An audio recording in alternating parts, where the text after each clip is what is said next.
Aya, asante kwa kutukaribisha hapa kwako. Tunaanza na kitu unatengeneza saa hii. How long does it take to make one of these? Hii tuna take like 2 days kutengeneza. First tunafaa kutengeneza hii type of the ya bits. Ndio unakuja unafunga kwa pipe. Ndio unakuja unafungulia hapa. It has like 3 stages. Na unazifanya peke yako ama kuna mtu anakusaidia? Kuna watu wananisaidia kufanya. Na so ukimaliza unauza moja at how much? Moja ni 350. Na customers wako ni kina nani haswa? Watu tu general people, sometimes watu watu wote. Na hizi so when umetengeneza hizi zote yenye imekawia sana, like yenye ilikuteka a long time kutengeneza ni gani? Ni hii type. Yeah. Okay. Ilika for like how long? Ilika like 3 days. Juu nashinda hesabu bits. Na ni like gani zinanunuliwa sana? Ni type gani inaenda sana? All of them they are going. Na nipe mtu tu anakuja na buy. Yenye tu inakuja na buy tu. Kuna different people. So kwa bags, wewe unazinunua kutoka kwa nani kwanza? Tunanunua kutoka kwa mama wazee wenye wanashoni huko nyumbani. Okay. Haya. Sasa pricing yako ni aje? Ina depend na kwanza tuambie una price depending on what size color ama unafanyaje? Price depend on size. Haya, color aina maneno. Sasa tuta point tuonyeshe which size na ni how much. Sawa. Haya. Hiyo kama hiyo ya kwanza? Kama hiyo ni ya leather, hiyo inatoka 1200. 1200. Utoto dogo to sling bag ni 600. 600. Utoto watoi ni 300. 300. Hizo ni 1000. Hizo zinaitwa flap. Yeah, 1000. Na hizi zingine zinaitwa aje hizi? Utoto ni to leather, sinakwambia sling bag. Na kuna zile size 10, hiyo ni rucksack yenye ana point, ni rucksack. Alafu kuna hizo size 10, hizo ni like 1000, kuna za 1200 mpaka 15. It depend.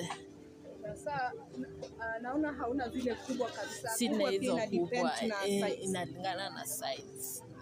Na hizo za 1000 pia hizi za mkono mbili tunaona mkono zao ni different. Yeah, ni 1000. Zote ni bora tu ni size 10. Yeah, size 10. Umefanya hii kazi for how long? Like 5 years. 5 years. Na marketing yake imekuwa ikiimprove ama kuna siku tu iko mbaya? Biashara ni itabidi sometimes iko poa, sometimes iko low. Yeah. Kuna duration, unaona kama watu wa manguo hizi za ready made December kuna market. Kuna time kuna market kwako? Hakuwa kunanga market, hizi zinaendanga tu full time. Asante.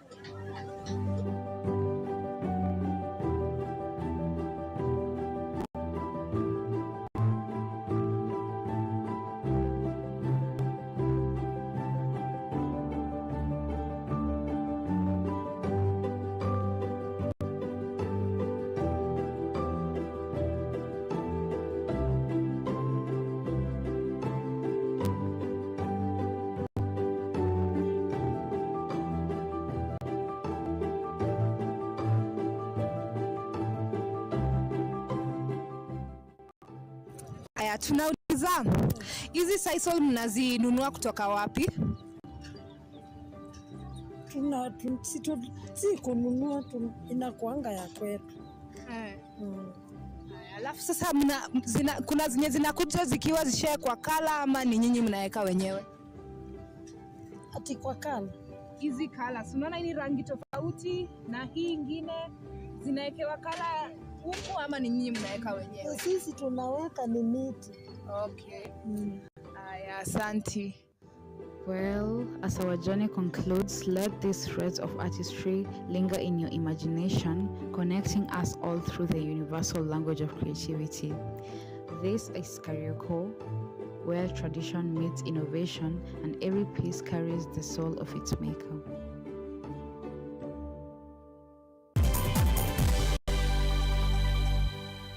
Kenyatta University will hold its 56th graduation ceremony on Friday, 13th December 2024 at the main campus along the Thika Superhighway.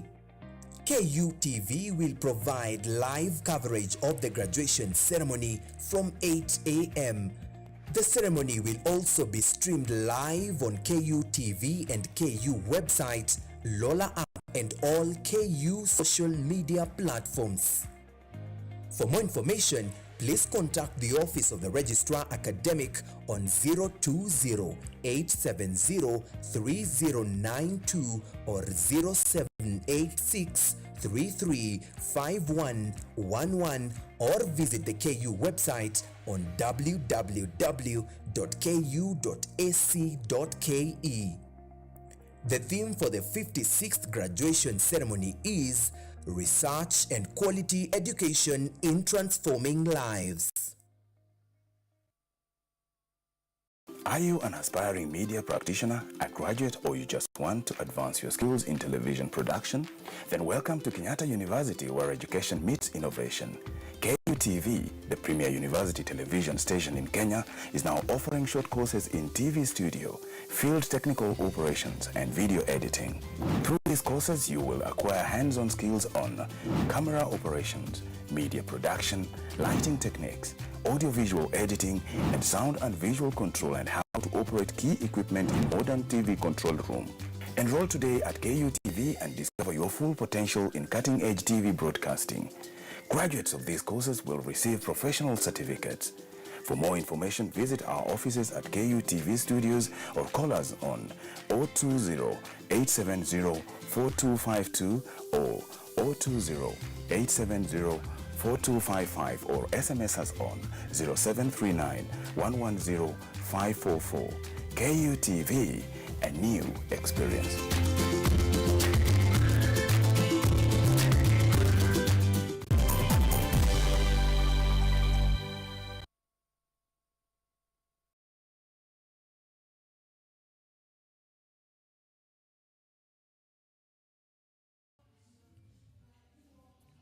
All right, good morning and welcome to this historic moment. We're live from vibrant Kenyatta University campus here at the Thika Road, along Thika Road, the vibrant campus at the historic graduation ceremony, which has seen 56 of this, and today is the 56th version.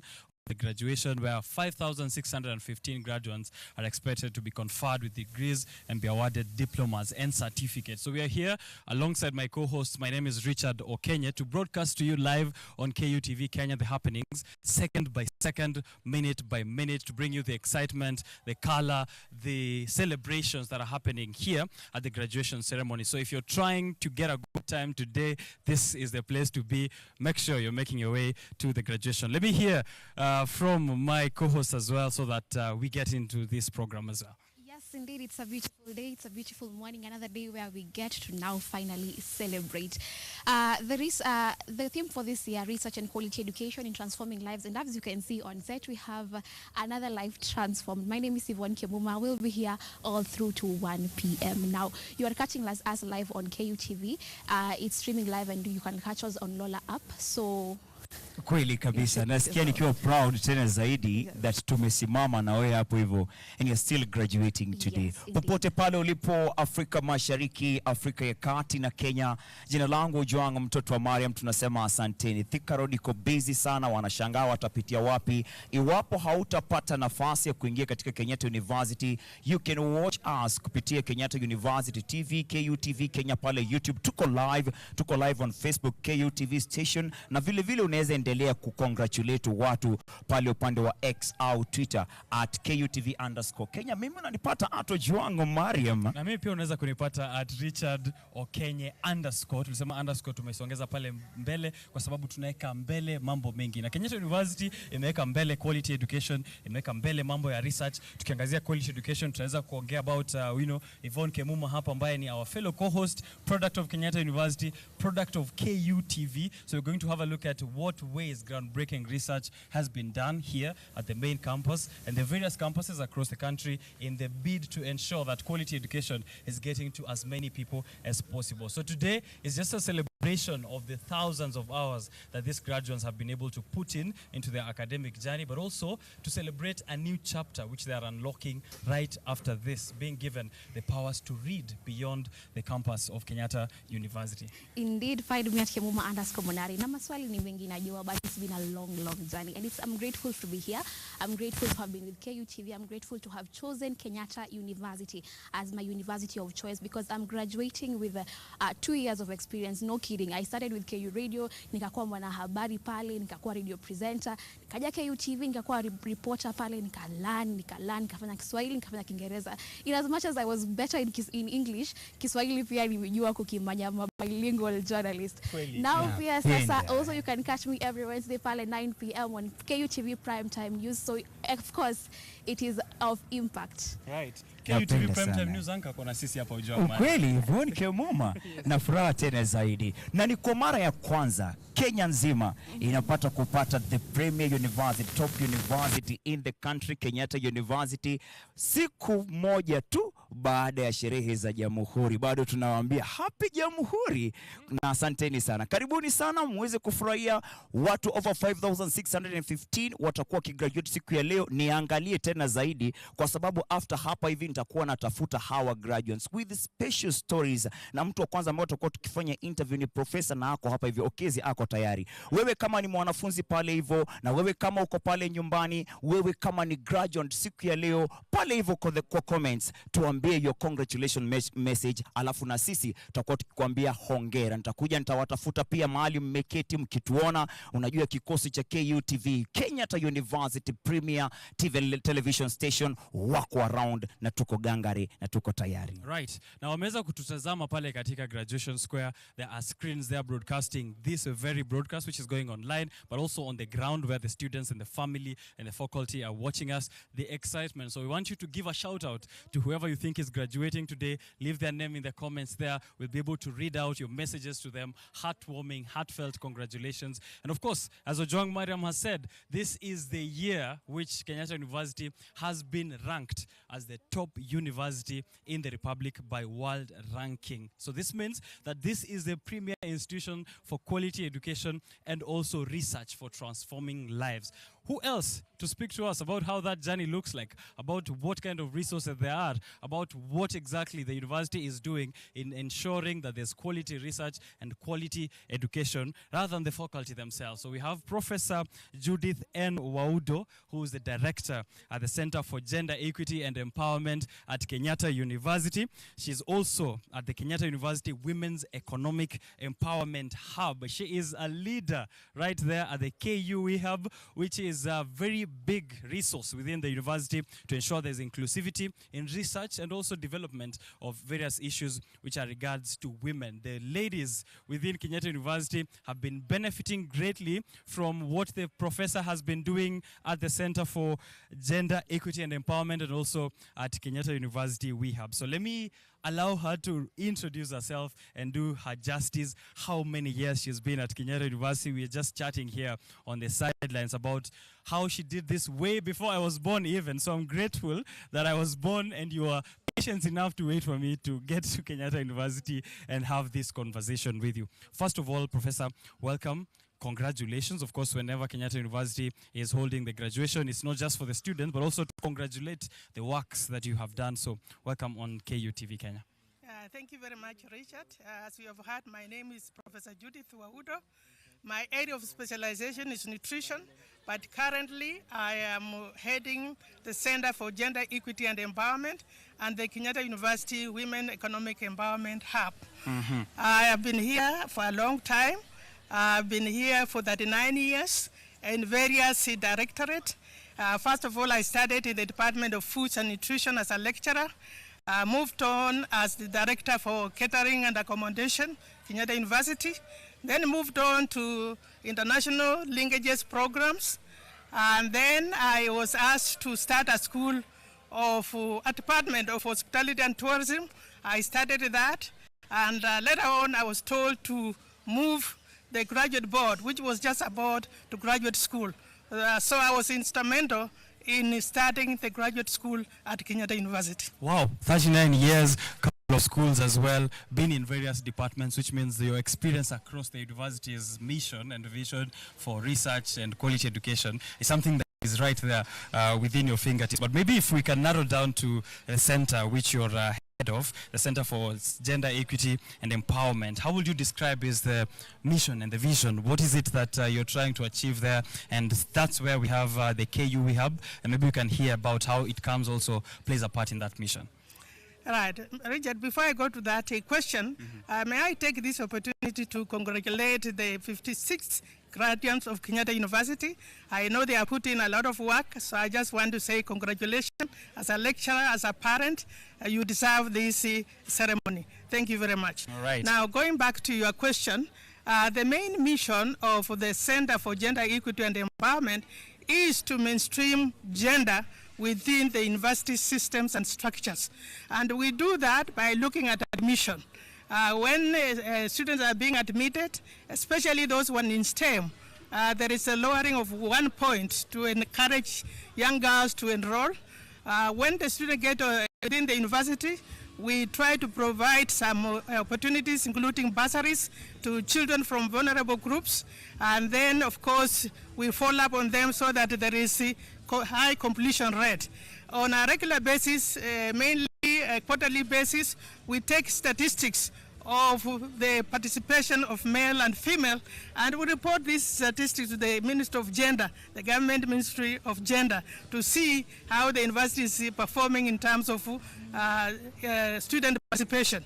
We also do the affirmative action, follow-up, promotion of the staff, recruitment. We check on the staff or the university in terms of how they are performing. And the idea is to promote gender equity and equality. Right. What opportunities are there then within the center, and also about KU we have for students who are within the university in terms of research, in terms of participation, volunteering? What opportunities have there been for the students who are sitting here today? Yeah, for the student, we have been offering internship at the center, but at the hub, which is the Kenyatta University Women Economic Empowerment Hub, we have opportunities where students can link to our research. Currently, we are carrying out 14 research projects on gender.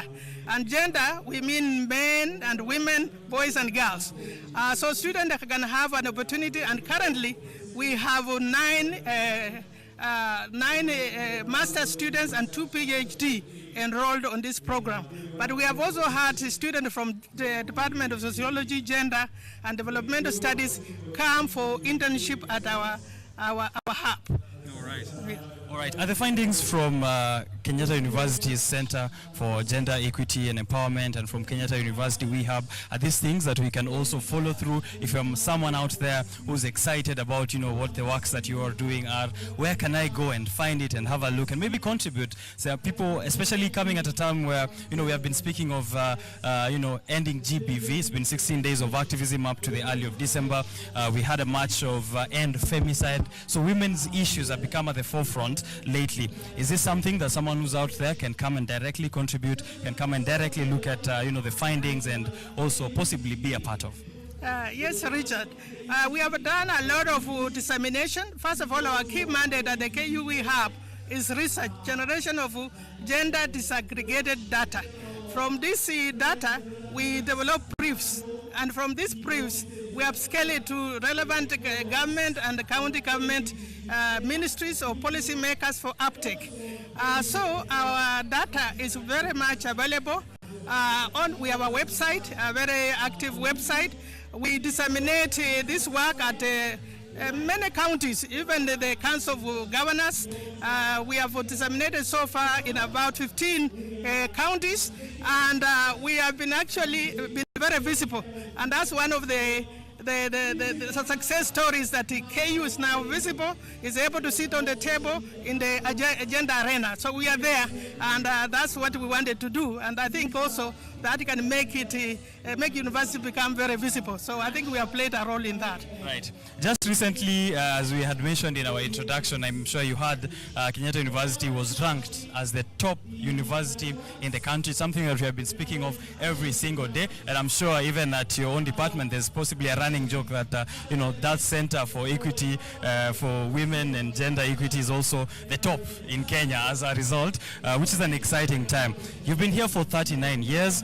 The journey to being the top university, of course, we have been the top. It's just that recognition was delayed, and we were patient enough to wait up to this year for that recognition to come through. How's the general sense of feeling for you, having been here, seeing the journey, the growth from, at a very early stage of Kenyatta University to this point, and what does this recognition mean for you?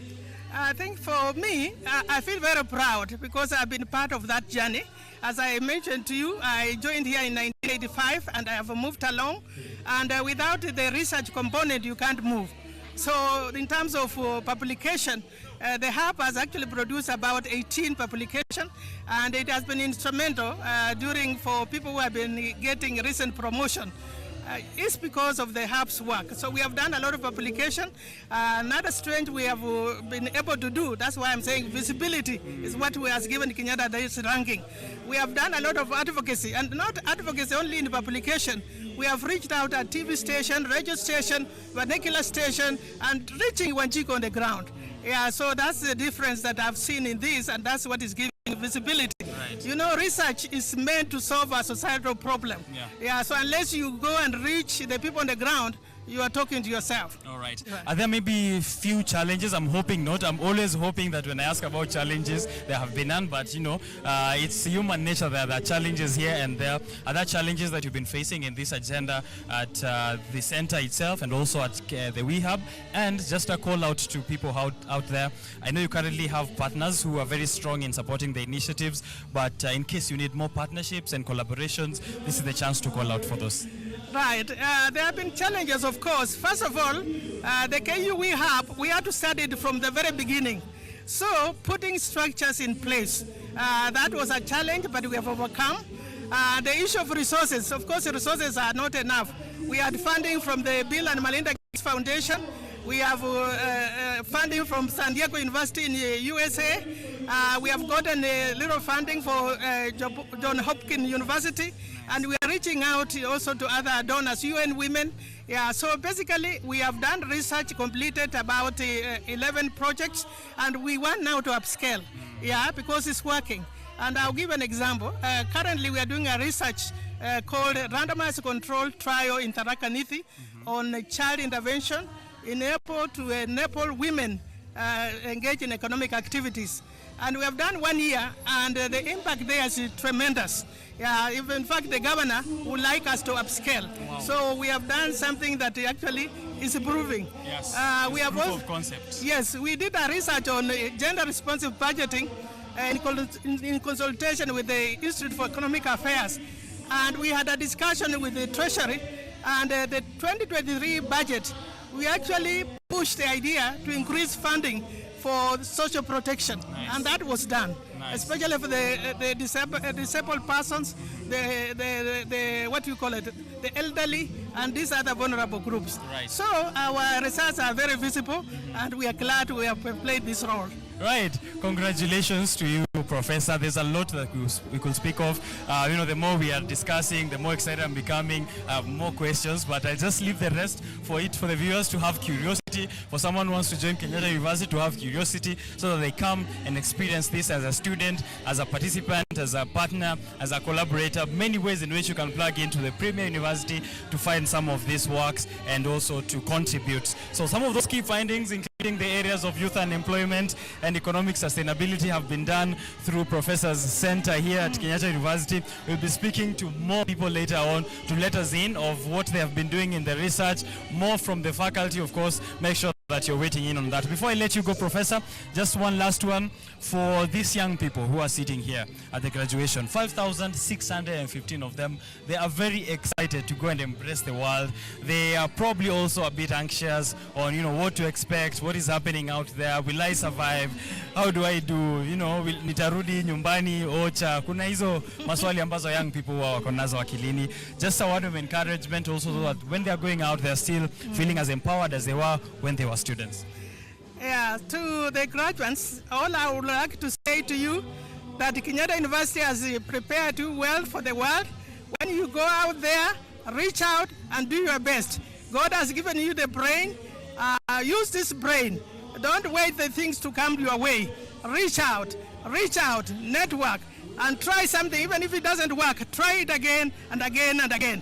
Good luck. All right. Thank you very much, Professor. We'll let you go, and congratulations once more. Thank you. All right.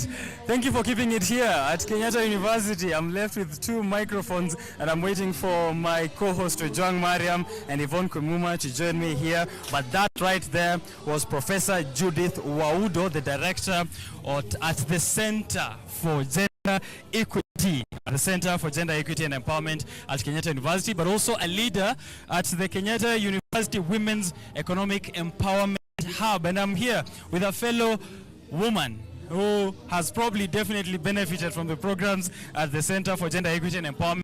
Inclusivity, not just at the department, but also inclusivity at KUTV. Yvonne Kumuma, congratulations. I think this is something we'll keep saying throughout this graduation to you because you deserve it. What do you think of, what has gone down here with Professor, the center, and what they're up to? I'm sure you've experienced more of this and other resources at Kenyatta University. Yes, indeed. I would say Kenyatta University is an all-round university. Anything you're looking for is in Kenyatta University. Research, there are various departments that are involved with research. If it is student empowerment, there are various departments that also engage in student empowerment. In terms of, there's also the career directorate where people are able to get internships outside of Kenyatta University. So it's a really all-rounded university. And in my personal experience, I would say choosing to pursue journalism, mass communication from Kenyatta University was a very beautiful decision because as I was a student, Kusomea Ruiru Campus. But then you remember when they had Ruiru Campus? Ruiru Campus Media School. Now it's a model school. And now it's a model school, yes, indeed. So when I was back in Ruiru Campus, I have more interest in radio presenting and all that. So that is where I started. So when I took a class, and then still because you have time, you don't have classes from 8 a.m. to 4 p.m.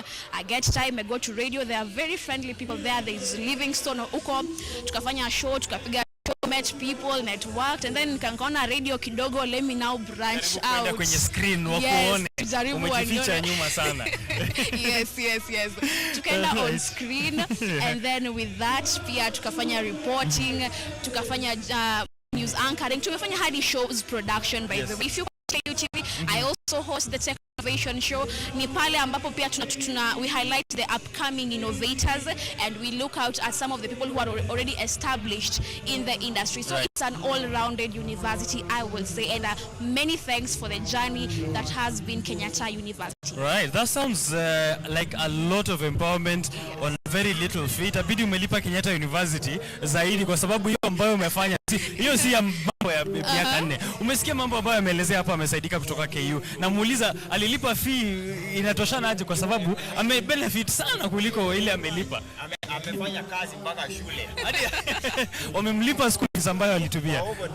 Right. Yes, indeed.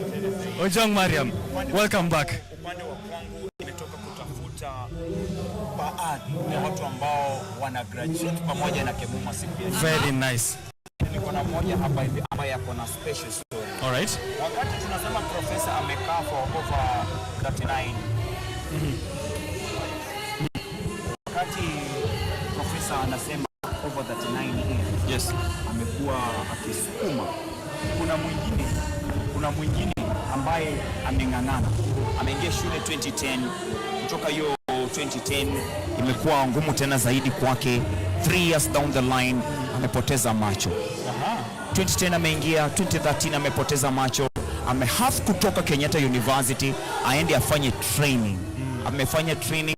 He has come back manze na leo ana graduate. I'm so happy. I'll be interviewing him. Naitwa muda huo uweza kumuinterview alafu tusikize pia mimi nisimame pale kando kidogo. Kabisa. Karibu mbele yako just a meter. Karibu, asante sana Isaiah, kuja kabisa. Shukran tena zaidi, hapo tumefika. Uko ndani ya live KUTV Kenya. Mimi niko so proud. Kwanza kabisa nakuambia congratulations. Watu wa nyumbani ningetaka uwasalimie, wacha wajue Isaiah ni nani, alafu tuendeleze story yetu. Tuko na dakika takriban 2. Hi, mimi ni Isaiah Ucheng Owino. A student pursuing Bachelor of Education, Arts, Mathematics and Business to be specific. I joined KU in 2010 and I developed Kwamacho. I had to stop studies and seek medication. It took me quite some time, and remember I was studying mathematics and it's not easy without vision. So I really had to struggle. With medication, it never worked. I ended up losing my sight somewhere in 2021 somewhere. So it took quite a long time, and it was worsening day by day. So by then I was already, because I had low vision, I was already pursuing some studies. I was getting rehabilitated and ready for my completion of my studies. So I managed to come back and successfully completed my studies, and here I am graduating. So it was a long way, but then I'm still here. I am so proud. Yeah, another thing, during my struggle, because remember I had to survive, I had to generate income and get something, because you see, you can't be begging people all the time for money or anything. I also managed to use my skills of plotting curves, to manage to shave people and even put trim along the hairline and make curves successfully. I currently have a barber shop and I generate income for myself. Oh my goodness, I am so proud of you. I'm so happy Isaiah that I got to meet you today. 2010 unapata kuingia chuo kikuu Kenyatta kama comrade mwingine yoyote, alafu changamoto za kuingia campus zinakuanza, kwa sababu kitu cha kwanza wewe lazima ukuwe provider kila mahali. Miaka 3 unasoma, shida ya macho inaanza, na unafanya kozi ambayo iko na hesabu ndani yake. Mwalimu wako wa math must be proud of you. Mwalimu wa math, hebu mwambie kitu kwanza. Yeah, I'm very proud of my lecturers. There is Dr. Ruto, there is Dr. Chepkwony. I'm very happy. The maths chair, Dr. Kibutu, they were very supportive. I remember being in a mathematics class in the university without seeing, as if you are listening to some radio, and then you have to calculate things in the exam room. It was not easy. I really had to use all the mechanisms of studying. And wacha nikwambie, sio rahisi. Hapa nje, a lot of people are graduating today, but wengi wao wanaogopa mathematics. Now imagine pursuing that in your dark world. Inakuwa story moja tamu tena zaidi. Inclusivity, sustainability. Watu wangu sikizeni, Isaiah ako na barber shop yake, making sure that yeye hahitaji akae mahali kama mwalimu pekee eti ndio pesa ziingie. Amefanya mpaka mambo ya biashara yote over a decade, over 10 years. I'm talking about 14, from 2010 to 2024, 14 years. Talk to those people who maybe joined the campus alafu wamechoka, anasema wao wanataka kuquit. Wewe umekuwa pale hivyo over 14 years now. If you want it, go get it, because however long it takes, God knows why, just go and get it. And if you think this is a story, check Aizo the blind barber in YouTube today, and you will see me shaving people there. Aizo is IZZOH. I even had an interview in Y254 TV, and there's a very long interview there. You will see. This is the first of many. Tukishatoka hapa hivi kupitia Kenya's top university television KUTV, kutafuta, tupige vipindi pale hivyo, tuongee, tufurahishe wengi, tuwape hope, tuwape motisha, tuambie it is possible. If it has been possible to you, resilience kama hiyo waweke, wewe wakaribishe tena kwa I saw the blind baba kila mahali, Facebook, Instagram and Twitter, ndio wajue mahali wanaweza kukupata na services vile wanaweza kuzipata zako. Okay, that is the handle, IZZOH, the blind baba. You can write it without space in YouTube or space it, you'll find me there. In TikTok, just use that. Wherever you want to search me, you'll get me in all the social media platforms. And probably my number or something? Yes, my number is 0720-733-218. And probably email me at Ochieng Izo. Ochieng, and then Izo is IZZOH at gmail.com. Kabisa. World. Wacha tuongeleshe dunia nzima. Dunia nzima, the blind baba has finally graduated. Anasema imela papa. I am so... My shop is in Baba Dogo here in Nairobi. Isaiah anasema yeye ni baba mkubwa na duka yake iko Baba Dogo hapa Nairobi. Just very close to KPLC substation. It is in the map. You can search me using Google Maps. KPLC substation. Just there, then give me a call. You have my number, you'll get me there. Asante sana. I'll be taking you back to mahali wanakuexpect pale hivyo, wanauliza Aizo wetu umempeleka wapi. On my other side nakuwa naungana na Richard Okenya. Richard Okenya is our host and also joined by Yvonne Kimuma. Yvonne Kimuma is also our host who is graduating today. Sisi sote tunasema asante na hongera. Shukran tena zaidi. Alright. Ojwang Mariam. Very good conversation there ambayo we have, na tumetoka kuongea mambo ya inclusivity. Love to see that the graduation ceremony at Kenyatta University is taking care even of the people living with disabilities. And just maybe to pick it up from there, I just need to mention that we are going to also have a look at some of the achievements throughout the year. Not just about the ranking which has made Kenyatta University the top university of the Republic and definitely kwa jumuiya ya East Africa, lakini pia tutaangalia individual awards and also collective awards. The Paralympics which happened at France, Paris, just this year, Kenya managed to achieve one medal. Yvonne, one medal Kenya ilipata pale Paris, France katika Paralympics, and the one who got it is a Kenyatta University student from the Parklands campus. A 28-year-old Kenyatta University student right here managed to earn Kenya her only medal at the Paralympics in 2024. So inclusivity is part of quality education, and you can be able to see it from that conversation that happened from the Women Empowerment Hub in Kenyatta University, and also from other research and quality education methods which have been placed there to ensure that all the vulnerable people with the Republic, all the vulnerable students are being taken care of. Yes, ukweli hapo. So when a university is being ranked as the top university in a particular country, of course there are a few factors that will make the examining body, I would say, to say, by the way, Kenyatta University, you've been doing good. So this year, Kenyatta University has received a number of awards internally and also as students and a part of the staff students. So last month, Kenyatta University Vice Chancellor, Professor Washeke Wanjoi, received an award from the Kenya Innovation Week. It was the overall Academia Innovation Award. So Kenyatta University was recognized for its contribution in innovation. Hapa Kenyatta University, we have the Chandaria Innovation Center,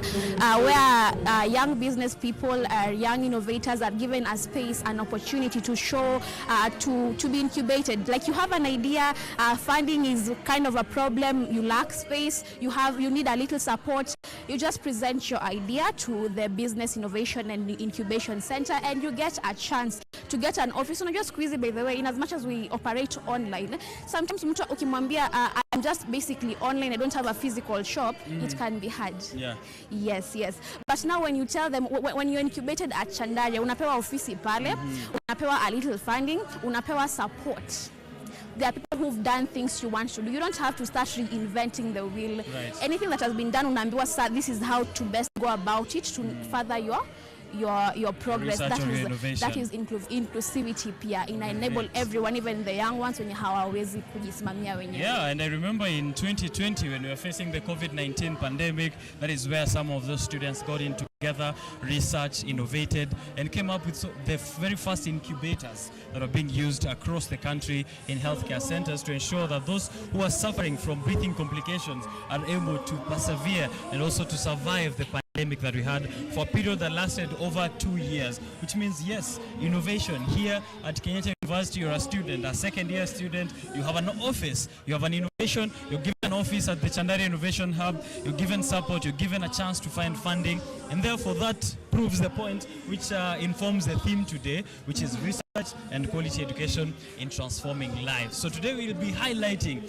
those achievements, what made Kenyatta University the top-ranked university. I don't know, you only said one.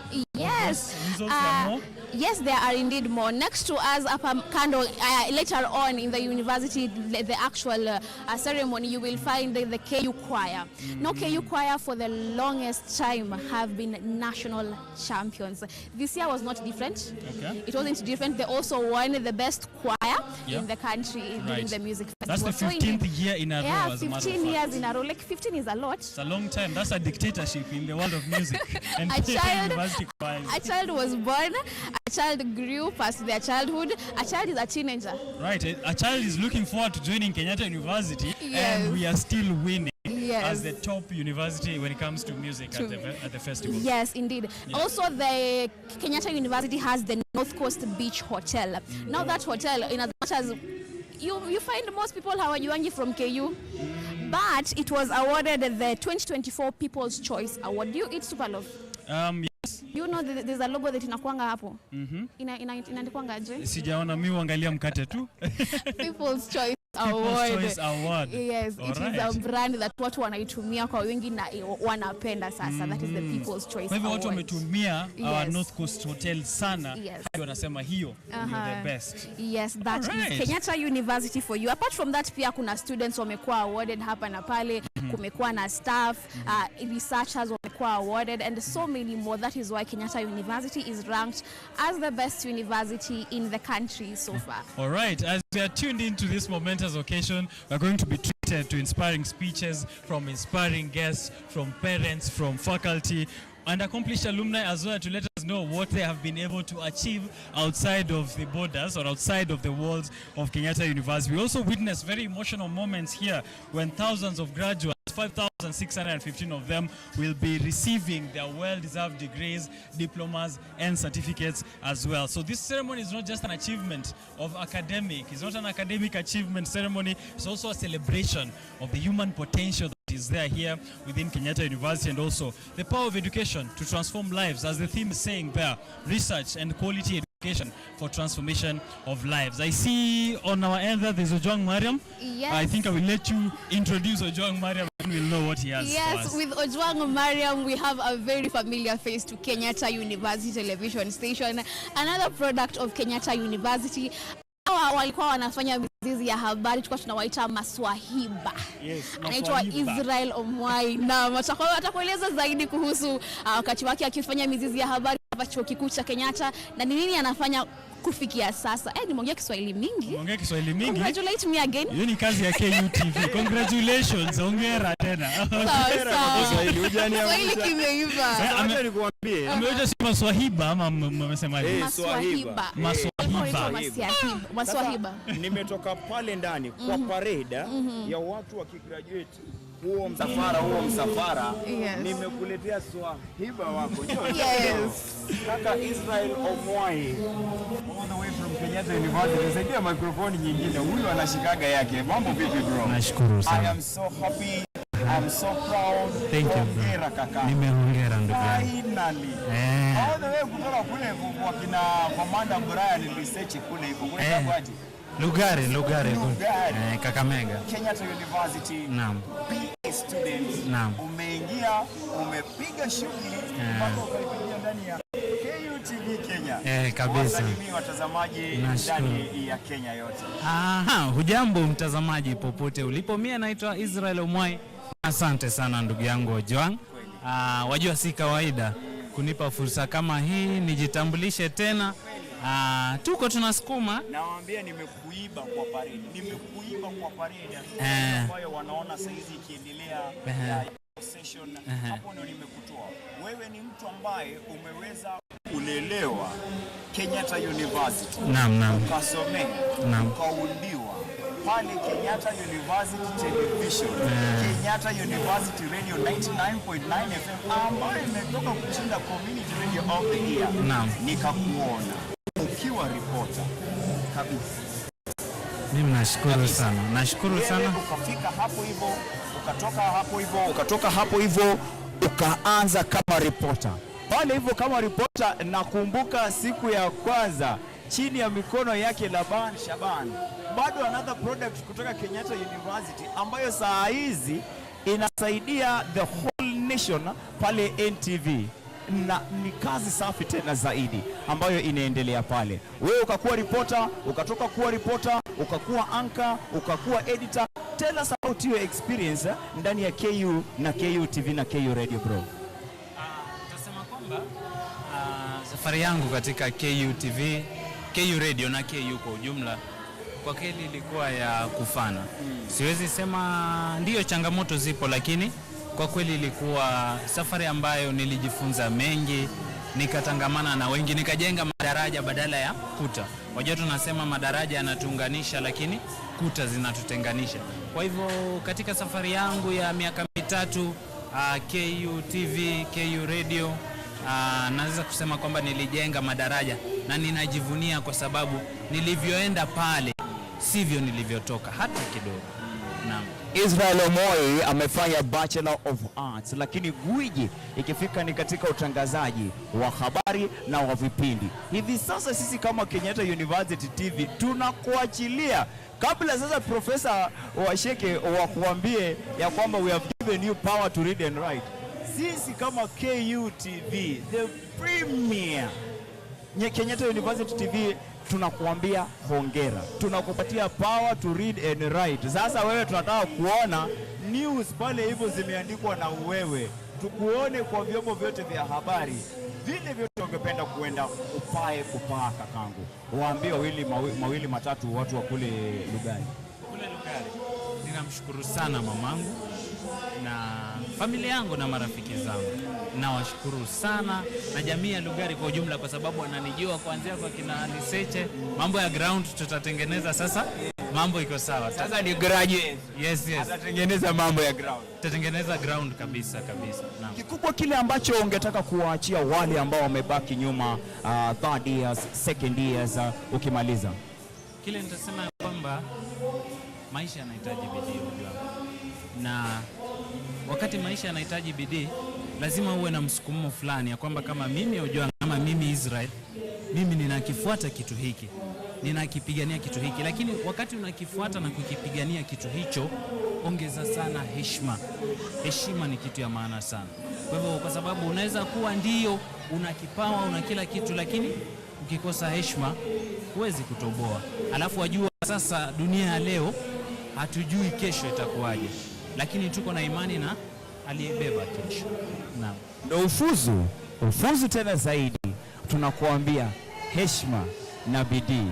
Bidii ya mchwa, heshima ya mtumwa zitakufikisha kabisa. Hivi sasa tungetaka kama uko pale hivyo nyumbani, kuna kitu ambacho tunataka tukuchezee, kitu special tena zaidi, bado papa hapa hivi katika KU graduation ambayo itakuwa tamu tena zaidi. Kwako Boni, kwako Ngore. Congratulations. Thank you bro.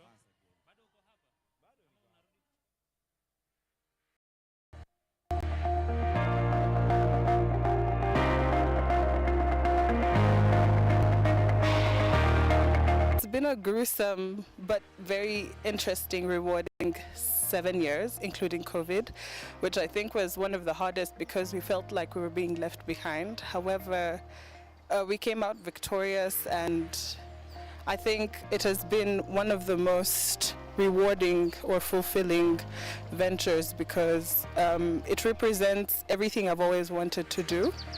I've always wanted to be a doctor, and achieving this has been a milestone that I couldn't wait to get to. Medical courses are very tiresome, but we have to spend more time reading books, going to library, getting out of library. Like in 2019, we used to get out of library around 1 a.m. So those are the days I remember. And then I can also not forget the way COVID-19 disrupted everything in KU. Hopefully everything goes well. We'll be getting into internship, which is into the workforce directly. That means we are going to be the junior doctors in the hospital, first point of contact for most places. And that's going to mean that we have a direct link with the people. The ability to help people has been one of the most pushing or motivating things for me. So I think that being able to do this and to interact with the people is just one of those most important things for me. The cultural difference I've noted here during my training, I found Kenya is made of many tribes, so people have different cultures. So I've tried to visit many parts of Kenya. I've gone to Nyanza, Western, I've gone to Central, and I've liked everything they have.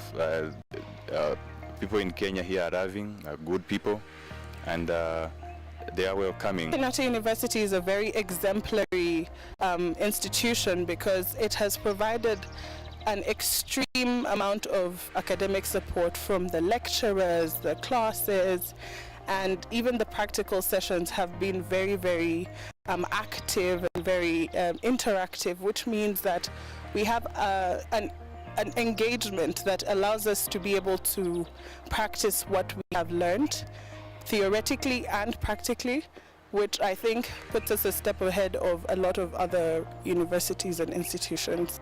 KU has fantastic departments and lecturers that are supporting students from many departments. Medical school, we have many departments. So each department gave us enough lecturers, enough study hours, and during training we do hospital rotation.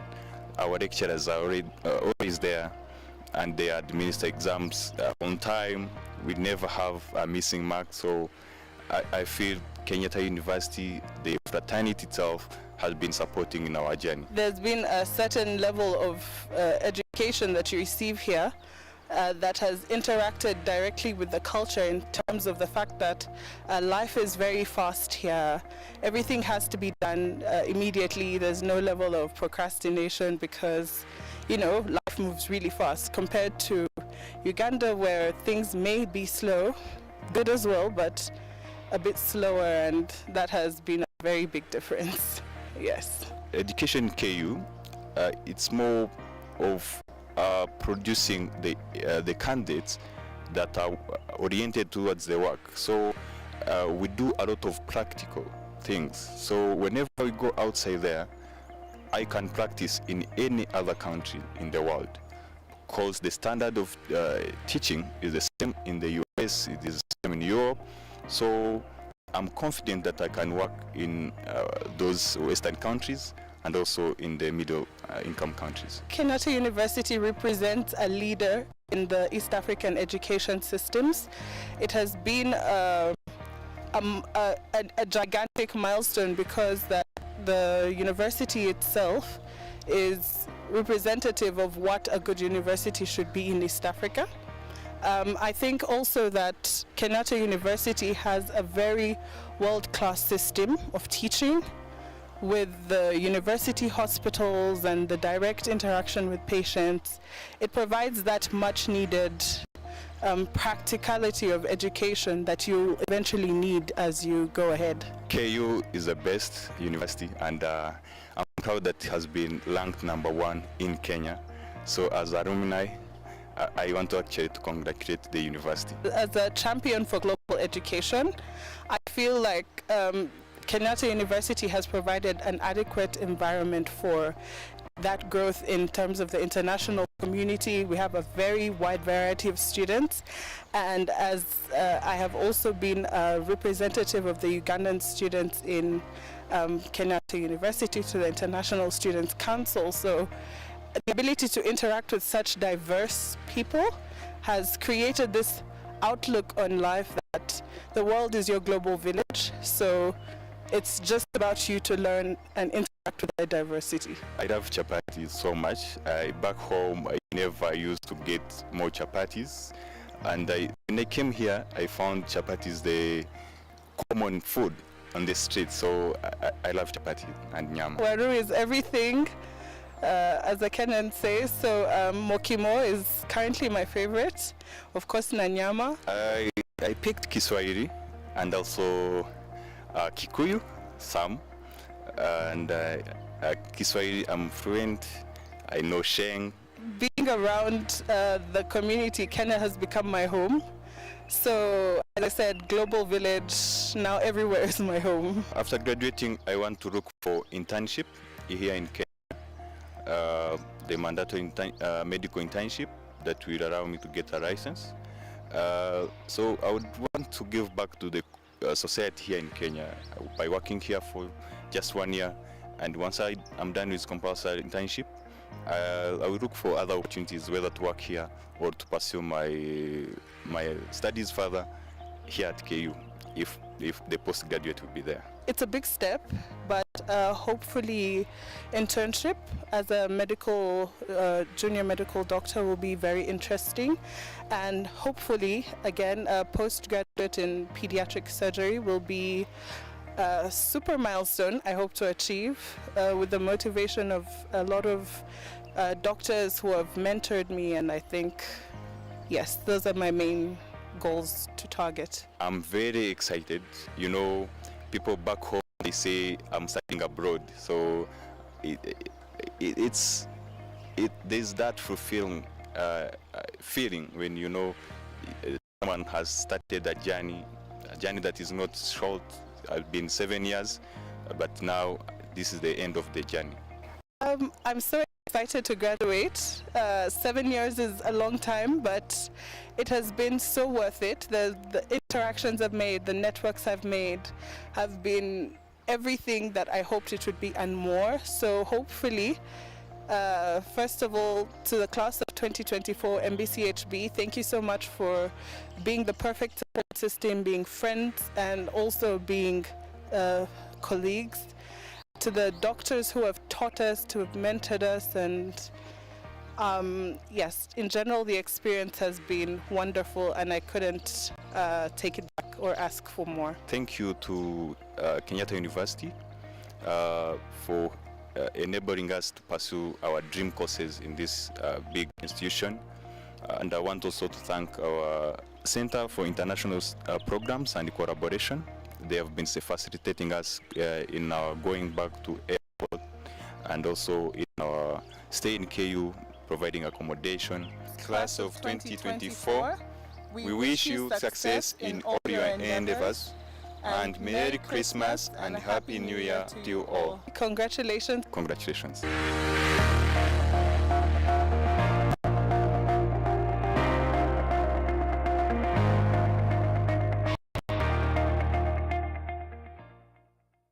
Kenyatta University will hold its 56th graduation ceremony on Friday, 13th December 2024 at the main campus along the Thika Superhighway. KUTV will provide live coverage of the graduation ceremony from 8 a.m. The ceremony will also be streamed live on KUTV and KU website, Lola app, and all KU social media platforms.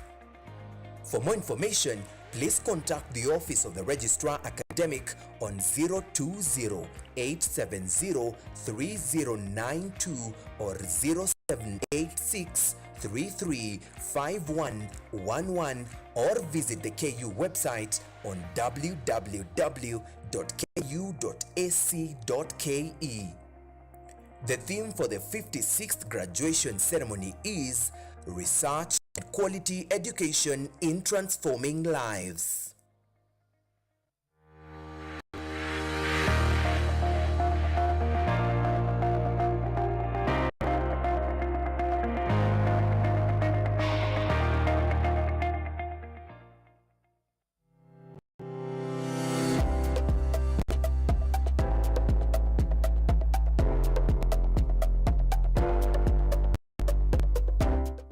Welcome to Kenyatta University's Department of Nursing Sciences, the best Kenyan university and home to Kenya's leading scholars, researchers and experts in diverse fields of nursing and midwifery. At Kenyatta University, we have two departments of nursing, namely Department of Medical Surgical Nursing and Preclinical Sciences and Department of Community Health and Reproductive Health Nursing. My name is Elizabeth Ambani. At Kenyatta University, we have consistently offered high-quality nursing, midwifery, and community nursing programs. Our programs are specially designed to match the dynamic healthcare needs and contexts. Our programs include 1. Bachelor of Science in Nursing, direct entry for high school graduates eager to start their nursing careers. 2. Bachelor of Science in Nursing upgrading program for diploma in nursing holders seeking to advance their education and competencies to bachelor's degree level through blended learning. 3. Master of Science Nursing for holders of bachelor's degree in nursing intending to upscale their competencies to specialist level. We offer 10 specialization options to help one excel in their chosen field. These are critical care nursing, nephrology nursing, medical surgical nursing, pediatric nursing, nursing education, oncology nursing, mental health and psychiatry nursing, midwifery stroke obstetric nursing, community health nursing, nursing sciences. For those with a master's degree in nursing or related field seeking to push their professional boundaries through advanced research, education, and leadership. We are proud to offer our students a serene and supportive environment that fosters academic and intellectual growth. Our hands-on training approach ensures that our graduates are not only academically excellent but also globally competitive. This is made possible by the university's significant investment in both human and physical resources.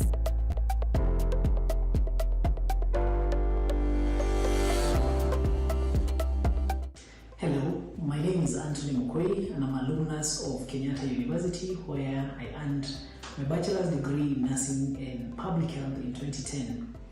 The academic foundation that I obtained from KU has enabled me to scale incredible heights. I successfully completed a master's degree in public health and I'm currently finalizing my PhD in epidemiology and disease control. In KU, I did not just receive papers. I was proficiently equipped with both hard and soft skills that have enabled me to thrive and navigate through my career path. And while in KU, I was made to appreciate the importance of professional development as you grow within your career. And that is what has anchored my career growth.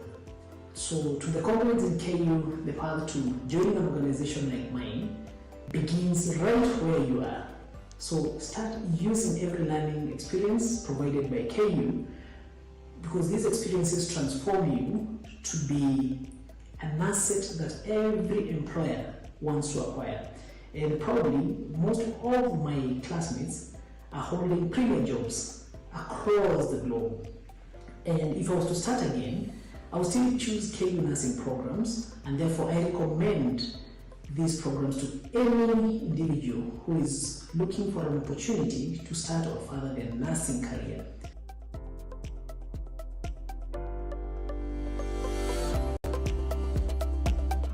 I'm Susan Kuria, a proud alumnus of Kenyatta University, diploma to degree upgrading program. The program was work-friendly. I was able to work in a level 5 hospital. I'm urging all those who are willing to upgrade to join Kenyatta University Department of Nursing. Welcome and thank you. My name is Lillian Gibendi. I'm an alumnus of the Kenyatta University Nursing and Public Health degree program.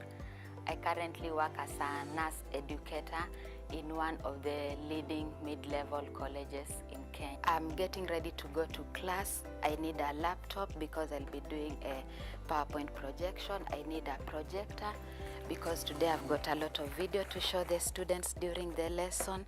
Now I'm putting all the things that I need in my bag, ready to go to class. I'm so excited about this lesson for today. See you in class.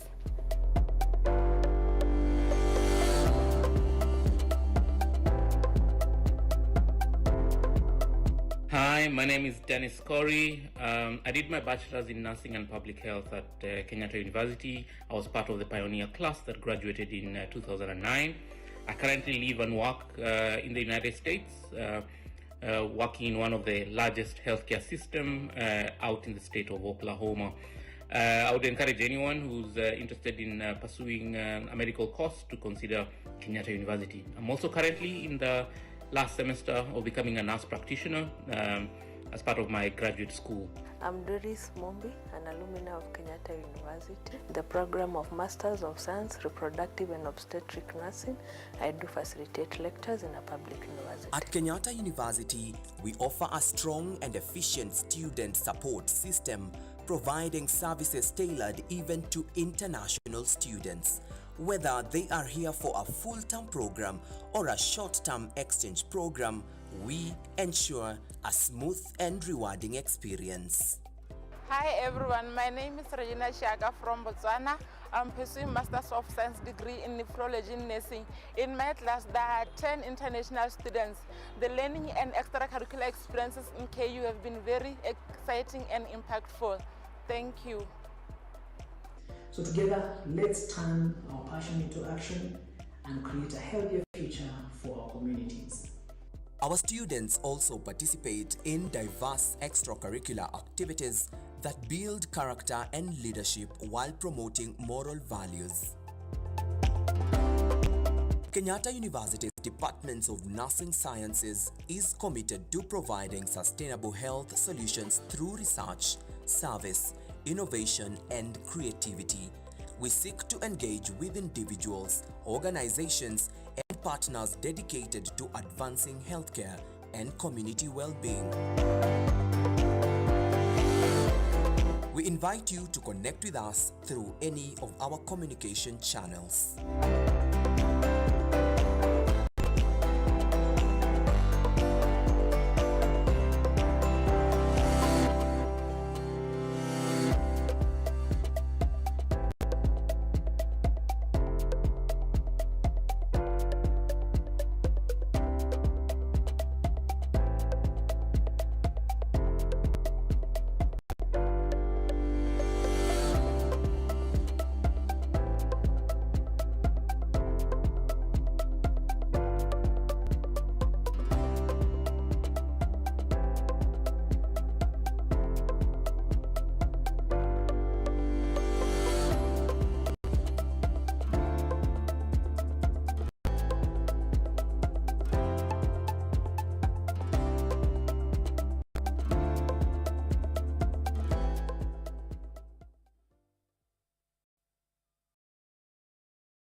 All right, thank you for keeping it here at KU TV Kenya. We're broadcasting live the events of the day at the 56th graduation ceremony of Kenyatta University. It's been many years of the institution, starting as a college, giving birth to many other universities, other institutions like JKUAT, who are proud siblings of Kenyatta University. And now at the 56th graduation ceremony, we're celebrating these milestones for all the years, but also we're celebrating individual success. You'll be seeing here, we have already been doing that, just speaking to a few of the faculty members, speaking to a few of the students, but also overall the achievement of the university. Just a reminder, as we have been doing since we started, that this is the premier institution in the Republic, the premier institution of higher learning in the Republic. If you want to get a degree, if you want to get a diploma, if you want to get a certificate, there's no other institution to go to, because this has been ranked as the top institution in the Republic this year by world ranking. So make sure you're checking that out and having that in mind even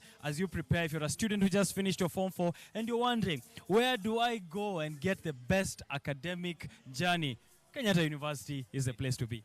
Indeed. So this year there have been several awards, as we had mentioned previously. To compare, there are various individuals, both professors and some staff from Kenyatta University. And there is Professor Paul Kamau Mbugwa. As the name suggests, alikuwa anafanya utafiti humu chuoni, and then now he's recognized, and it was worth the accolades. Now, premier university in the country, because it is all rounded, as I will and will continue to say, it is everything you need. You need a university that takes care of people with special needs. It is at Kenyatta University. Inclusivity, women inclusivity at Kenyatta University, and student welfare, it is still at Kenyatta University. And even the staff are also encouraged to pursue other things like research. That is Kenyatta University. Ukweli kabisa. Hizo awards na honors ni vitu ambazo ndo zimefanya Kenyatta University ikakuwa now the top university in the country. Tumekuwa na mashujaa kila mahali. Kuna shujaa wa mazingira ameweza kushinda, ito Dr. Shem, sikiza, Dr. Shem Mainge, first runners up at the 2024 Eco Warrior Award. Yeye ni shujaa, hawori hata kidogo, kwa sababu yeye ni warrior wa mazingira. Wengine pale ambao wameweza kupata individual awards 2024 ni pamoja na Samson Ojuka, yule ambaye silver medalist, yule ambaye mmeongelea sana Paralympics. Yule anakuambia I can do anything and everything that you can, because anasema you and you, there is no difference. Na kuzungumzia pia Daktari Miss Millicent Omala, Rosalinda Franklin Society Award. Hii lazima hadi tusome, nisifanye hivi upande kwa jiumbe. Ni jiumbe. Anaitwa Miss Millicent Omala, Rosalinda Franklin Society Award. Right. Kazi kwa community. Sijui kama umeona pale pia kuna Dr. Grace Githemo.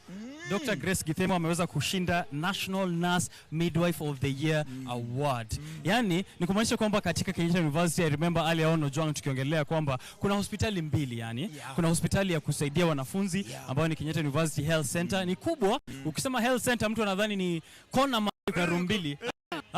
Kila kitu inatibiwa pale. Ikiwa wana graduate watu 5,615. Inamaanisha hiyo ni class moja, the class of 2024. Yes. Wewe jua watu wangapi tumie ile health facility ambayo ni ya KU Health Unit. Right. Ni wengi sana zaidi. So that plus Kenyatta University Teaching and Referral Hospital ambayo iko pale karibu. Tuko hapa na Kenyatta University Morgue. Wanafunzi wetu katika shule ya medicine, wanafunzi wetu ambao wanapursue healthcare, wanapursue public health, wanapursue nursing, wanapata resources ambazo ni very useful to them in making them the best in the academic fields that they are in. So Dr. Grace, na hapa unaweza kuangalia serikali iko mbele kabisa, inamaanisha security. Inasema tuko ndani ya security hapa graduation. Tuko juu sana, lazima aonekane kwa TV kabisa. So mwaka huu Dr. Grace amewin hiyo award ambayo inaonyesha kwamba nursing resources within the university are top notch.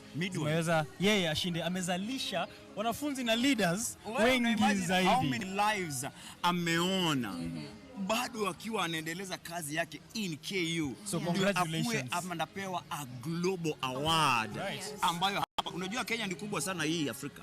Kenya ni kubwa sana Afrika. Huyu ndio midwife kusema Afrika nzima. Uliza Mombasa je kule upande wa Nigeria. Uuliza pale hivyo South Africa. Malema. Wote kwa kina Malema wamelemewa kwa sababu the national midwife ni mmoja.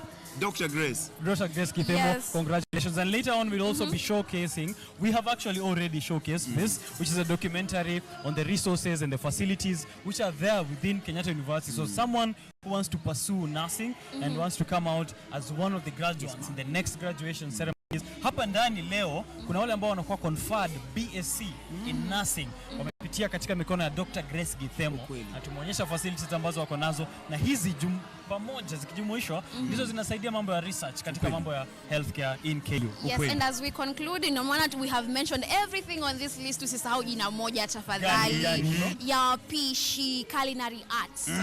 Pale from the Boma Gold Awards in Culinary Arts at Boma Institute. Huyo mwanadada anaitwa Stanley Nyambura. Stacy Nyambura. Yes, Stacy Nyambura. Kukula si kukula tu. Mpaka upange chakula, ujue nini nenda wapi. It's an art. It's an art, and in the tourism industry saizi watu wanakuja kufurahia the culinary culture in the country. So Stacy has been awarded many congratulations to you too, Stacy. Gold Award.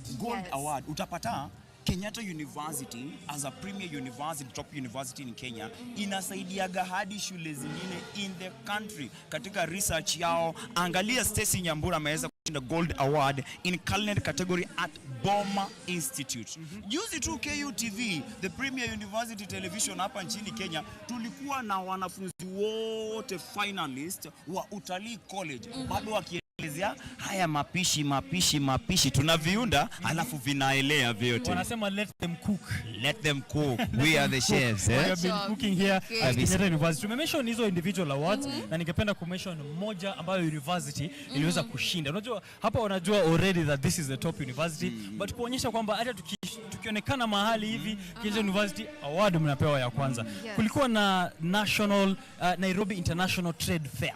Nairobi International Trade Fair inamaanisha kwamba yani kila mtu duniani anaalikwa akuja kushowcase mko na nini, mnafanya nini kuendeleza mambo ya uchumi. Katika hiyo katika Nairobi International Trade Fair tuliweza kushinda best stand in research and development.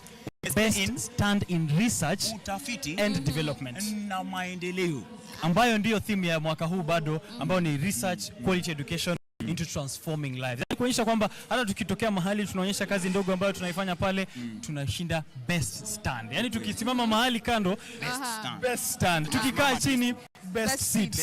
Kabisa. Ya Gold Award. Tukikaa chini ni Gold Award. Tukisimama best stand research. Right. Kabisa. Nam. It's true. A number of people have been awarded in that area, research and innovation. See here, I can mention others. So of course it goes to show what Kenyatta University is doing in all of those spaces. Right. Ni vizuri kwamba umekuwa katika KUTV ambayo Joang amesema ni the premier television station. Facilities kama hizo ziko hapa. Vitu ambazo zinafanyika katika KU compound mzima zinaweza kuonyeshwa KUTV. Yani mtu akijiuliza na hii nursing wanaongelea ni mzuri, nitakuaje ni mzuri, tune into KUTV tunakuonyesha pale. Nikisema kwamba kuna best stand katika Nairobi International Trade Fair ipo pale, na kwa hivyo kwa sababu waseme unasema tu na utuonyeshi, wacha tuwaonyeshe kitu kutoka Nairobi International Trade Fair ambapo tulishinda the best stand in research and development. Pale ASK show. Right. Yeah. Let's have a look at it.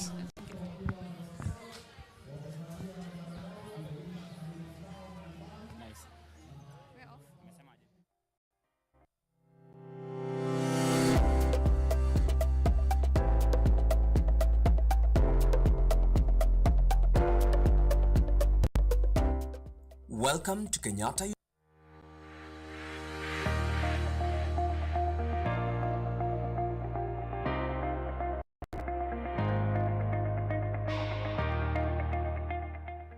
My name is Richard Oduor. I am an associate professor of molecular and cell biology, but I serve Kenyatta University as the Registrar Research Innovation and Outreach. And we are very thrilled now because of so many things. As a university, we happen to actually be the best stand in research and development. And also, we are number 3 in terms of the best university stands out of all the universities that were here. This is a big achievement because last year, we were number 13 out of 14. So we were number 2 from the back. And from where we sit, we are very, very thrilled, and we thank university management for supporting this. There was a lot of preparation that went into this. There's a lot of resources in terms of finance, and also just the goodwill from the university to go ahead and do what we thought was right for the university. And bam, here we are. Because as a university, we have different stands that are focusing in different thematic areas. We have those that are focusing on research and development.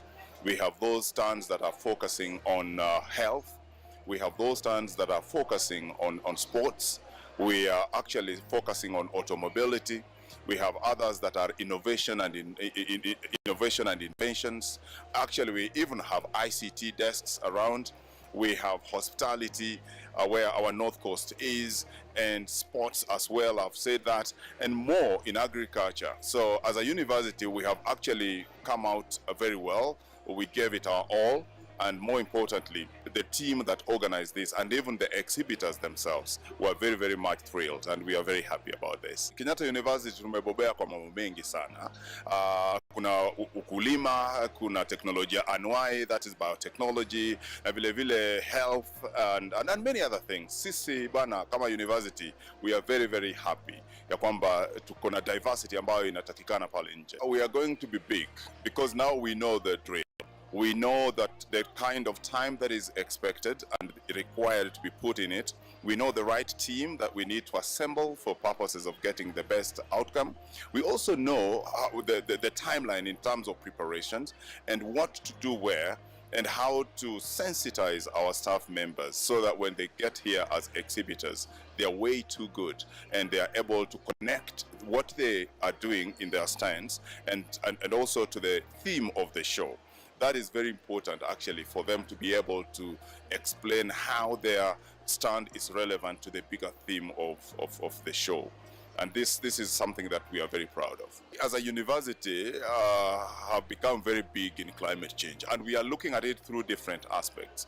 We appreciate that climate is changing, and when the climate changes, we have a problem with diseases, we have a problem with food, and also the environmental degradation. So as a university, we have 9 schools that out of which we have 7 teaching ones. So we have a school that is focusing on health, so that when the climate changes and we have newer diseases, the School of Health Sciences is going to cater for that.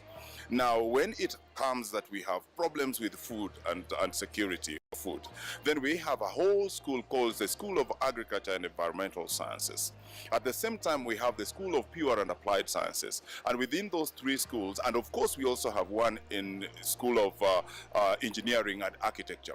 Those 4 are scientific schools, and they are dealing with teaching, more so of technological stuff where the ICT and other things are coming in. So those 4 are focusing on that bit. We have non-teaching, the other ones that are social sciences. We have the School of Education and Lifelong Learning, which is very big. We have also the School of Business, Tourism, Economics and Tourism, and also we have the School of Law, Arts and Social Sciences. Those are 3 other schools, and again we have the Digital School of Virtual and Open Learning. And finally, the graduate school that collects all this together. Now, as a university, within those 9 schools and 7 teaching schools, we have partitioned different and established different programs that are speaking to climate change. In the School of Pure and Applied Sciences, for example, and that is the school where I come from, they are deep in terms of figuring out how do we use biotechnology and the emerging trends in genome editing to generate crops that are resilient to the environmental changes. But also School of Engineering is now speaking to how do we manufacture, how do we infuse digital learning, the machine learning, AI, and all these new things that we are showing here. And overall here, we have close to 30 different stands that are speaking to newer technologies. We are in ICT, we are in hydroponics, we talk about, let's say, manufacturing, talk about ICT in terms of linking the science, the sports, the hospitality that we have. It's amazing. I'm overwhelmed with happiness, I must say. 2 things that are very important. Mwanzo tuna KU Radio na kuna KU TV. Hizo mwanzo ni platform nzuri sana za connect na wananchi pale chini. Na vile vile tuko na mpango wa kuhakikisha ya kwamba we also make messages that are speaking to different voices and to different cultures and even to different communities. Sasa hizo zote pamoja na KU is big in Culture Week kwa mfano, is very, very important. It attracts different people from different places. Na wakija, hivyo pale pia tuna vitongoji vitu vidogo pale tunajaribu kuwaelezea kando na culture yenyewe, programs ziko vipi na vipi tena tunaunganisha na how are we connected to the people on the ground there. Na vile vile sisi kama outreach, our division is Division of Research, RIO, Research, Innovation and Outreach. Hapo kwa outreach tuko na connection to the end users. Na vile vile there is the university corporate social responsibility, which is also very important. Once we have done the research, we must figure out how do we connect the research to the people who are supposed to benefit from them. Recently, just this week that is ending, Kenyatta University had a whole conference, and I was privileged to be part of it, which was very interesting because what that meant was that we are looking at how do we unpack the conundrum around climate change and unpack it and use very basic technologies to get people to actually appreciate, so that anytime you are doing or undertaking a particular activity, always think about climate, because it's happening and it will hit us big time. So if we have curricula that also have infused the education around climate change, then we are getting cultural change from the younger generation that we are admitting in the university as they go high into their undergraduate, masters and PhD.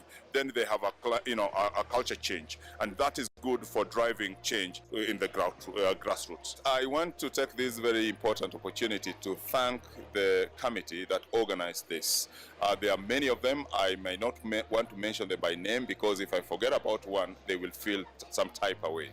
But I want you to know that I chaired this committee, but you are the best, because there would be nothing to chair if indeed you are not part of it. More importantly, congratulations for winning 2 times, and this is very big for us because it's the first time ever that this team generated a good show that led us to become number 1 in the best stand in research and development, and also number 3 in the number of universities that we are. This is not a mean feat, but more importantly is because you worked hard and you actually collaborated. And what's more important is that we thank God for next year, we do it again. Congratulations once again. Tulipotengeneza mashini yetu ya kwanza, tuliweza kupata usaidizi kutoka kwa Chandaria, wenye walitusaidia create a business. We had a working machine, but it was just a machine yenye ilikuwa inafanya vitu. Now we needed to make a business out of it. So Chandaria, they took us through a whole mwaka mzima tukisomea biashara tu, kujua tu hii machine utauzia nani, unatengenezea nani. Tulipomaliza hapo, tulibahatika kushinda shindano la Kenya National Innovation Awards yenye tulishinda under manufacturing. So sisi ndo tulikuwa washindi wa manufacturing mwaka wa 2018-2019, na tulipopata hela zile hela kidogo tulitumia kutengeneza mashini yetu kubwa yenye tulianzia biashara nayo. Wakati saa hii tuko na biashara inafanywa bypass, kwenye tunatumia hizo mashine kusaidia watu kukata, kutengenezea watu hizi bidhaa tofauti tofauti za CNC, juu tuliona watu wako wanaelewa CNC ni nini. So tukaona ni yetu, ni our own responsibility kuelimisha watu kuhusu CNC. So na vile tungeelimisha watu ni kuonyesha watu vitu tofauti tofauti zenye zinafanywa na CNC. So for the last 2 years tumekuwa tukioffer services kwa watu tofauti tofauti. For the last 4 years tumekuwa tukioffer services kwa watu tofauti tofauti. Actual professionals wenye tunafanyianga services za CNC, na sasa tumeona vijana pia tuliwaacha nyuma. So tumerudi back kuja na mashini ya vijana yenye tumetengeneza specifically ya vijana waweze kujisaidia. Hii mashini yetu tumetengeneza mashini ndogo yenye ina controliwa na computer, the same kaa hiyo mashini kubwa, lakini kazi yake hii tuna target vijana cause ni hela ndogo. Tunaiuza hii mashini at 150,000 yenye tunataka vijana waweze kujisaidia. Kijana anaweza kuja anunue, tumfunze kufanya hizo vitu zetu tofauti. Mtu anaweza jisaidia sasa. Unaweza enda ufungue biashara yako, tengeneza vitu tofauti. Your limitation with our machine, limitation yako ni imagination. Unaona? Kiingia Pinterest pale, kazi zimejaa. Tunafanya kawa China. Unaona?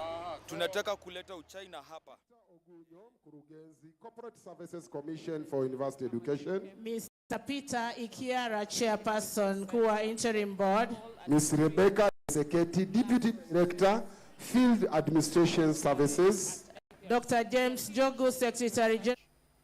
When research remains in books, it is no longer helpful to the community. So what we've done this year, we want to put research out there to people to impact their lives positively. So in this research, we were going into the Harbour Mary. 56th graduation ceremony. 56 graduation ceremonies later, Ojwang Mariam, una feel vipi? Kwa sababu pia wewe umekuwa katika campus hii muda si mchache. Nimekaa. Muda si mchache. Mara yangu ya kwanza kuingia campus ya Kenyatta University ilikuwa ni kwa sababu ya mtu ambaye naheshimu tena zaidi, ambaye ndo MD na CEO Equity Bank, anaitwa James Mwangi. Yes. Ule wakati alikuwa amenipea scholarship pale ya Wings to Fly, ufukara imetutwanga majengo Nyeri. Sasa tulikuwa tunakuja KU kupata zile mentorship, and I said can't it can die, this is my university of choice. And nakam KU napata sio sisi pekee. That's 2016. We've been here all these graduations. We've seen people grow. Watu kama hawa huwa my friends, utasikia story yao noma tena zaidi. Sawa, wacha kwa sababu umesema hivyo, let me step aside just a bit, uongee na hao pia tuweze kusikia journey yao imekuwa vipi katika the best university in the Republic. Kabisa. Asante sana Richard Okenye, Mkenya Kenya nai, lakini Ukenya wake usiukenye Kenye. Mtazamaji kutoka pale nyumbani, naungana in another set of interview. Hapa hivi niko na graduates. Wacha tunistumie Kiswahili niseme wanafunzi. Graduates from the School of Environment. Nataka usalimie watu nyumbani, tell them your name, alafu ndio tuende kwa mwenzako, alafu tuendelee, si ndio? Kabisa. Kwa watu wa nyumbani, naitwa Joan and I'm so happy to be here today. Very happy. Kabisa. Joan Odera, mara yangu na yeye kupatana ya kwanza aliniambia lazima atokee on TV. Unataka utoke on TV, and finally you are on TV on your graduation, a graduation that is very special. Hebu tuambie chani yako ya kusoma. Yangu ya kusoma imekuwa ngumu sana, nisieleza sasa. Talia. Finally, congratulations. So huyu mrembo ameingia shule, amepiga 4 years, lakini kwa sababu za kiafya, wacha tuziseme za kiafya, ikabidi lazima urudie your second year.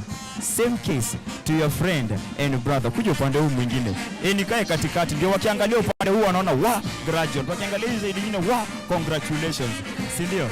Nataka uwasalimie ndani ya pale Kenya, waambie wewe ni nani na una graduate na bachelor's degree gani bro?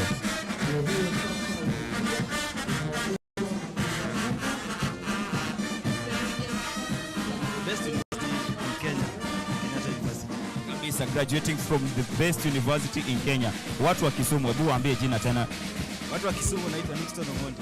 Kabisa. In the 56th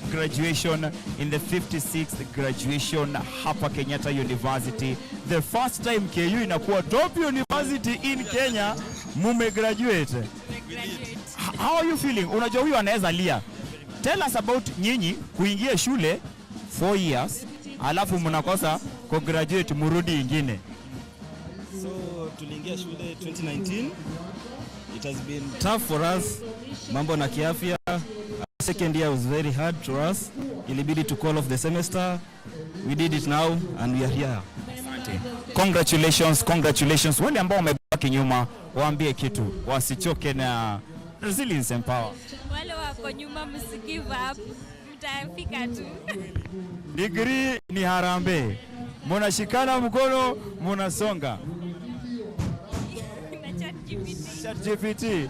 Research and quality education is our theme for the 56th graduation. Hii ndio mwaka watu wametumia mpaka ChatGPT sana, AI in research na hizo vitu zote. Asanteni sana. Congratulations na Mungu awabariki. Mtafiti hapa hivi na Mungu awabariki, si ndio? Kabisa. Na nina kuungana na Richard Okenye. Karibu sana. Niko na mikrofoni ama inapatikana, kama inapatikana kweli iko salama. Nice. Umeongea pale na wanafunzi ambao wamepitia muda mrefu. Mrefu. Wakati huu kuna national anthem inaendelea pale katika graduation ceremony. Kweli. Tuiungane nao alafu tutaweza kurudi kwa muda mfupi. Kweli. Kwa hivyo kama uko kwa TV tafadhali simama. Attention. And now the anthems. Kenya National Anthem by Administration Police Band and the choir. Naam, sasa wimbo wa taifa.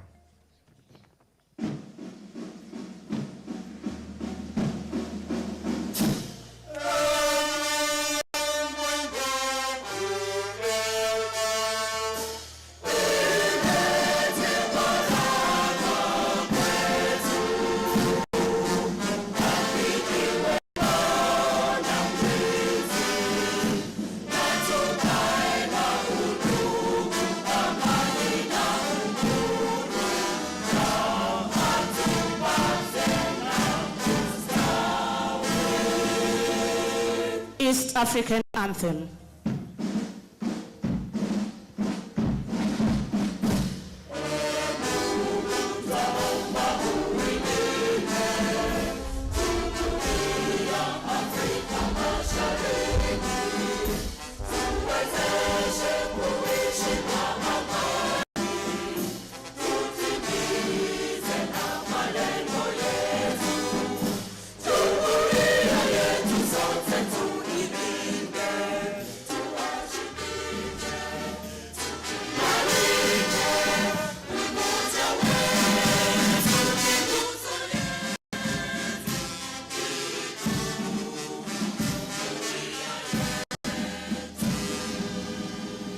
Wimbo wa Chuo Kikuu cha Kenyatta.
Thank you, Administration Police Band and Kenyatta University Staff Choir. Mr. Chancellor, sir, may you please take your seat. Members of the congregation, kindly take your seat. Tunawaomba nyote mukae.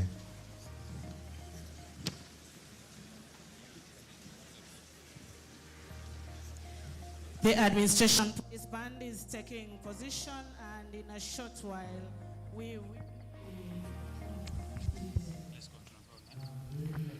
All right, that was the national anthem and also the East African anthem, just to make sure that we are in the spirit of the nation in trying to transform education, lives, not just in the Republic, but also in East Africa. Thank you for joining us here on KUTV Kenya. My name is Richard Okenye. On my left is Yvonne Kemuma and also Ojong Mariam, here to broadcast to you happenings second by second. And just about now, we are going into the entertainment section.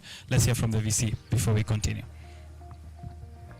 The authority entrusted to me by Kenyatta University Statutes of 2013, Statute 50, Section 6, I declare this assembly a congregation of Kenyatta University.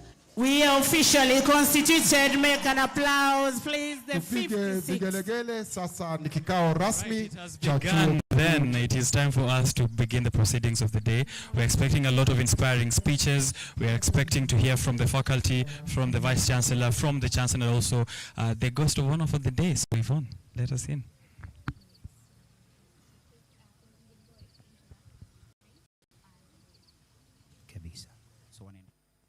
We have prayers from our university imam and our chaplain.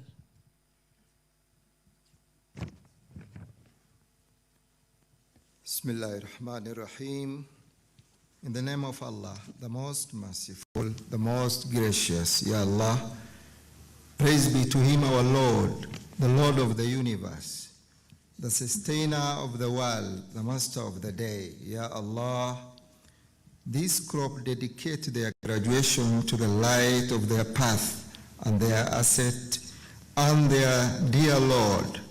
They dedicate to the apple of their eyes and the secret of their success, to their parents and siblings. May Allah bless them and prolong their lives, and to everyone who supported their mission, from their brothers, sisters, relatives, and friends until this day.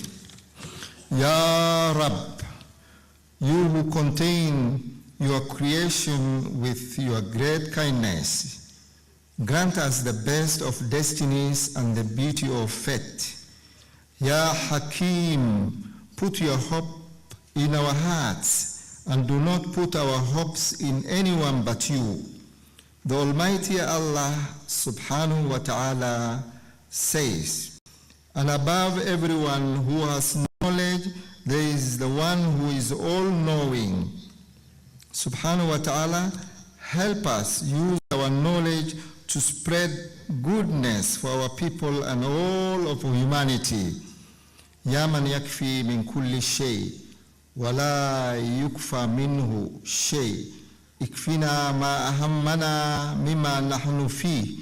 O Allah, who is sufficient from all things, but nothing is sufficient from Him, be sufficient for us in what worries us in our situations. Wa akhiru da'wana anil hamdulillahi rabbil alameen. Amen. Amen. We continue to pray.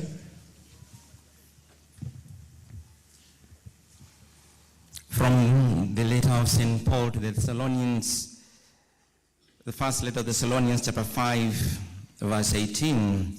Give thanks in all circumstances, for this is God's will for you in Christ Jesus. In the name of the Father, and of the Son, and of the Holy Spirit. Amen. Father, we come before you with hearts full of gratitude for this graduate. We thank you for your faithfulness in their academic journeys at Kenyatta University, for the knowledge and wisdom you have imparted to them. May they continue to use what they have learned to transform lives and make a positive impact in society. Lord, we pray that Kenyatta University continues to be a dynamic, inclusive, and competitive world-class university committed to scholarly excellence, innovation, and service to humanity. We pray that this vision continues to guide the work of the university, inspiring the lecturers and the learners to continue meaningfully to their to contribute meaningfully to their communities and nations through research, education, and leadership. Lord, we thank you that Kenyatta University has continued to provide quality, innovative, and inclusive education that meets the highest standards of academic excellence and creates opportunities for personal and professional growth. We pray that this mission stands out to be a beacon of hope for the graduates, guiding them towards success in their endeavors and helping them transform lives through knowledge, innovation, and education as they immerse themselves into the job market. Lord, we pray that our graduates embrace the core values of Kenyatta University: academic excellency, integrity, innovation, inclusiveness, and sustainability, and that these continue to shape their character and actions all the time. As they embark on their professional journeys, may they hold fast to these values, leading with integrity and excellence, and using their skills to promote inclusivity and sustainability in all that they do. Father, as our theme this year invites us, research and quality education in transforming lives, we pray that research, innovation, and quality education continue to shape the future of these graduates, enabling them to be agents of transformation in their communities and in the world. May they use their knowledge to impact lives, bring about social change, and contribute for the betterment of humanity. Lord, as these graduates take their next steps, we ask for your guidance and strength. May they seek wisdom in every decision they make, and they use the knowledge granted to solve problems, innovate, and bring about positive change. Empower them to continue learning and growing as they carry forward the legacy of excellence installed here at their alma mater. We thank you, Lord, for the management, the faculty, the staff of Kenyatta University, for the Chancellor, for our VC, Professor Washeke, and the Senate, and all the management. We laud their dedication and commitment to fostering a conducive environment for our students. Bless them, Father, with wisdom, strength, and resources to guide the university and her students towards even greater heights of academic excellency and service of humanity. Lord, we pray that these graduates will be successful in their endeavors. May they be inspired by the vision and mission of Kenyatta University to impact the world through their expertise in research, innovation, and education. Protect them from greed and corruption. May their stars fly high to make a tangible difference, transforming lives and communities in Kenya and beyond for the better of humanity. Lord, we ask you for your blessing upon these graduates, their families, and Kenyatta University, especially on this day. May your favor be upon them as they step into the future, and may their lives reflect the transformation brought by knowledge, innovation, and your grace. We trust that through the research and education they have received, they will continue to grow and make an impact, all for the glory of your name. Through Christ our Lord. Amen. The Lord bless you and keep you. The Lord make his face shine on you, be gracious on you. Lord, turn his face on you and give you peace, in the name of the Father, and of the Son, and of the Holy Spirit. Amen. Amen. Please be seated. Naam, sote tukae.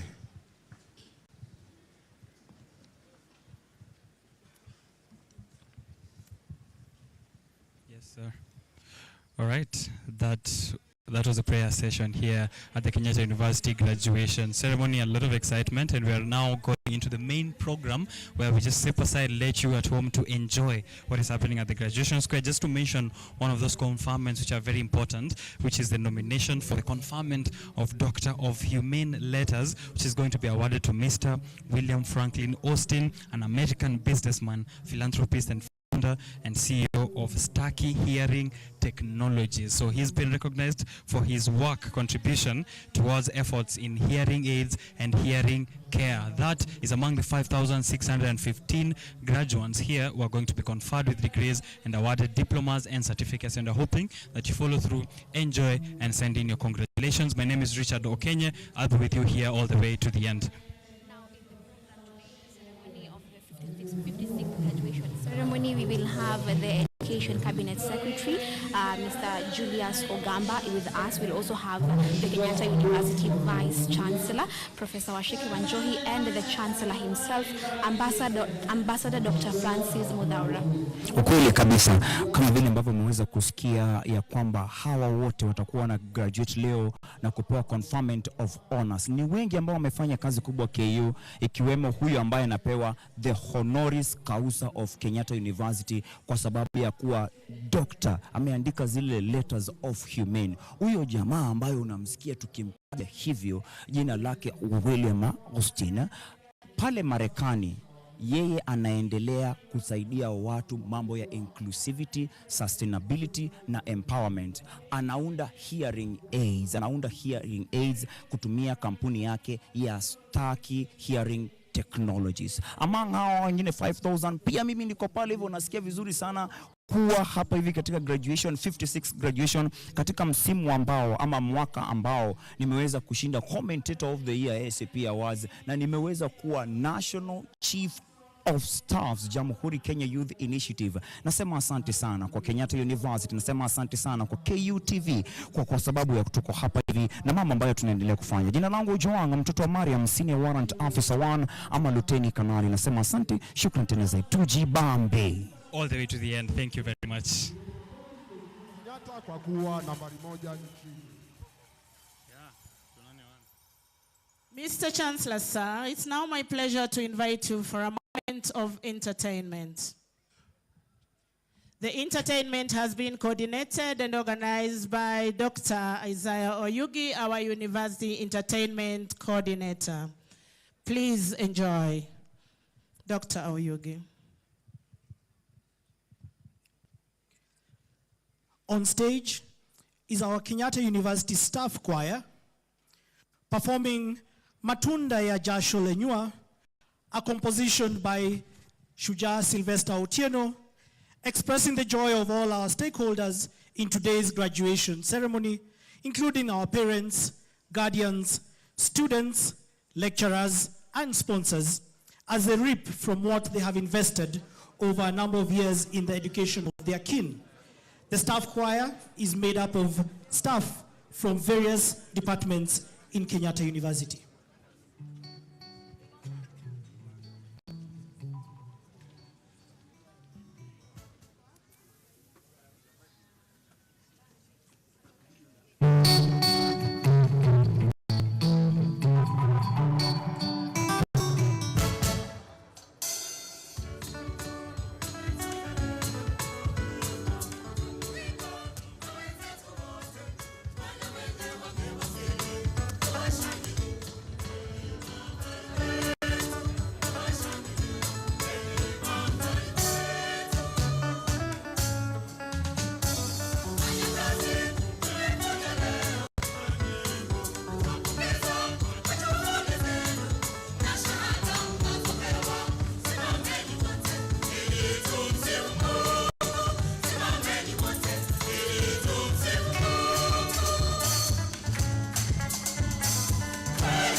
sasa hivi ni wachezaji densi kwa jina Mchago Dance. Watatuchezea densi ya Mchago Dance ambayo ni densi ya utamaduni kutoka eneo la kule maeneo ya pwani.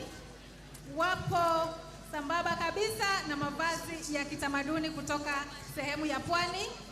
Densi hii ina wanafunzi kutoka chuo kikuu cha Kenyatta, kutoka idara tofauti tofauti, chini ya uangalizi wa Jafet Blaso na Dhita Barisa, na wanasherehekea utamaduni wa kule pwani.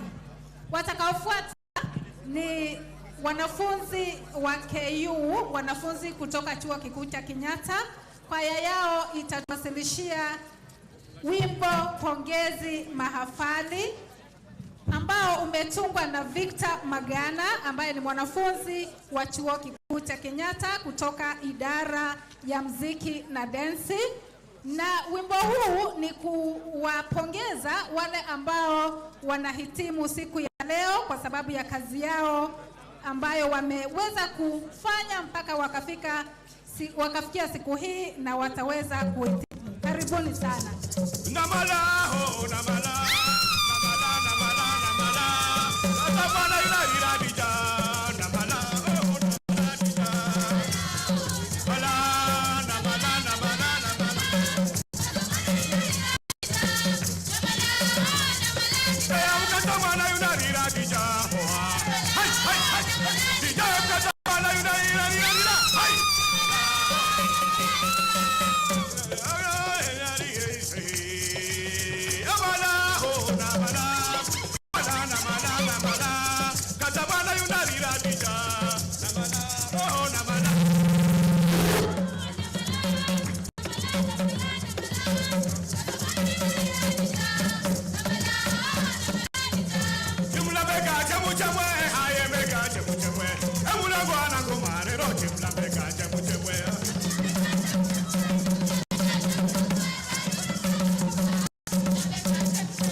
A nice round of applause for the Rambolo dancers as we usher in the KU Students Choir, conducted by Victor Magana, a song that he composed himself, a student who's graduating from the School of Education in Music and Arts.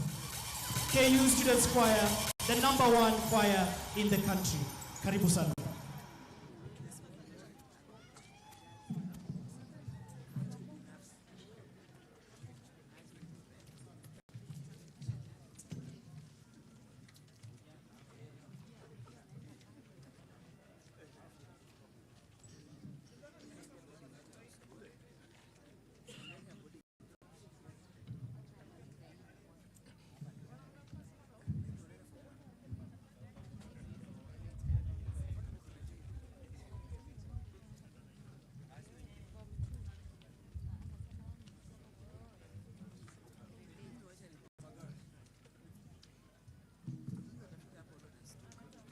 And we are reminded that the Kenyatta University Choir has emerged the top choir for 15 years running now at the National Music Festival.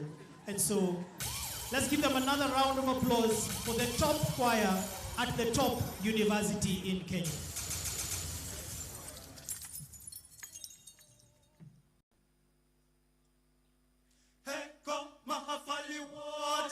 Mmeshafuzu, pokeeni pongezi kwa juhudi zenu, mmefanikisha siku ya leo. Enyi mmefanikisha siku ya leo. Pongezi, hongera, matupa fahari. Pongezi na hongera, mmehitimu. Pongezi, hongera, hongera. Pongezi, hongera. Hoye hoye, mahafali hoye, mmehitimu na kufuzu hoye. Fahari yetu mahafali hoye. Na mitihani mmefanya hoye, kwa ukakamavu mkafuzu hoye. Fahari yetu mahafali hoye. Mmehitimu. Maktabani mlikesha usiku kucha na mchana kutwa. Fahari yetu mahafali hoye. Changamoto zisizo haba lizikabili na kushinda. Fahari yetu mahafali hoye. Heri njema na fanaka twawatakia maishani. Fahari yetu mahafali hoye. Na Mola awalinde, awatunze, awaongoze kote kote muendapo. Pongezi, hongera,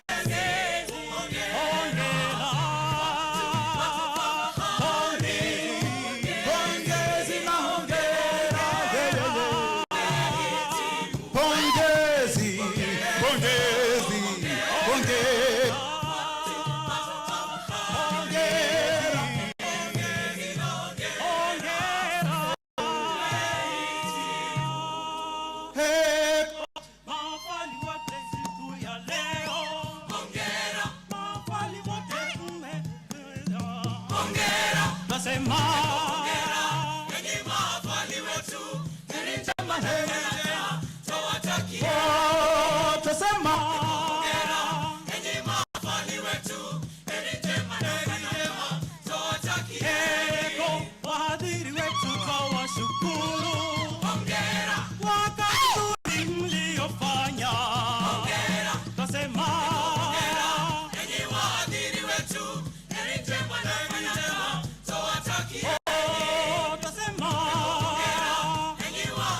Wetu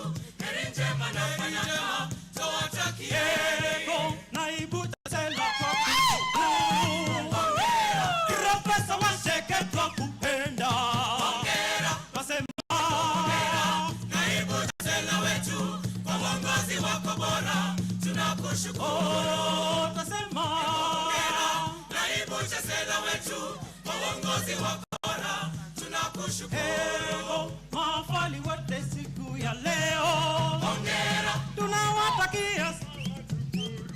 Hongera eko hongera enyi mahafali wetu, heri njema na fanaka tawatakieni. Eko hongera enyi mahafali wetu, heri njema na fanaka tawatakieni. Eko na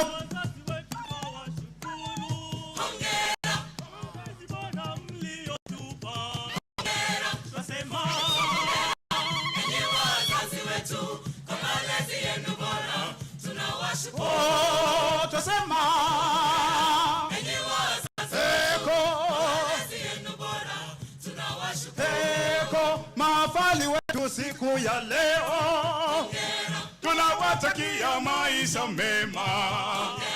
Tusema enyi wazazi wetu, heri njema na fanaka tawatakia. Oh, tusema enyi mahafali wetu, heri njema na fanaka.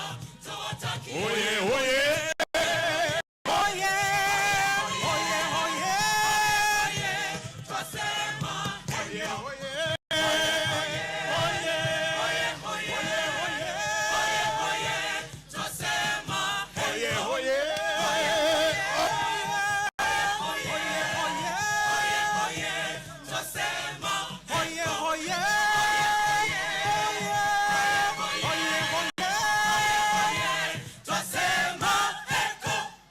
Hoye hoye twasema heko. Pongezi mahafali, a composition by the composer and conductor Victor Magana. As the KU Students Choir leave, we now welcome Eagle View Academy, a contemporary dance a dance group here from Kenyatta University, who won the best contemporary dance at the recently concluded KU Culture Week. A round of applause for Eagle View Academy.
1 2 unaweza penda kujimarinate sabigal na tigal kujivalidate super pana choma bet wewe uko sawa maintain hivyo hivyo we hivyo hivyo sema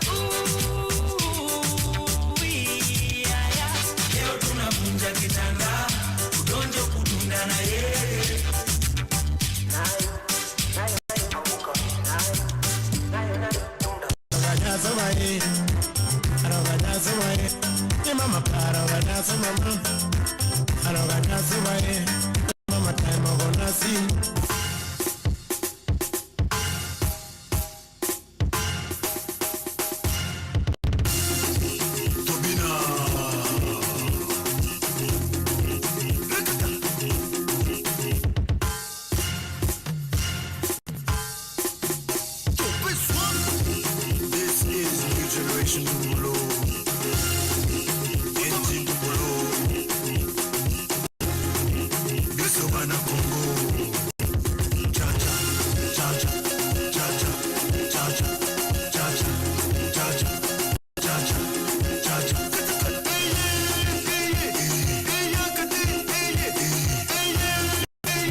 Nice round of applause for Eagle View Academy, a contemporary dance here at Kenyatta University.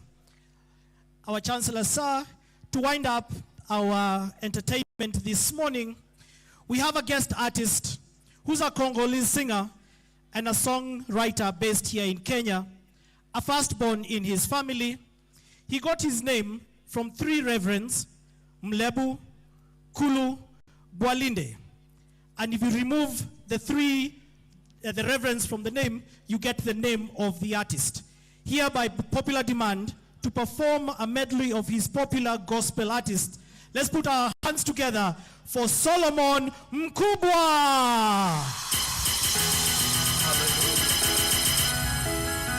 Kama unajua Mungu ametenda, inua mikono yako miwili juu. Wangapi wanajua Yesu amewatendea? Wapi vigele gele gele gele? Unaweza ukainuka kwa miguu yako, tuabudu Mungu, tumwambie asante. Inuka kwa miguu yako. Kama unajua Mungu amekutendea na haijawa rahisi, inua mikono yako miwili juu. Mwambie tu Mungu asante, asante, asante. Asante. Tutaimba kwa sauti kubwa. Hallelujah. Oh, hallelujah. Mwangalie jirani yako, mwambie Mungu ametenda kwangu. Hallelujah. Mungu wetu mwenye nguvu ni Baba.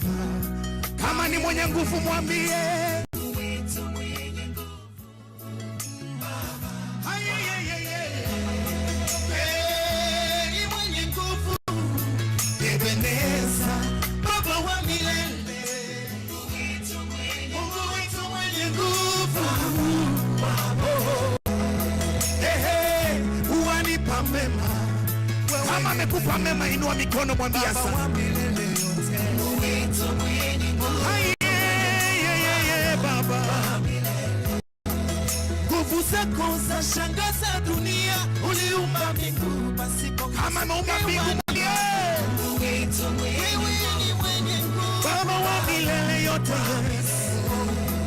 Inua mikono, mwambie asante.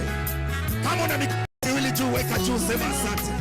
Tumwambie hallelujah Baba. Oh yes. Neema yako, fadhili zako kila asubuhi ni mpya tena, zanifariji. Kama amekuamsha asubuhi, inua mikono, mwambie neema yako, fadhili zako asubuhi ni mpya tena, yes. Nikikosewa na maisha, wanipa tumaini kupata maisha Baba. Wajaponicheka, wewe ambaye umepoteza tumaini, Mungu akupe maisha. Uhimidiwe Yahweh. Neema yako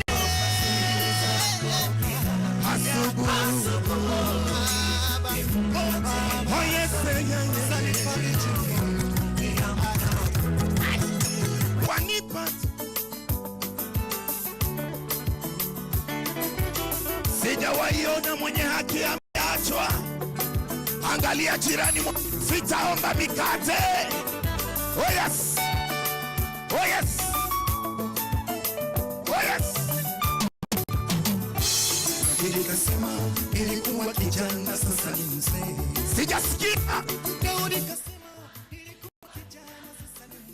Ati nini? Sijawahi ona mwenye ameachwa wala watoto wake kuomba. Yes, KU, Mungu ni nani? Mungu ni mwaminifu kwa ahadi zake. Jamani, Mungu ni nani? Mungu ni mwaminifu kwa ahadi zake, si kama wale. Akifanya nini? Akiongea Yesu ameongea. Wapi vigelegele? Akikuahidia kitu Baba ameahidi. Na ujasiri atatenda kwa wakati wake. Tunamuita nani saizi? Ninamuita Bwana wa amani. Ninamuita mfalme wa amani Bwana. Ndio maana mimi ninaimba kwa sababu ya amani. Jamani, ni uwezo gani? Ni uwezo gani? Uwezo gani unaompinga yeye? Mwimbi asikie. Uwezo gani? Uwezo gani? Uwezo gani? Yes! Wapi nduru kwa Yesu? Mfalme wa amani. Inua Yesu, inua juu. Wewe ni mwema. Wewe ni mwema. Amekutendea, umepata shahada. Wewe ni mwema. Haleluya. Oh Yesu Bwana wa amani. Haya anasema wewe ni mwema. Tunaimba mfalme wa amani.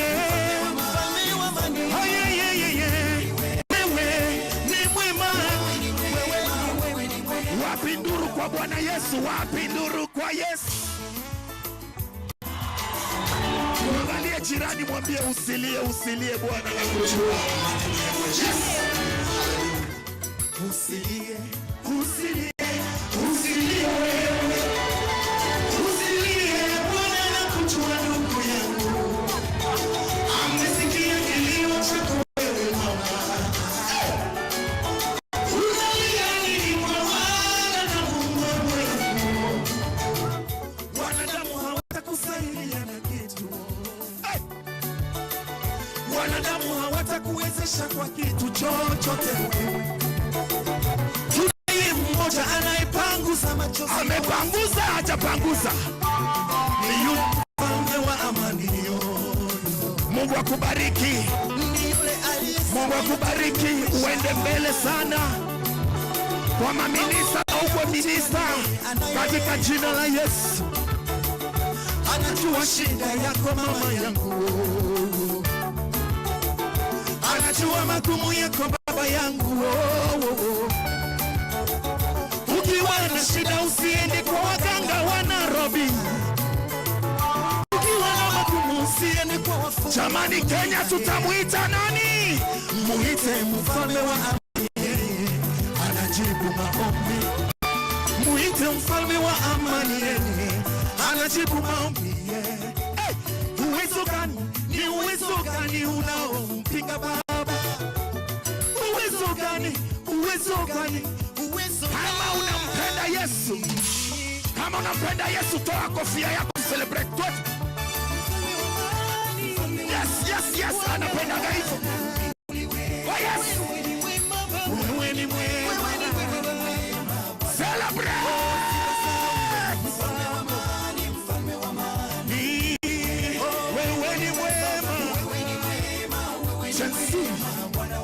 Tunaimba mfalme wa amani. Wewe ni mwema KU. Mfalme wa amani ni wewe. Mwisho hakuna mwingine. Ni wewe tunaimba kila siku. KU.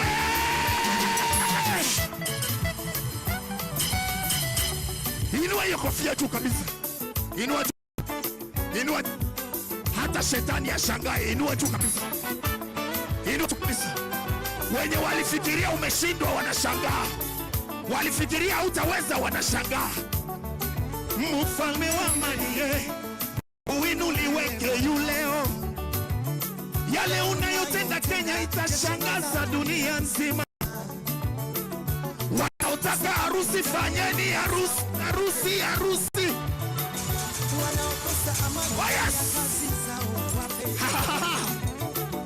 Wanaotaka watoto zaeni mapacha, mapa. Ni wewe Bwana wa amani ya Afrika. Wanaotaka job Marekani, pokea visa na passport. Inua juu twende.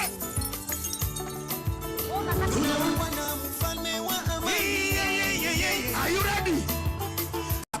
Are you ready? Inua juu tuimbe kwa sauti tumwambie.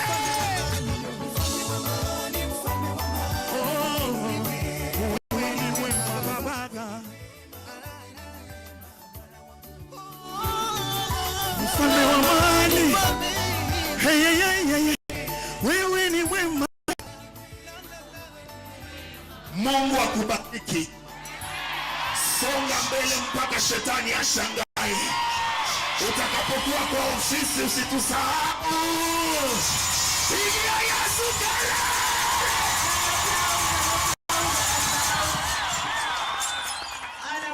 An applause once again. Let us applaud the entertainment team. Makofi na vigelegele. Makofi na vigelegele kwa mtumbuizaji. Please take your seats. Tafadhali tuketi.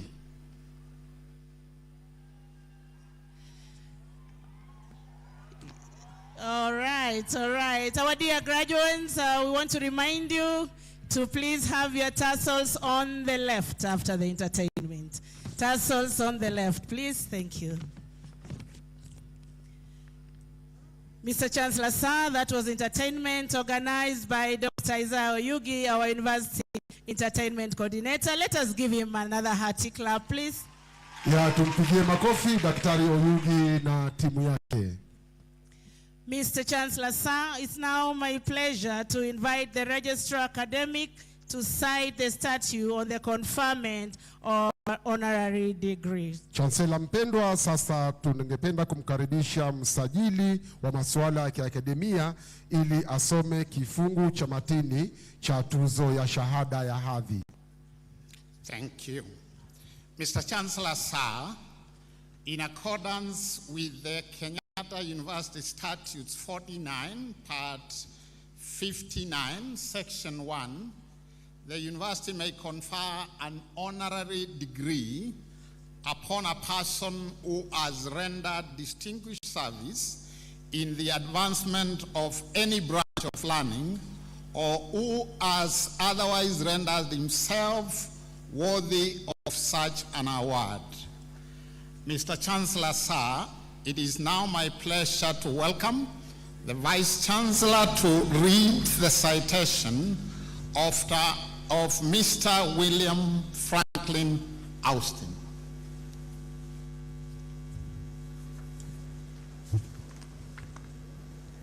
Mr. Chancellor, sir, before I read the citation of the honorary awardee,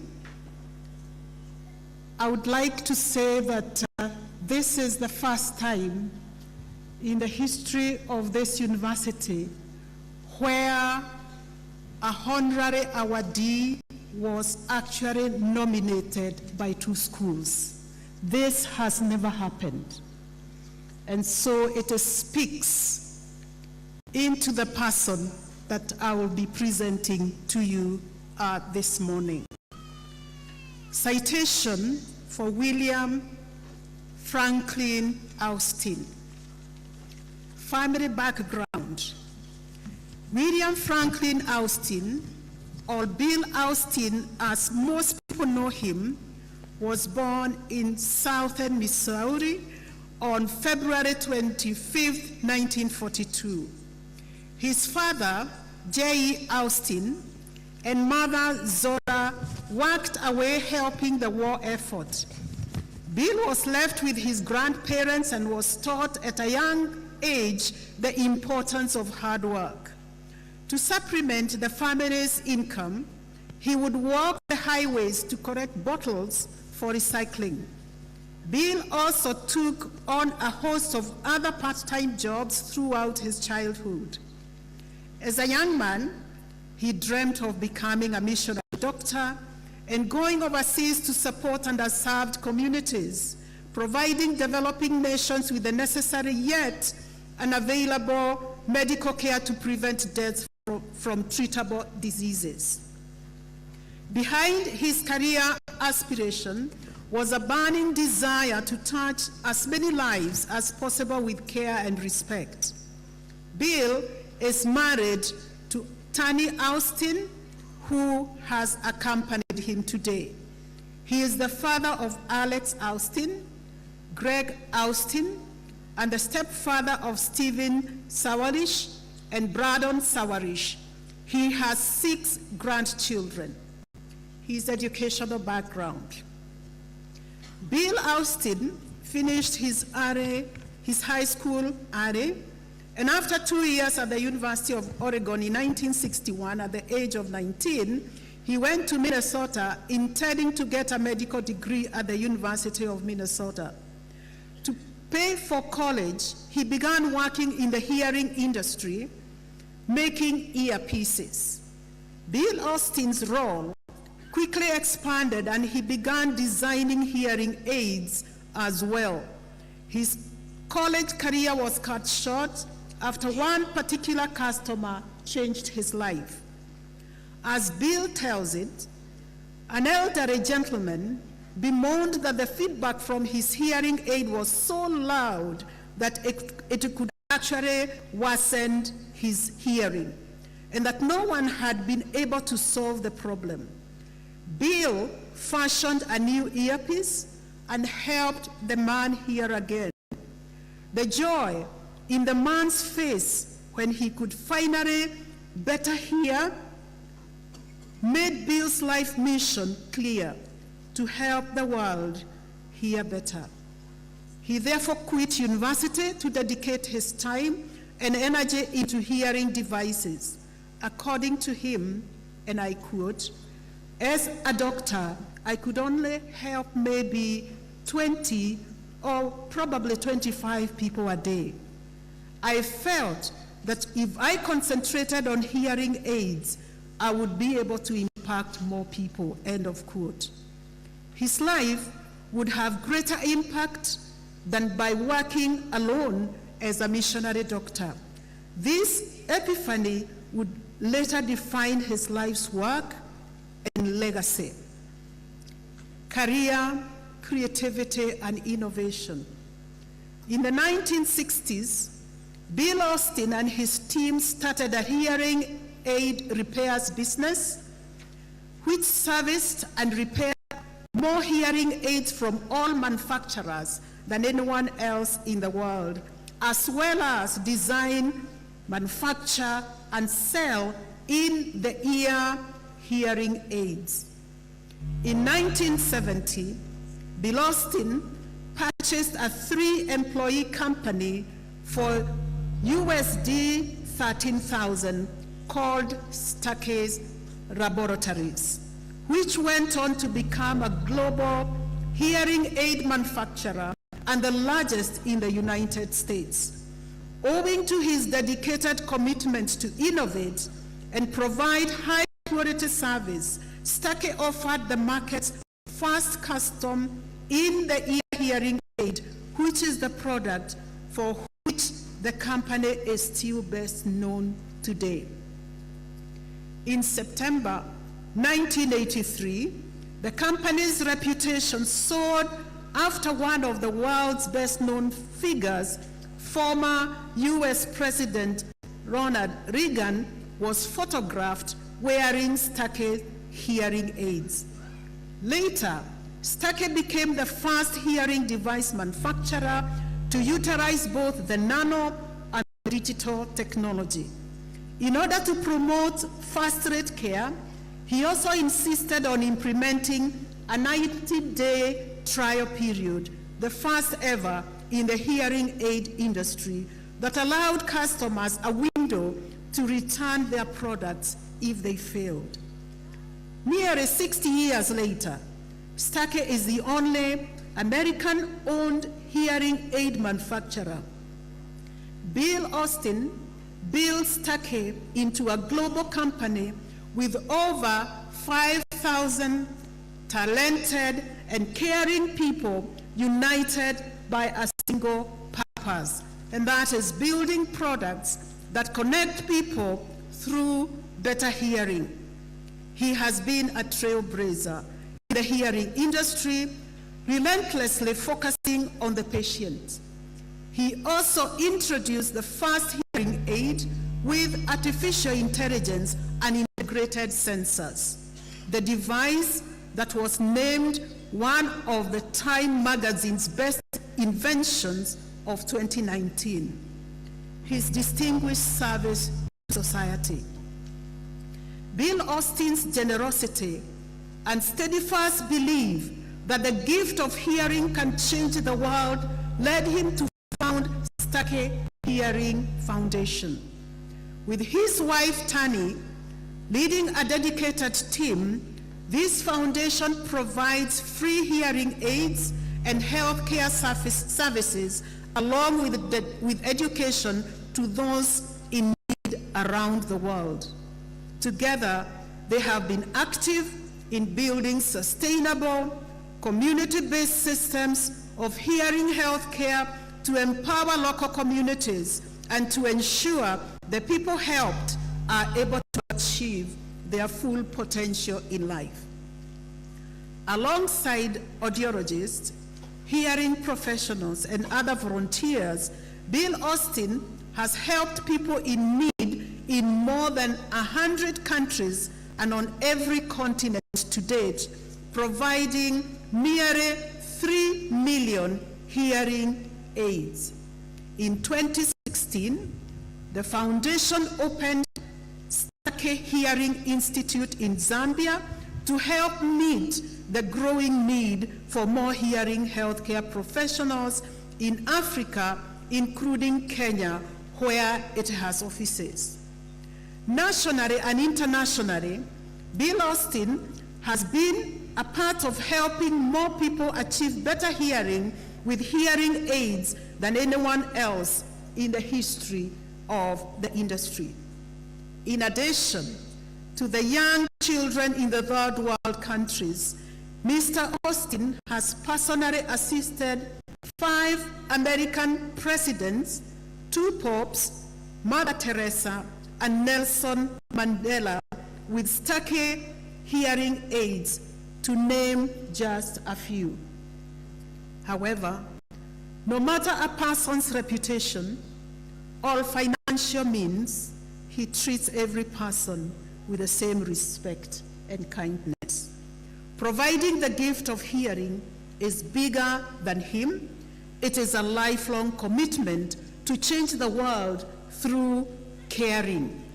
In 2021, Stuckey launched a corporate social responsibility program called Stuckey Cares. The program focuses on helping local communities in need by providing health resources, hearing health resources. In 2022, Stuckey Cares entered a global partnership with Special Olympics to help athletes with disability get the hearing health resources they need. His compassion and kindness for others are the foundation of Stuckey's work and purpose to build caring products that connect people through better hearing. In 2016, Bill Austin informed the Stuckey team that they will be dedicated to 1, helping people to be healthier, live longer, and perform better by optimizing on cutting-edge technology. To do this, the team would provide the brain with enhanced input to help each person better meet the challenges of life. So far in their efforts to do this, they are providing translations for 76 languages with very little latency, along with fall detection and alerts. They also provide physical therapy program to enhance balance, physical fitness tracking, and cognitive fitness tracking. In addition, they have come up with an app to automatically share data with caregivers and a personal assistant to provide appointment reminders, make phone calls to check on world events, the weather, and so forth. The amazing quality of this technology is that you can talk to your hearing aid and ask it to give you answers from the cloud enhanced by artificial intelligence. Mr. Austin and his team promises that soon there will be many more health and wellness features driven by technology. Recognitions and awards. For his philanthropic work, Mr. Austin has received numerous local, regional, and global awards, which include the Horatio Alga Award, Mexico Aztec Eagle Award, Jefferson Award, Albert Schweitzer Leadership Award, National Caring Award, Humanitarian Award from Variety International, A.G. Bell Lifetime Achievement Award, Woodrow Wilson Award, Minneapolis-St. Paul Business Journal's Minnesota Manufacturing Award for Career Achievement, Finance and Commerce and Minnesota Lawyers Minnesota Icon Award. At the United Nations in 2017, Bill Austin was named the first Goodwill Global Ambassador for Ear and Hearing Health. And in 2022, he received the Lifetime Achievement Award from International Hearing Society. He also has received Doctor of Audio Prosthology from the University of Texas. He also has Doctor of Law from Pepperdine University. He also received Outstanding Business Leader Award from Northwood Institute, and he also received Golden Cross Award from University of Santo Thomas. His guiding principles in life. Bill Austin believes, and I quote, "Alone, we can't do much. Together, we can change the world," end of quotes. He has made it his life mission to help the world hear better and has impacted millions of people around the world. His guiding principles, which have shaped Stuckey's core values, are: 1, caring. He values and respects all people and their stories as he helps them hear better. He recognizes diversity of thought and experience. 2, fearlessness. He courageously pursues his innovations with curiosity and ingenuity as he advocates truth and proactivity. Dedication. He relentlessly dedicates himself to Stuckey's purpose, mission and vision, and various relationships and the corrective power of collaboration. Mr. Chancellor, sir, there is no doubt Mr. Austin is the leader in innovative hearing and technology in the world. This is why Kenyatta University today joins the world in recognizing his contributions to the hearing healthcare industry and his charitable work, especially among the disadvantaged communities. His leadership, commitment to innovation, and dedication to assisting people with hearing problems is unmatched. Mr. Chancellor, sir, it is in recognition of his leadership, contribution in innovative technology in the hearing industry, and the charitable work to assist humanity that I am humbly honored and privileged to present to you a great and humble philanthropist and selfless servant of the people, Mr. William Franklin Austin, for the award of the Doctor of Humane Letters Honoris Causa degree of Kenyatta University. An applause, an applause, an applause. I now wish to invite Mr. Austin for the award of the honorary degree and request that all members of academic staff and guests in academic attire to please rise.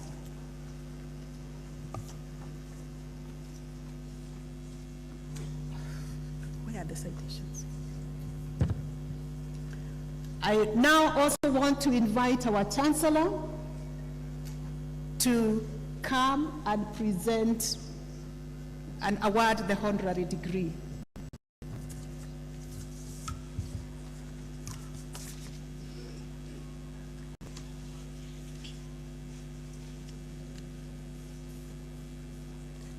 I admit William Franklin Austin to the degree of Doctor of Humane Letters, honoris causa, and by my authority and that of the entire university, give power to read and to do all that appertains to this degree. An applause, Dr. William Franklin Austin. A better clap for him, please. Technical.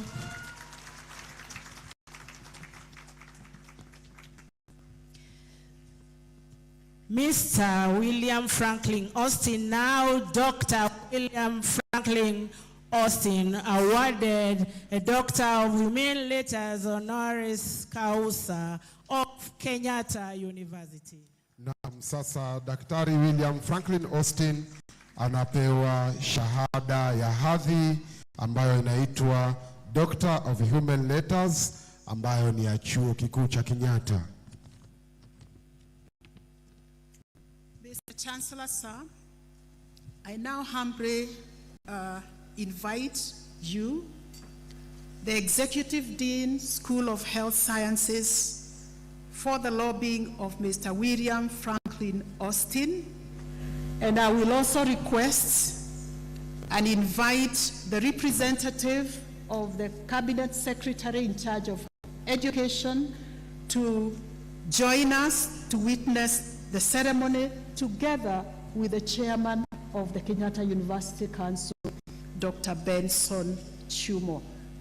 Happening now at this great university, Kenyatta University, is the robing of Dr. William Austin. Naam, sasa Daktari William Austin anavalishwa gauni la shahada ya hadhi. See the red cloth gown with 3 gold bar sleeves. Ni gauni la rangi nyekundu, mikono yake.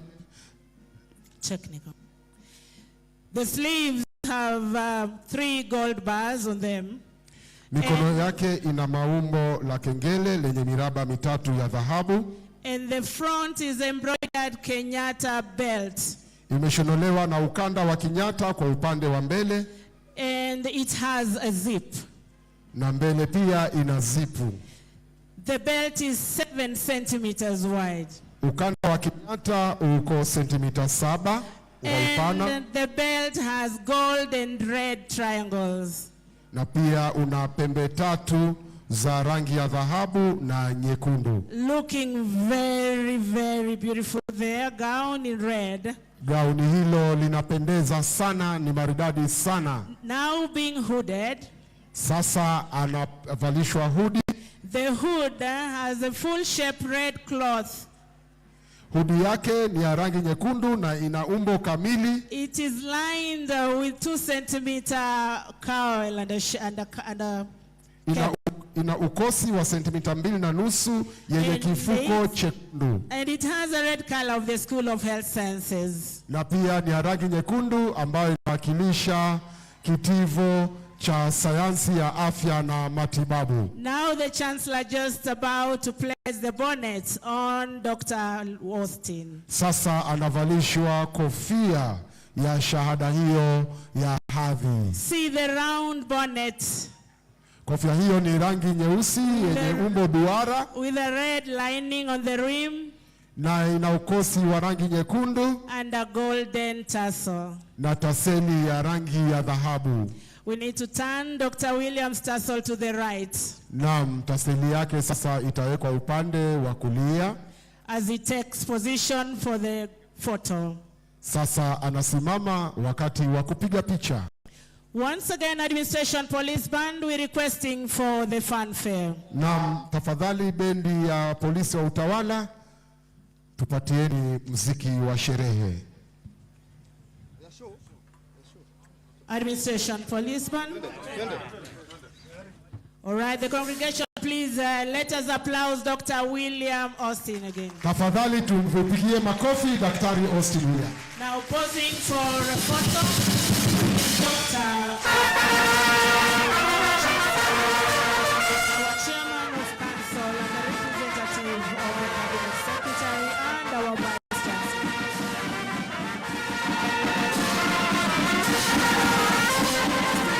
Invite the spouse of Dr. Austin, please join First Lady of Kisumu County. Kindly join into the... Tafadhali tunamuomba mke wa Daktari William Franklin na pia mke wa gavana wa kaunti ya Kisumu aje wajiunge na picha hiyo ya pili. Karibuni sana. We're taking the second photo now. The family of Dr. Austin, please be ready for the next photo. You kindly join in as well.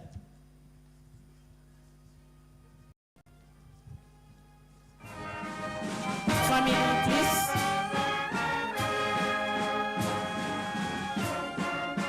And friends of Dr. Austin. Family and friends who came to witness this. Na marafiki wa Daktari Austin William waje wajiunge na picha tafadhali, tunawaomba. A great man is honored today during the 56th graduation ceremony of Kenyatta University. Shahada hii ya hadhi inatuzwa kwenye sherehe hizi za 56 za mahafala ya chuo kikuu cha Kenyatta. We are Kenyatta University. We honor the big and mighty.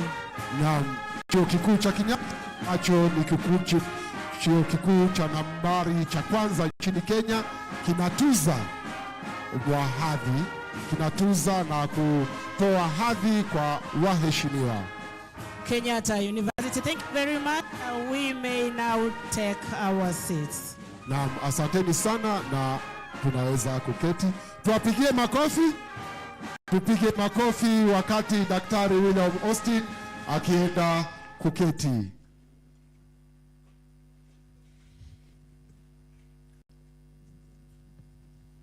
I would like now to invite Dr. William Franklin Austin to give his acceptance speech, and standing alongside him will be his wife, Miss Tani, please.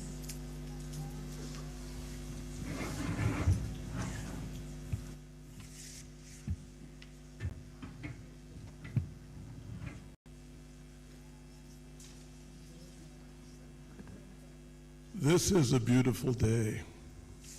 It's the day that we have been given to celebrate life, to respect and defend life. You are the future. My time is nearing its end. Your time is only beginning. You have the education, the training. You made the commitment for that. Now you are given the responsibility to impact the world and impact life in a positive way. I have been blessed because I received direction in my life, and I have simply followed the direction. I prayed in Jesus' holy name that the Father might direct me, that he might direct me so I might serve him better.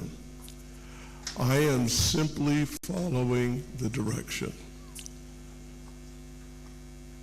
To whom much is required, much is given. And to whom much is given, much is required. I accepted this responsibility. I accept responsibility well. And so I've been given the resources needed to continue the work, to expand the gift, and invite more people to join in and share values that we all accept as our own.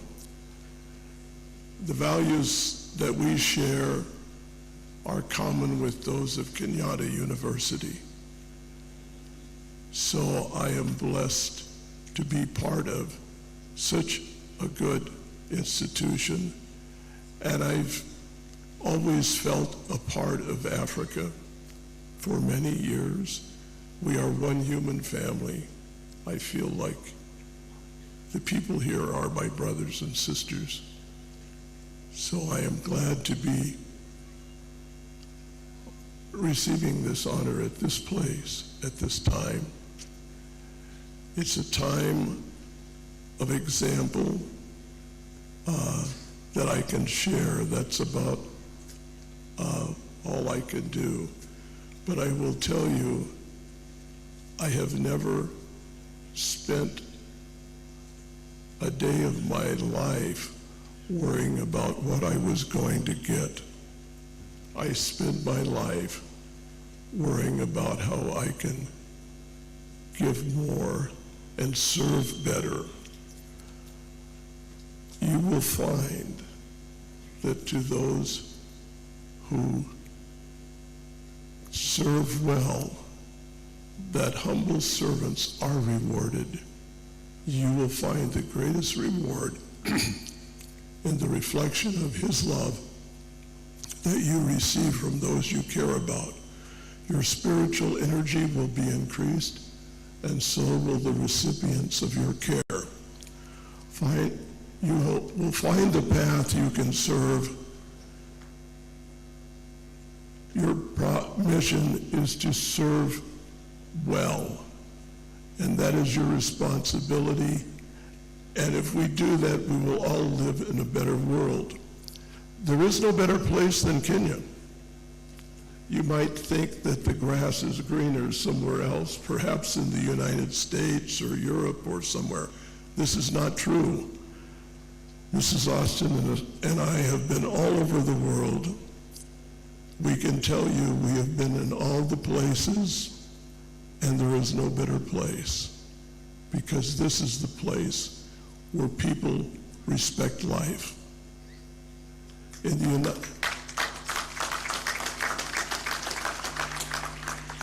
In the U.S., people are worried about what's wrong.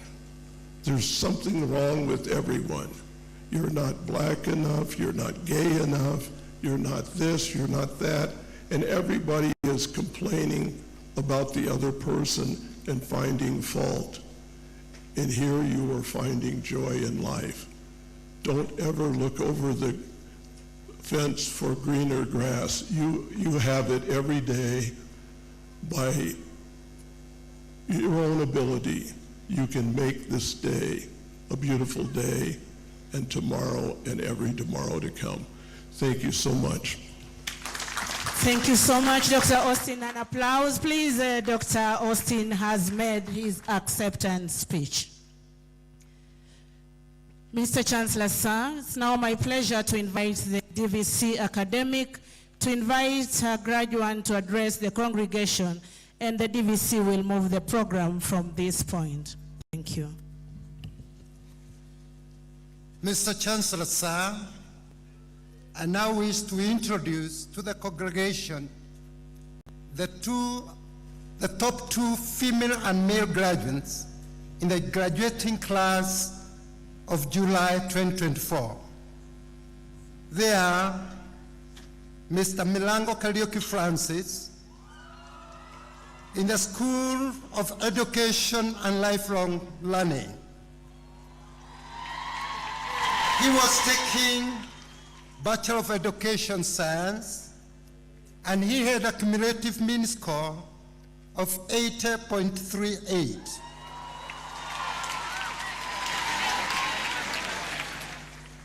The second graduate is Ms. Mukami Mologi from the School of Health Sciences.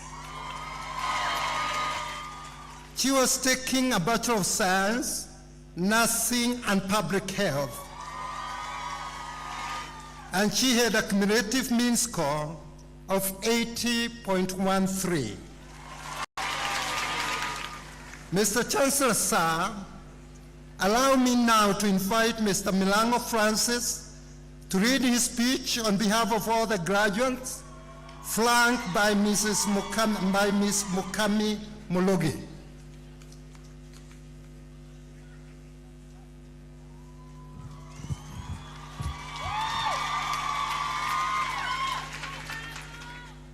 The Cabinet Secretary, Ministry of Education, Honorable Julius Migos Ogamba, represented by Mr. Frederick K. Ndambuki, Secretary, Administration, State Department for Higher Education and Research, the Chancellor, Kenyatta University, Ambassador Dr. Francis Mudaura, the Chairman, Kenyatta University Council, Dr. Ben Chumo, members of Kenyatta University Council present, the Acting Vice Chancellor, Kenyatta University, Professor Washeke Wanjohi, Your Excellencies, the Ambassadors and High Commissioners present, Chancellors and Vice Chancellors from other universities present, members of Kenyatta University Management Board and the Senate, professors present, Kenyatta University staff and the students, invited guests, parents and guardians, esteemed graduates, alumni present, ladies and gentlemen, good morning.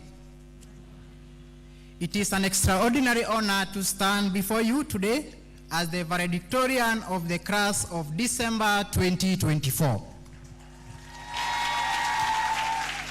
My name is Milango Francis Kariuki, a proud graduate from the School of Education and Lifelong Learning. On behalf of my fellow graduates, I extend heartfelt gratitude to you all for sharing in this milestone that marks not just a transition, but the culmination of years of dedication, sacrifice, and hard work. First, we owe our deepest thanks to our parents, guardians, sponsors, and mentors. Your unwavering support and sacrifice have been our foundation.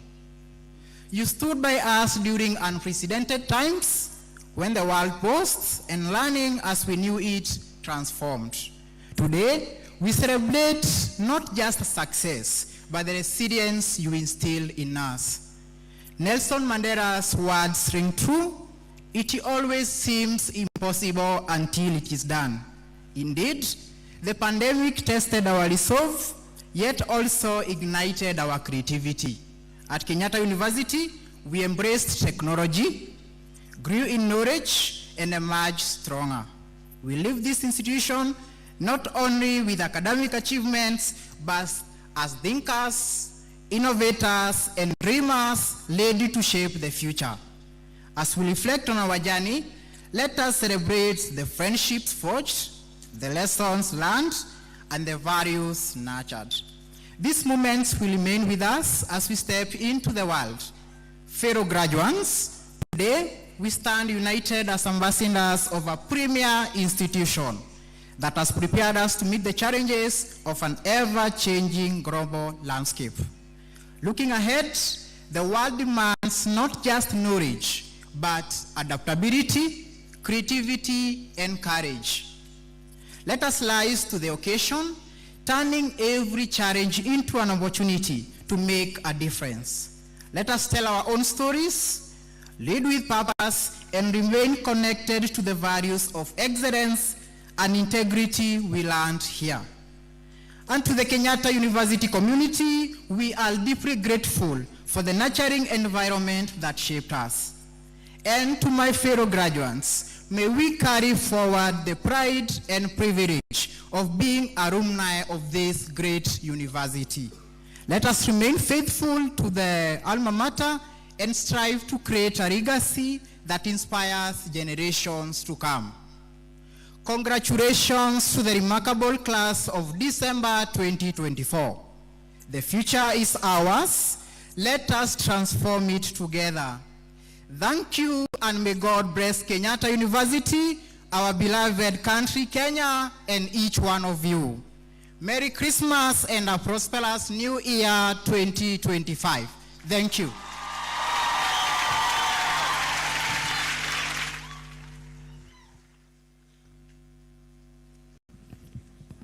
Mr. Chancellor, sir, allow me now to introduce the alumni of Kenyatta University who will be addressing the congregation shortly.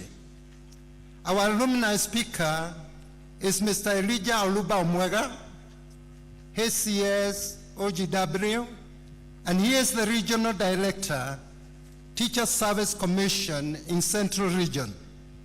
He graduated from Kenyatta University with a Bachelor of Education Arts degree on Friday, 19th November 1993. He is accompanied by his wife, Mrs. Beatrice Kemunta Omwega, a high school principal at Nyamelako Secondary School, who also graduated from Kenyatta University with a Bachelor of Education Arts degree on 19th October 1994. And together they are accompanied by their children, Miss Harriet Jessica Omwega, who is a teacher at St. George's High School, Nairobi, and she graduated from Kenyatta University, the class of 2017. We have also Mr. Blair Nimrod Omwega, a civil engineer who is practicing privately, and he graduated from Kenyatta University, the class of 2022. They have also Mr. Bonventure Willis Omwega, who is an accountant at Teacher Service Commission, and he also graduated from Kenyatta University, the class of 2023.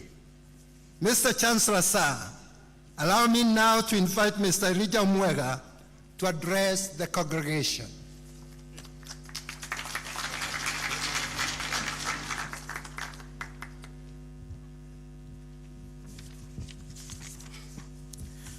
Thank you, Master of Ceremony. The Cabinet Secretary, represented by Mr. Ndambuke, the Chancellor, Kenyatta University, Ambassador Dr.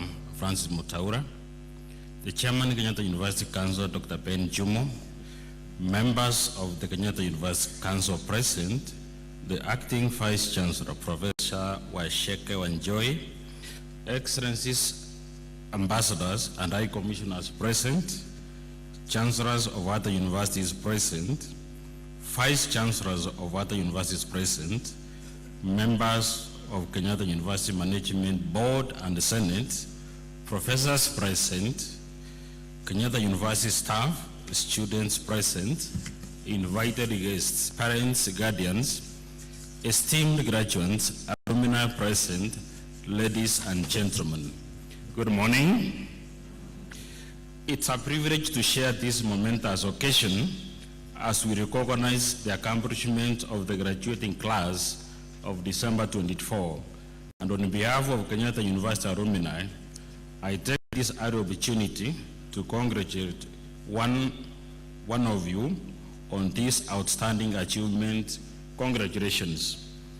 Distinguished guests, ladies and gentlemen, my presence here today brings back fond memories of my own graduation from Kenyatta University during the 8th congregation held in this very square on 19th November 1993. Upon completion of my bachelor's degree in education, I was posted to a rural school in the present Kisii County, where I asked God, what happened? I'm being sent to a school that has no address. But God gave me grace. I moved there. I became an assistant teacher. I became a senior teacher. I became a deputy principal. I became a principal. And later on, out of the success in that school, the commission transferred me to secretariat through a competitive interview. And my first appointment was in Kakamega. I was transferred back to Kisumu in the then PD's office. Then in 2012, with the exit of the provinces, I was again posted back to Kakamega, later transferred to Trans Nzoia. And from there, I was appointed accounting director in Kwale. From Kwale, I was posted to Mazabit. From Mazabit, I was posted to Nyeri. The message I want to give is that we have a very beautiful country called Kenya. Then last year, I was appointed the regional director, Central Region, where I'm serving currently. And all this is a result of the foundation laid upon to me by Kenyatta University through guidance, the skills and knowledge I acquired in this university. I can confirm from where I'm standing, this is an excellent university. You are at the right place. And you have no regret, you have no apologies, because you can hear the academic tree, the way it has been announced here. And I wish we take it up so that we become the really ambassador of Kenyatta University. Dear graduates, today marks both a culmination of years of hard work, dedication, and the start of a new chapter in your lives.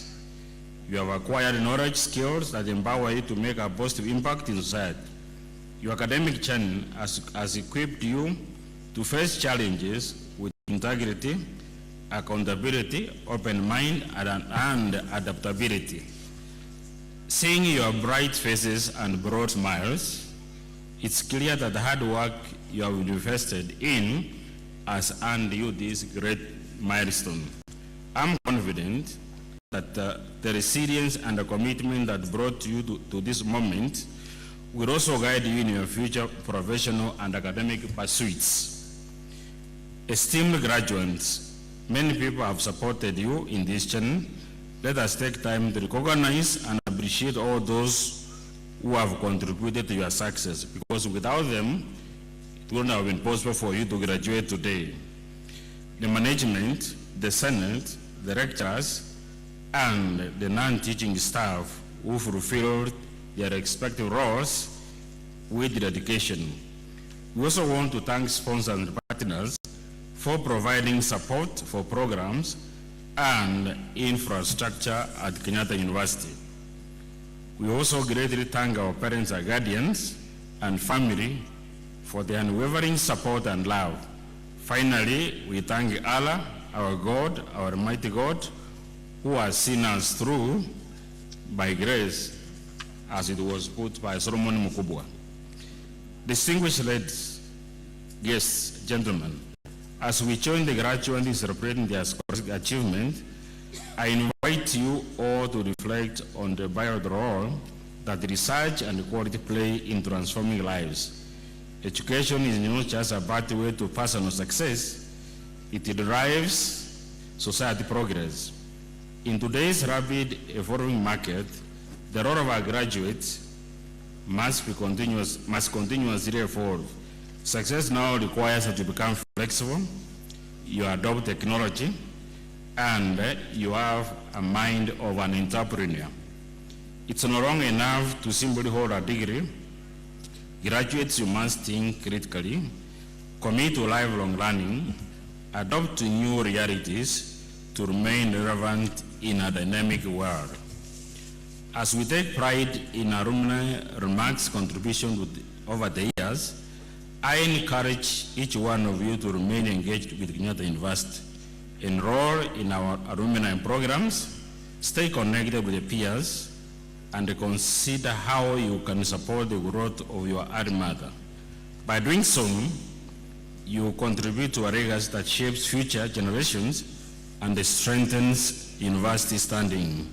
Our alumni membership has continued to grow. With today's graduation, we hope to add 6,000 more to be members. I urge all of you to join Kenyatta University Alumni Association as members and support the university in various capacities. Dear graduates, always remember that education has equipped you with the knowledge, skills, and the skills required to create a positive change. Go forth with confidence, make an impact, and carry Kenyatta University spirit with pride wherever you go.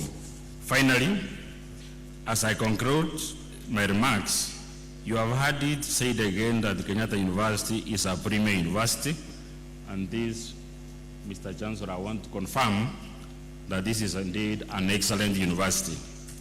I want to confirm to you, to the whole world, that this is an absolute truth, and the Kenyatta University is an excellent academic institution that nurtures all-round citizens. Indeed, I was admitted here for B.Ed program, but beyond gaining my degree, KU also gave me a wife, and of which I have no regrets. Maybe she can wave.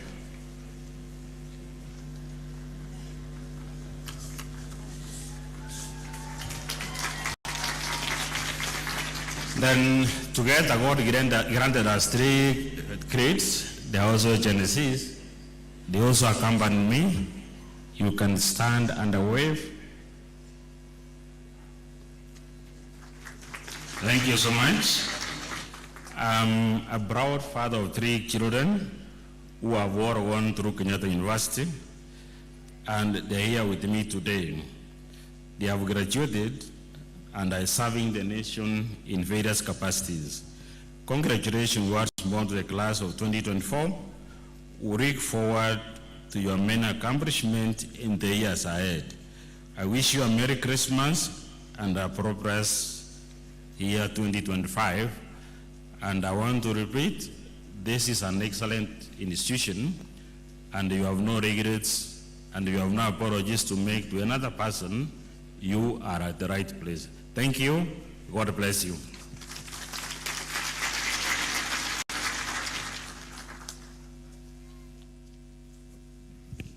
Mr. Chancellor, sir, allow me now to invite the Vice Chancellor of Kenyatta University to address the congregation.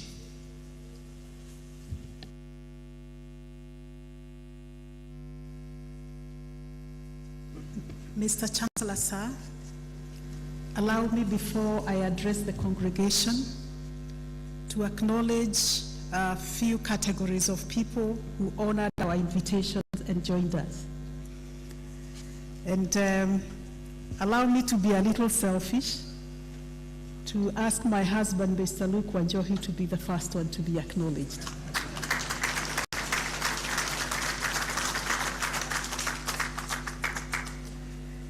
So we acknowledge the Cabinet Secretary, Ministry of Education, Honorable Julius Migosi Ogamba, represented here by Frederick K. Daboki. Thank you very much for coming. We also acknowledge our Chancellor, Ambassador Dr. Mudaura. We also acknowledge our Chairman of Council, Dr. Ben Chumo, together with the entire council members who are here. We appreciate your support. We also acknowledge excellencies, the ambassadors and high commission. Specifically, we have Mr. Ontumetse representing the High Commissioner of the Republic of Botswana in Kenya. We thank you so much for coming. We also want to appreciate Her Excellency Dorothy Nyong'o, the First Lady of Kisumu County Government, for coming and for being part of the team that supported the honorary degree recipient. We thank you so much. We also want to appreciate chancellors of universities who could be here, and also the chairpersons of council. I know Dr. Gatama Gakahu is here. He is the chairperson of the council of Machakos University. We also have several vice chancellors who came to support me. I want to first of all acknowledge Professor Daniel Mugendi. Professor Daniel Mugendi is the Vice Chancellor, Embu University, but besides that, he's also the chairperson of the Vice Chancellors Forum. Thank you very much for coming. We also have Professor James Kahindi, the Vice Chancellor, Pwani University. He had indicated he would be here. We also have Professor Hussein Gulicha, representing the Vice Chancellor, Masinde Muriro, University of Science and Technology. Thank you very much. We have Professor James Muola, representing the Vice Chancellor, Machakos University. Thank you again for coming. We have Professor Bernard Ikua, representing the Vice Chancellor, Jomo Kenyatta University. Professor Ngumi, thank you again for coming. We also have Professor Richard Mulwa, representing the Vice Chancellor, Egerton University. Thank you for coming. We appreciate so much. We also do have Professor Charity Geshoke, representing the Vice Chancellor Lomanas from the Meru University, Science and Technology. Thank you, Prof. We also do have Professor Sipora Nanga, Principal Mamagenda University, who has joined us. Thank you very much. We do have Professor Stephen Wambogo, who is representing the Vice Chancellor, Chuka University. We also have several state corporations and partners whom we work with, and we do have Mr. Victor Ogunyo, representing Professor Mike Kuria, who is the CEO of the Commission for University Education. We also have Mr. James K. Chumba, Director General, Kenya Nuclear Regulatory Authority. Thank you for coming, and thank you for our partnership in promoting nuclear energy. We also want to appreciate Harun Maarim Hassan, who is the Executive Director, National Council for Persons with Disability. Thank you for coming. We have Dr. Josephine Mwanzia, representing the Director General, Kenya School of Government. We have Ms. Rebecca Reseketeti, Deputy Director, representing the CEO, Field and Administration Services. We have Dr. Joshua Odhiambo, representing the Director, Kenya Institute of Special Education. Thank you for coming. We have Mr. Jonathan Maranya, representing the CEO, Kenya Institute of Curriculum Development. Thank you again. We have Teresa Nyawera, representing the Director General, the National Commission for Science, Technology and Innovation. Thank you very much. We also have Mrs. Nancy Bogwa, representing Dr. James Njogu, Secretary General and CEO of National Commission for UNESCO here in Kenya. We have Dr. Paris Njoroge, representing the CEO of the TVETA, that is the authority. Thank you for coming. We also have our Kenyatta University Alumni Association. The interim chair is here. This is Mr. Patrick Ikiara. Thank you for coming. We also do have the organizing secretary of that association, Mr. Kelvin Oliver Musimbi. Thank you for coming, and thank you for promoting Kenyatta University through the association. We appreciate that so much. We also have several other guests. We have Chief of Party Yali, who is here, a USAID-funded project, Dr. George Kosibey. We have Dr. Isaac Chome, who is the Deputy Chief of Party USAID, the Health Program, Health Equalization and Resource Program. Thank you for coming. And if by chance I have not recognized you, I want to tell you that we sincerely appreciate that you honored our invitation and you have joined us to celebrate with the graduates this particular day. I also want to acknowledge my colleagues in management, Kenyatta University Management Board, the senators, and also professors who have done a lot of great work so that we are having graduates here today, and all the staff, and parents and guardians who have supported their children as they have gone through this institution. And ladies and gentlemen, I want to say again, good morning. It's my great pleasure to welcome you to this 56th Kenyatta University graduation ceremony, and I wish to extend a very special welcome to our celebrants of the day, the graduates.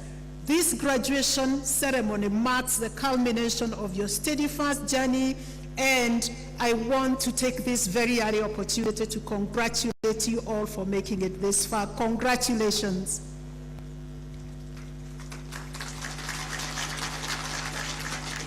We have gathered here today because you have successfully overcome all the obstacles in your academic journey and attained great success.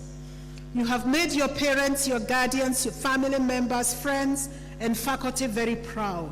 This is your day, and I wish to convey each one of you again my heartfelt congratulations.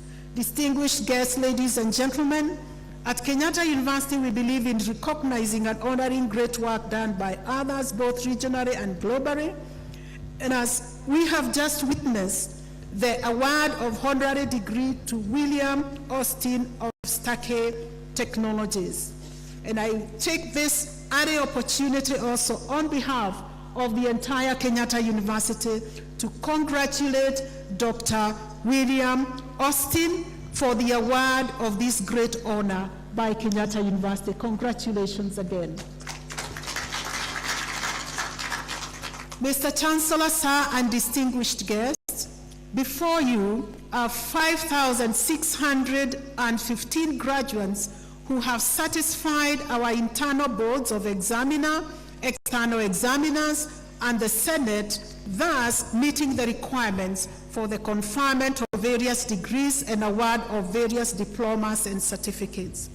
Today, we witness the conferment and award of 57 doctorates, 451 master's degrees, 4,760 bachelor's, 276 diplomas, 46 postgraduate diplomas, and 26 certificates. And I would like to say that among those who are graduating, we have 55 international students from 13 different countries. And this is part of our strategy to push internationalization of higher education, with this university taking the lead. Mr. Chancellor, sir, today's ceremony is particularly special because we are celebrating the graduation of the first cohort of teachers trained within the competence-based curriculum framework. Yes, yes, yes, yes. Our competence-based curriculum graduates embodies the ideals of the new approach to learning, one that values practical skills, critical thinking, and creativity over mere grades. We're proud we have played a role in shaping educators who will inspire and guide the next generation. Further, I wish to confirm that our internationalization agenda is deeply embedded in our strategies as it continues to provide numerous opportunities to our students and staff. Along with research opportunities and cultural awareness, it offers international experiences, including study abroad programs and study and staff exchange. I'm happy to note that many of those students who are graduating have also had experiences through student mobility. Mr. Chancellor, sir, as the rate of internationalization of higher education rapidly grows, we are committed to making the most of the possibility it presents by pursuing more global partnerships and leveraging it to also enhance our ranking in the global arena. Mr. Chancellor, sir, indeed the past year has been filled with great share of challenges. However, today we stand proud since the year has also brought abundant opportunities and notable achievements for Kenyatta University, which I will highlight just a few. In October, our Chancellor, Kenyatta University was ranked the best university in Kenya by the Times Higher Education World University Ranking 2025 series. And subsequently, we scaled 46 positions upward globally and 6 positions upward in Africa. We achieved outstanding scores on several key performance indicators, namely teaching, research, environment, research quality, industry linkages, and international outlook.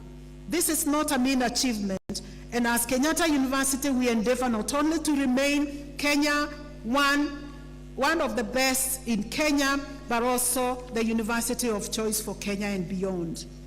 Remarkably, just 2 weeks ago, Kenyatta University won the Academia Innovation of the Year Award at the Kenya Innovation Week 2024, the Africa Edition Awards. Additionally, Kenyatta University, through its Global Tourism Resilience and Crisis Management Center, East Africa, received the prestigious Tourism Resilience Award in London for her critical role in promoting tourism in the East African region and within the 14 countries under the jurisdiction of the center. And nationally, we also emerged #1 in research and development in the National International Trade Fair. And beyond research and academia, Kenyatta University continues to create a conducive environment for holistic development of our students. Hence, the students thrive in other spheres such as sports, music, and performing arts.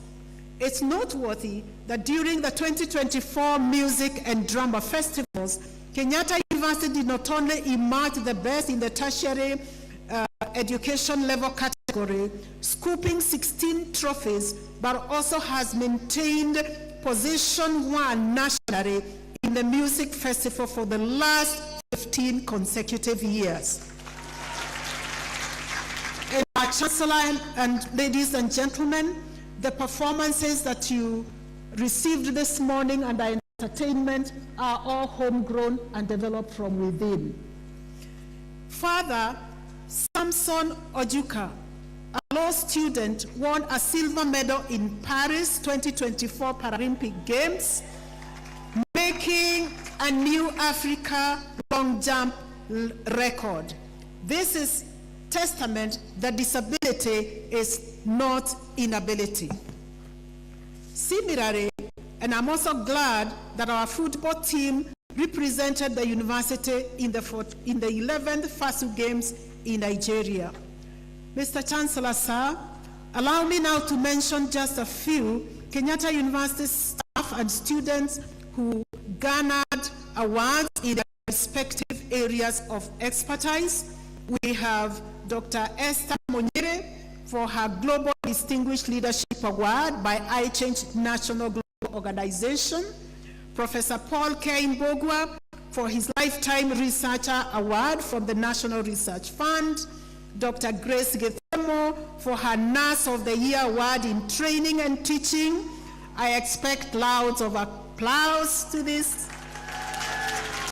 Ms. Millicent Apio Omara for winning the Rosalind Franklin Society Award for her research paper, and Dr. Dennis Bisagamukama for his Norman E. Baulog Award for the field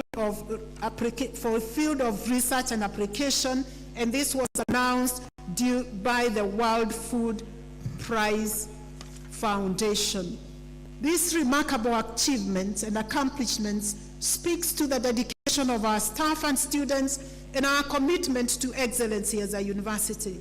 The achievements are a testament to our potential, and we must therefore continue to build on these gains and aim at achieving even higher rankings on the continental and global stages.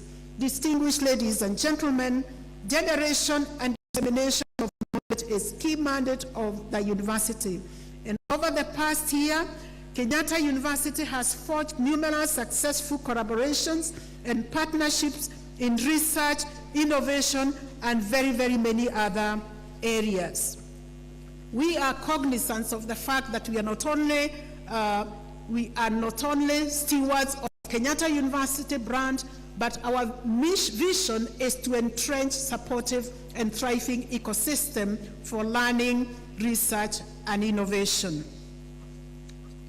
We further recognize our university's strong ties with industry, and such links have been very, very helpful in helping us achieve our mandate.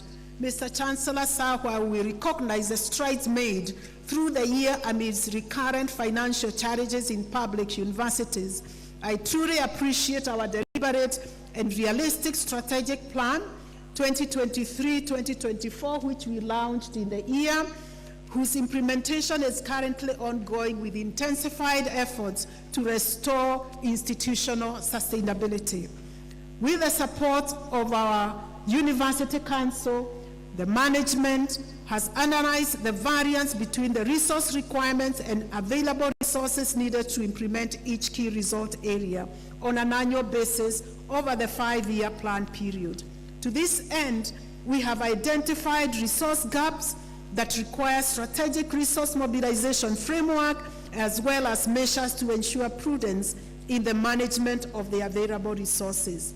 And I believe with the support from government, our ministry, and our stakeholders, we wish to confirm our commitment and that of our my management towards steering this university into greater heights. And to all our staff, both teaching and non-teaching, and the entire university community, I want to affirm that the university management remains committed to your welfare. We appreciate that you're the backbone of this institution, and indeed your dedication to our students is evident in every achievement that we celebrate today. We have undertaken to recognize and reward your contributions through merit-based promotions and opportunities for professional growth, which already some of you are experiencing. To our parents, guardians, and all stakeholders who have supported our students throughout their academic journey, we extend our heartfelt thanks, and we want to assure you that KU remains a trusted institution that is committed to excellency. And to our dear graduates, as you step into the next chapter of your lives, remember that you carry with you the values and the knowledge imparted to you by Kenyatta University. You are the ambassadors of the Kenyatta University brand. I urge you to utilize the knowledge, skills, creativity, and innovativeness that you have developed to make impactful contributions to your communities, countries, and indeed the world at large. Strive to stand out, and I say again, strive to stand out. And in conclusion, let me take this opportunity to convey seasonal greetings to all those gathered here today. I wish you joy, peace, and good health during this festive season. Merry Christmas and a happy 2025 to all of you. I now wish to take this opportunity to humbly invite the Chairman of Council, Dr. Ben Chumo, to come and give his address. Welcome, sir.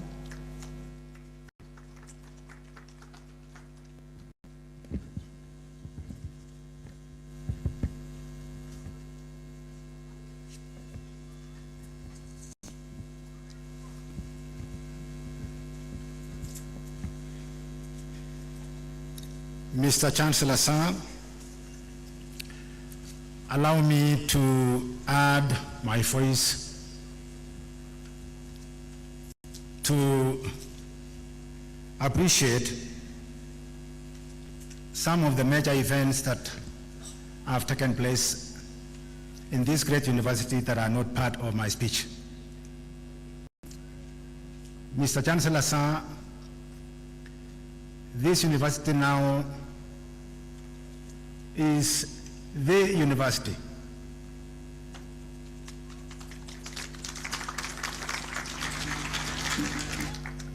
Ranked as #1, Madam Fisi and team, together with my team at the council, could be the easier part to achieve. Sustaining the effort to stay there is totally a different ballgame. And looking at the events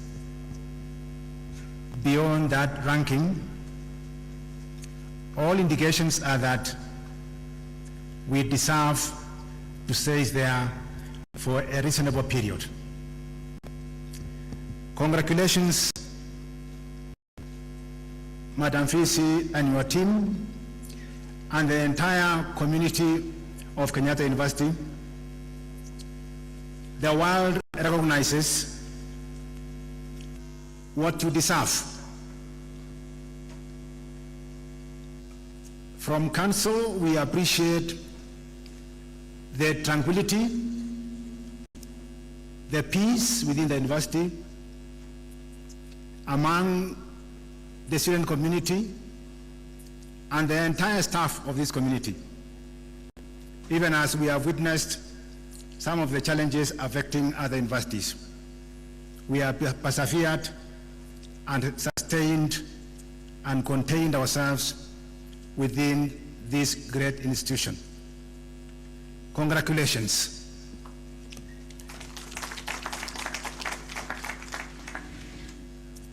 I also want to add my voice to congratulate now Dr. Bill Austin, together with his wife, who are here with us, Tani. Congratulations. We associate ourselves now with that honorary degree, and whenever Austin goes around the world, he carries our name with him. Congratulations, Bill.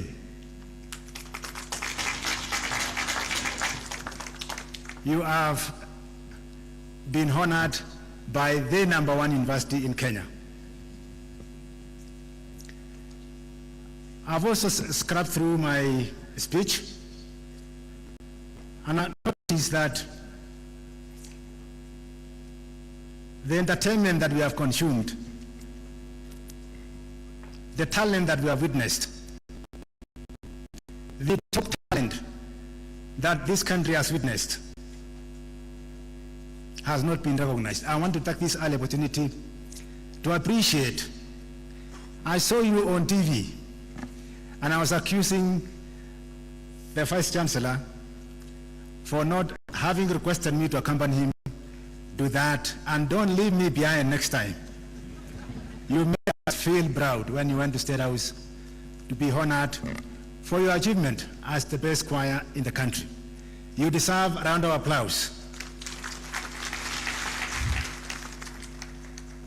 These are the building blocks that have made you the #1 university. Mr. Chancellor, sir, allow me now to read my formal speech.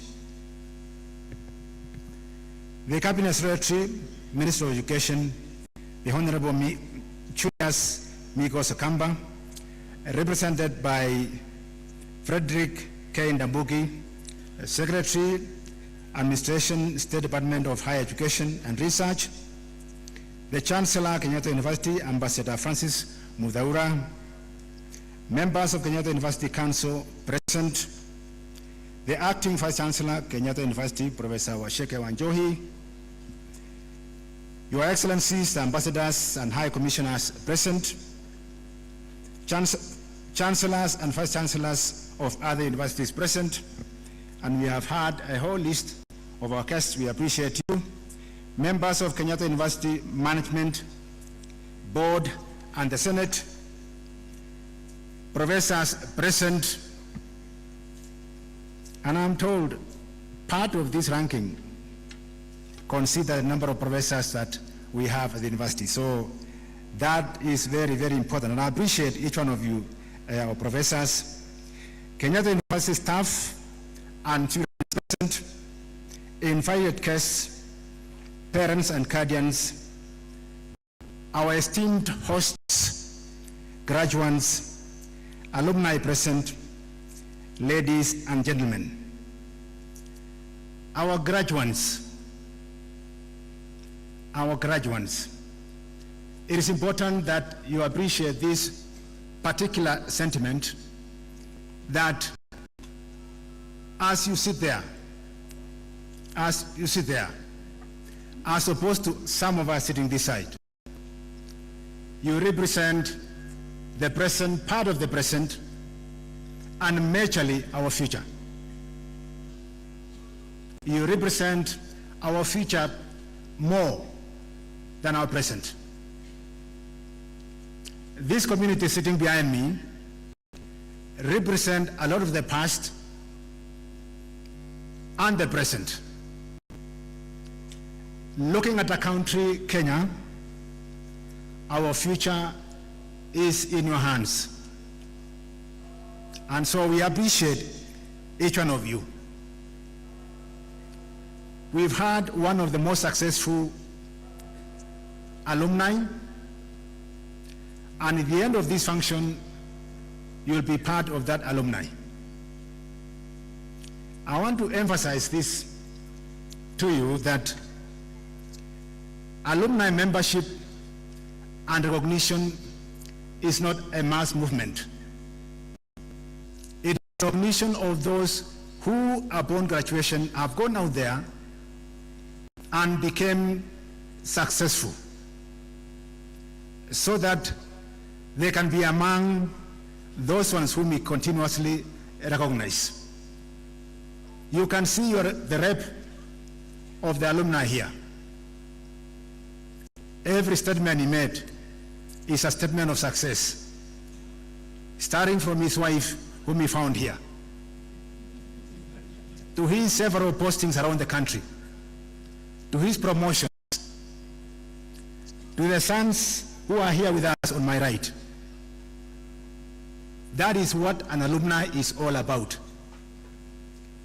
And therefore, we are proud to associate ourselves with your success. And so, it is important that you become successful. I wanted to make those remarks even as I read my speech. And I wish to begin my remarks by congratulating all the graduates on attaining this significant milestone. This is a culmination of years of dedication, perseverance, and hard work. It is therefore a day of great pride for Kenyatta University and for all of us who have supported your journey.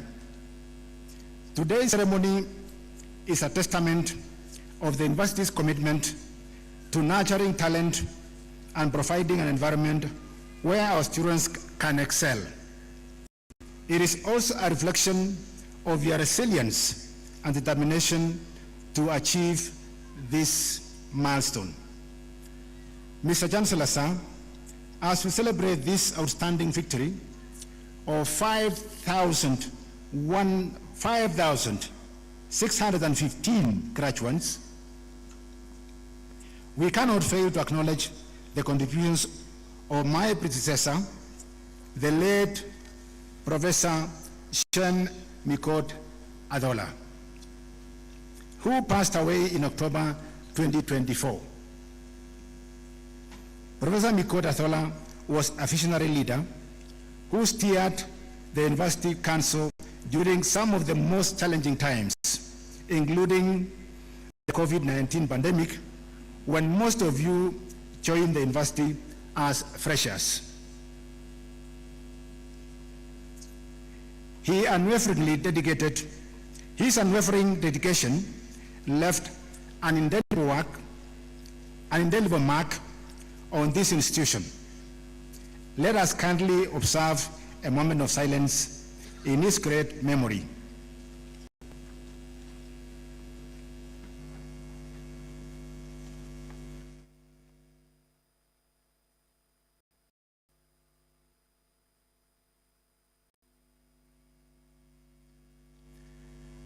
May his soul rest in eternal peace. Thank you very much. Mikot was my predecessor, and I interacted with him fairly very closely from the time of handover and continuously all the way to the time of his demise. He is such a great son of this country, and we appreciate his foundations and his contribution towards this university.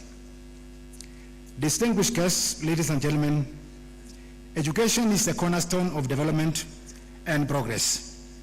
At Kenyatta University, we take pride in equipping our students with knowledge and skills that not only advance their individual aspirations, but also contribute to the growth of society.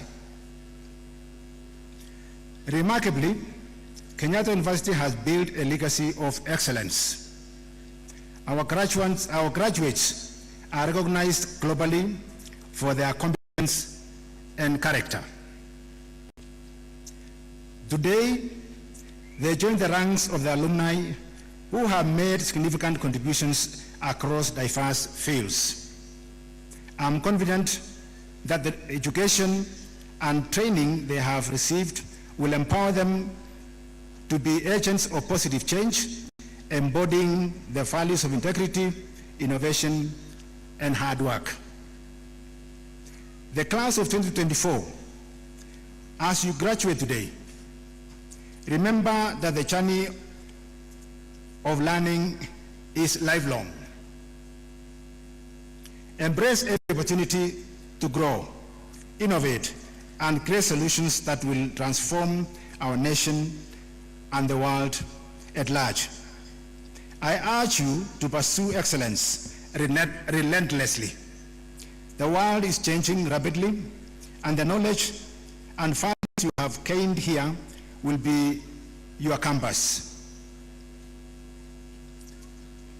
To graduates again, remember,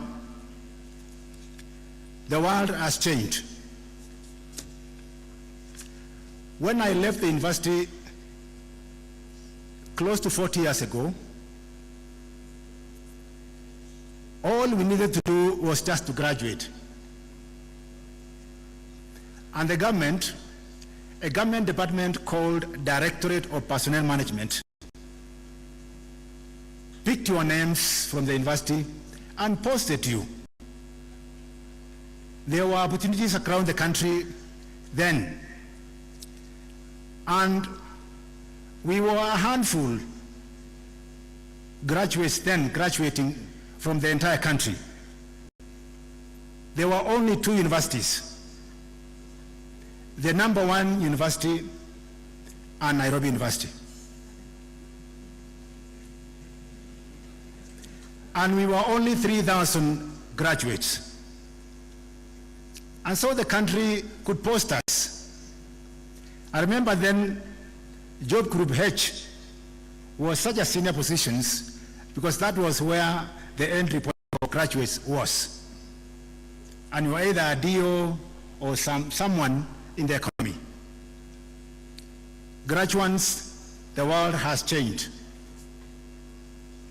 The government doesn't offer those opportunities anymore. Equipped with the knowledge you have acquired here, be tolerant, persevere, become entrepreneurs,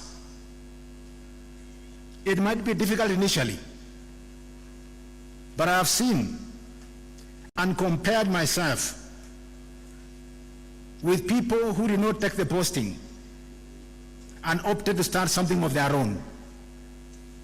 And they became what they wanted to be below 40 years. And as you know, if you're not a billionaire at 40, you may as well delegate that to your sons and daughters. And so I've seen people who started tough and they have succeeded eventually. I recommend that route to you. There will be success, a lot of it, ahead of you. Remember that success is not measured by individual achievements alone, but by how much you uplift others and contribute to your communities. Therefore, go forth as ambassadors of Kenyatta University, representing its ideals in your future endeavors. Inspire others to follow in your footsteps and build on the solid foundation you have laid. As chairman of council and my team, I have had the privilege of witnessing the incredible resilience of Kenyatta University's staff and students. To this end, the council is committed to improving staff welfare and support them in achieving the mandate of this premier university. As you may be aware, several promotional interviews are ongoing, and we are committed to ensuring career progression by merit for all staff members, being consistent that the dedication and collaboration of our community has been the driving force behind success.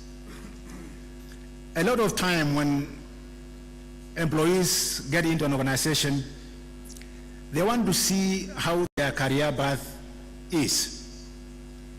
And so that when they ask the question, what is in this for me? They can clearly see their progression.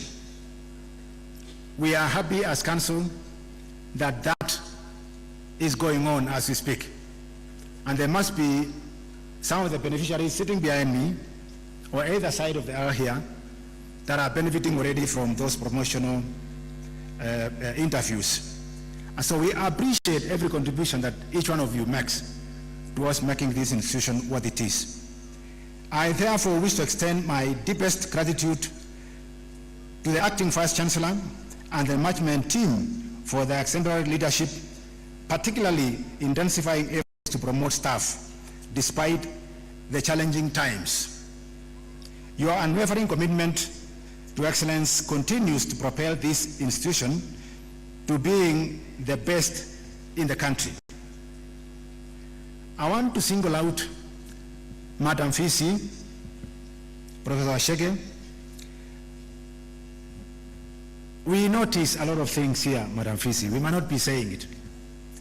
Some of these achievements cannot be possible without leadership. It starts and ends with leadership.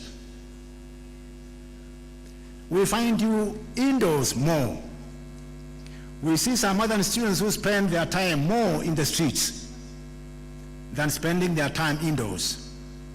We appreciate the leadership that is here, that you are able to resolve your issues internally and be able to focus at what must be done.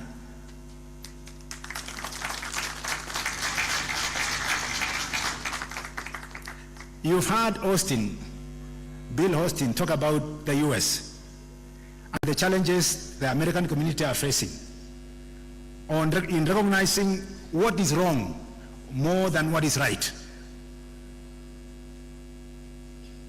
When situations such as what we witnessed a few months ago prevail, it is important to appreciate this, that your voice, when you raise your voice in an already noisy environment, your voice does not add much value.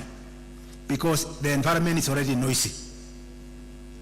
And so we appreciate your tranquility and your choice to resolve your issues. Not that you don't have issues, you could be having issues. But the fact that you resolve your issues internally in a proper way means that you accommodate each other, and that is what leadership is all about. Listening to each other and resolving your issues quietly. As I conclude, allow me to emphasize to the graduates that the future is theirs to shape. Armed with the knowledge and skills gained at Kenyatta University, you have the power to create a better world for yourselves and future generations. Congratulations once again, the class of 2024.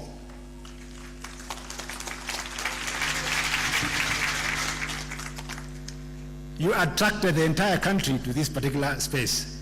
I left my house around 6 o'clock, and I took time and I was asking myself, I haven't seen this kind of crowd before, either way of this road. It tells you there's something going on here. And must be that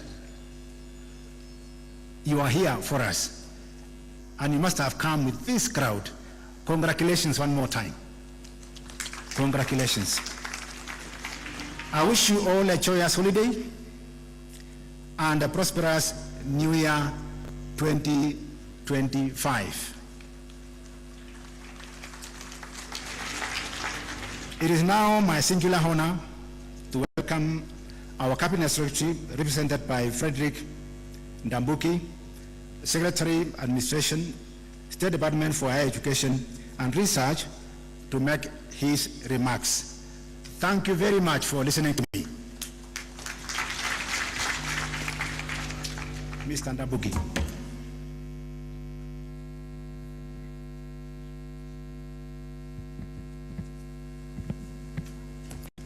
Thank you very much, Dr. Chuma, the chair of KU.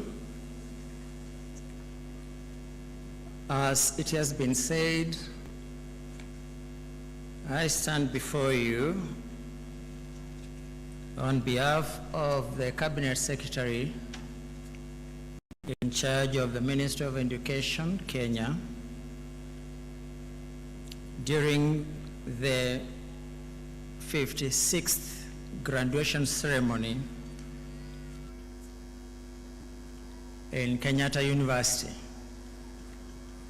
And I have a speech which he has been given, which he gave to me to be able to read to you. And before that, let me appreciate everything which I've been able to hear about Kenyatta University and the progress this university has been able to make. It has been a steady progress, and we want to appreciate all the great achievements, all the awards which through the VC, the acting VC and the management, and also through the support of the council, we are all proud of that achievement. Let me also take this opportunity on behalf of the Cabinet Secretary to be able to also congratulate Dr. William Franklin Austin for the award of honorary degree out of a great distinguished career. When I looked at the citation, indeed, his life, which has been committed to the service of humanity, and more so in the area of providing free hearing aid to those who had challenges. and also even providing health care to many globally. Dr. Austin, congratulations for this well-deserved award. Having said that, ladies and gentlemen, allow me now to read the speech. A speech by Julius Migosi Ogamba, EBS, Cabinet Secretary, Minister of Education, during the 56th graduation ceremony held at the Graduation Square on Friday, 13th December 2024 at Kenyatta University. To the Chancellor, Kenyatta University, the Ambassador, Dr. Francis Muthaura, the Chairman, Kenyatta University Council, Dr. Ben Chumo, members of the Kenyatta University Council, the Acting Vice Chancellor, Professor Wajoi, Your Excellencies, the Ambassadors and High Commissioners present, Chancellors and Vice Chancellors of other universities present or even represented, CEOs of various state organizations present or represented, members of the Kenyatta University Management Board, the Senate,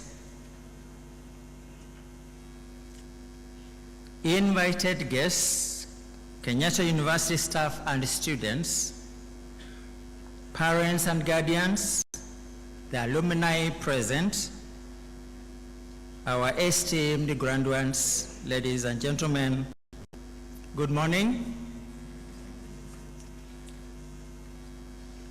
I bring you greetings from the Cabinet Secretary in the Ministry of Education, the Honorable Julius Ogamba. Equally, I also bring you greetings from the Principal Secretary in charge of the State Department for Higher Education and Research, Dr. Beatrice Inyangala, during this graduation ceremony.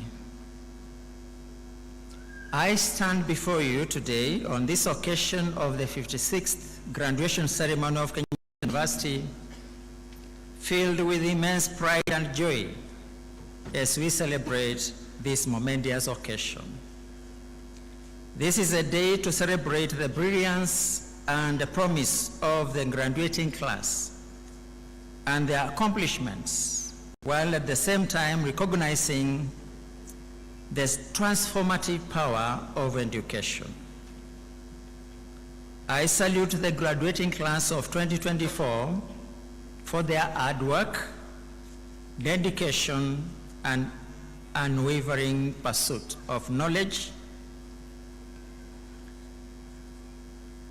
Ladies and gentlemen, the theme of this year's graduation, research and quality education in transforming lives, resonates deeply with the core values of this premier institution. It underscores the critical role of research and quality education in shaping not only individuals, but also the very fabric of the society. It exemplifies the role of education in promoting economic empowerment, social mobility, health, and well-being. Education is also critical in empowering women, youth, and other vulnerable groups, fostering innovation and progress, and of more importance, citizenship and democracy. Mr. Chancellor, sir, Kenyatta University has a strong grounding in research, which feeds into quality education at national, regional, and global levels. It is therefore not surprising that this university was ranked as the leading institution in Kenya by the Times Higher Education World University Rankings 2025 series for our excellent performance in teaching, research, environment, research quality, industry, and international outlook. I wish to sincerely applaud you for this achievement. Congratulations, KU and the management. Indeed, your focus on cutting-edge and action-oriented research serves as a foundation, catalyst, and accelerator of inclusive economic growth and sustainable development. The commitment to research and quality education is very much aligned with your mandate of building human capital, promoting the acquisition and dissemination of knowledge, and using them as catalysts of economic growth and development. I encourage the university management to continue prioritizing collaborative research and leverage it to secure research grants to ensure sustained funding for the university. It is through this that Kenyatta University shall continue to contribute to building a more resilient, sustainable, and inclusive future. Remarkably, research and quality education are instrumental in equipping learners with the knowledge, skills, and competencies needed to catalyze enduring prosperity and support the achievement of the Kenya's government's bottom-up transformation agenda. It is with this in mind that I assure you, the graduates, that you are not just recipients of knowledge, but pioneers of innovation. The research you have conducted, the insights you have gained, and the solutions that you have proposed will undoubtedly contribute to the advancement of our nation. Therefore, as you embark on this new chapter, I urge you to carry the torch of research and quality education forward. Embrace the spirit of inquiry, the pursuit of truth, and the relentless search for knowledge. Your research contributions will not only expand the frontiers of human understanding, but also help address pressing societal issues and improve the lives of countless individuals. Ladies and gentlemen, my ministry has continued to have a strong strategic collaboration and partnership with Kenyatta University. I further confirm the government's commitment to ensuring the welfare of students and the staff, and I applaud WASU for reaching an agreement in the recently concluded CBA for the academic staff. This partnership should continue to be nurtured and developed to facilitate the attainment of the key targets under better, the fourth medium-term plan 2023-2027, and the United Nations Agenda for Sustainable Development.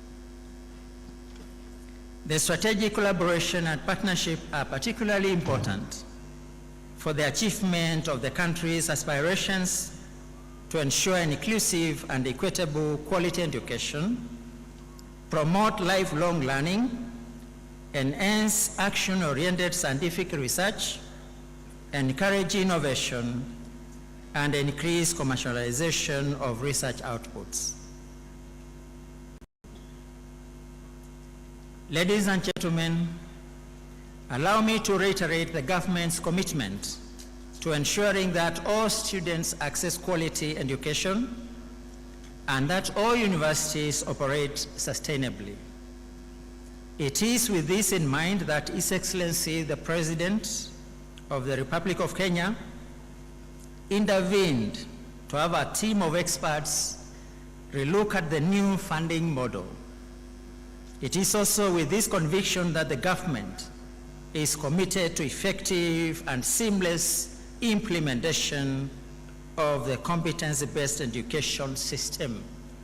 And I think at this point in particular, I appreciate Kenyatta University because you have been at the lead in tailoring programs and even training your staff to be able to be ready to receive the first cohort of CBC in the year 2029.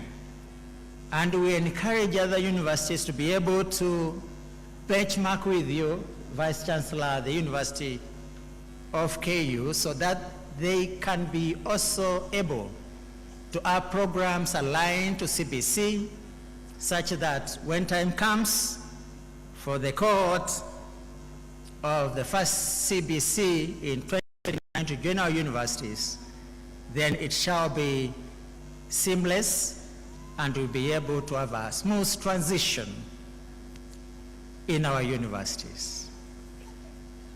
It is our conviction that unfettered access to quality education up to the university level, coupled with a sound education system, will greatly empower communities and enable our country to make a meaningful progress toward attaining middle income status with a high quality of life for all citizens.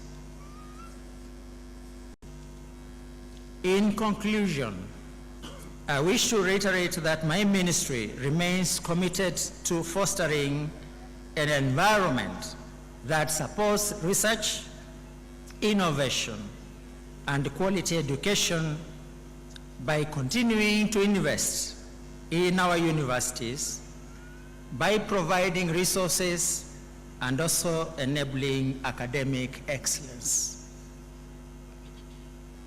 To our dear graduates today, please accept my heartfelt congratulations once again on this remarkable achievement.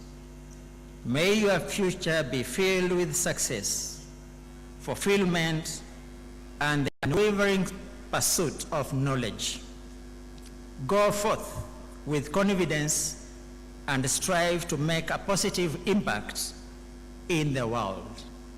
And as others have been able to say, we are now in the festive season, December, looking forward to Merry Christmas and also a prosperous New Year 2025.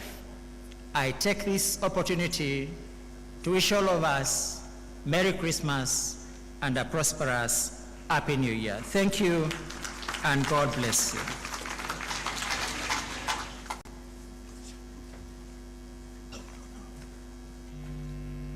Right, I now want to take this opportunity to be able to welcome our Chancellor to be able to make his remarks during this great moment of graduation in Kenyatta University. Welcome, sir.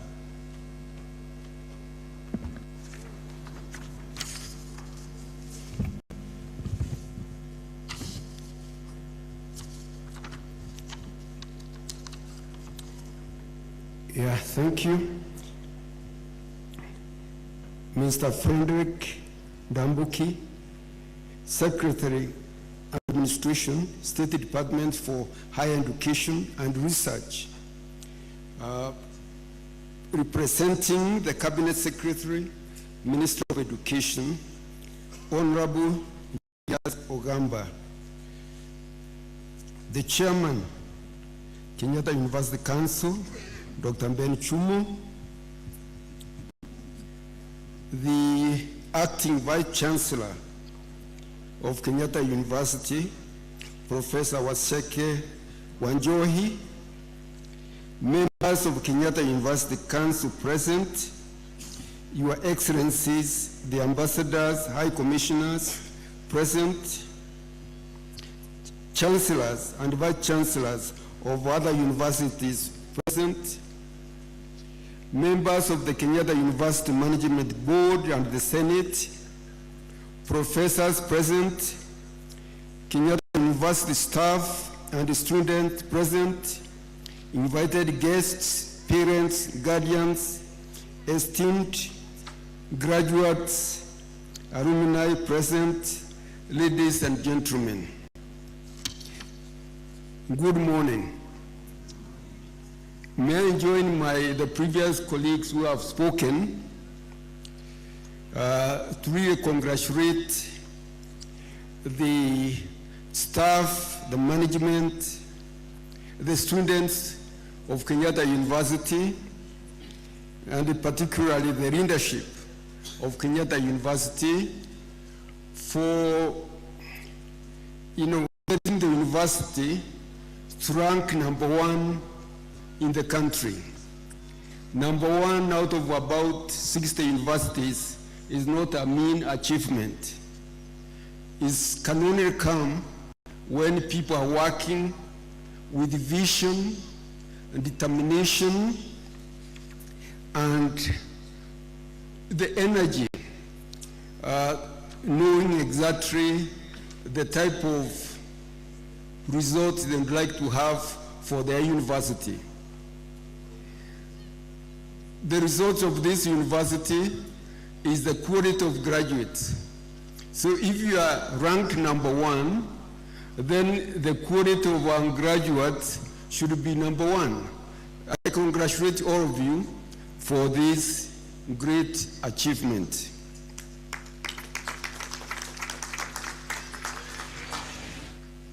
I'm greatly humbled and honored to preside over this momentous occasion, the 56th graduation ceremony of Kenyatta University.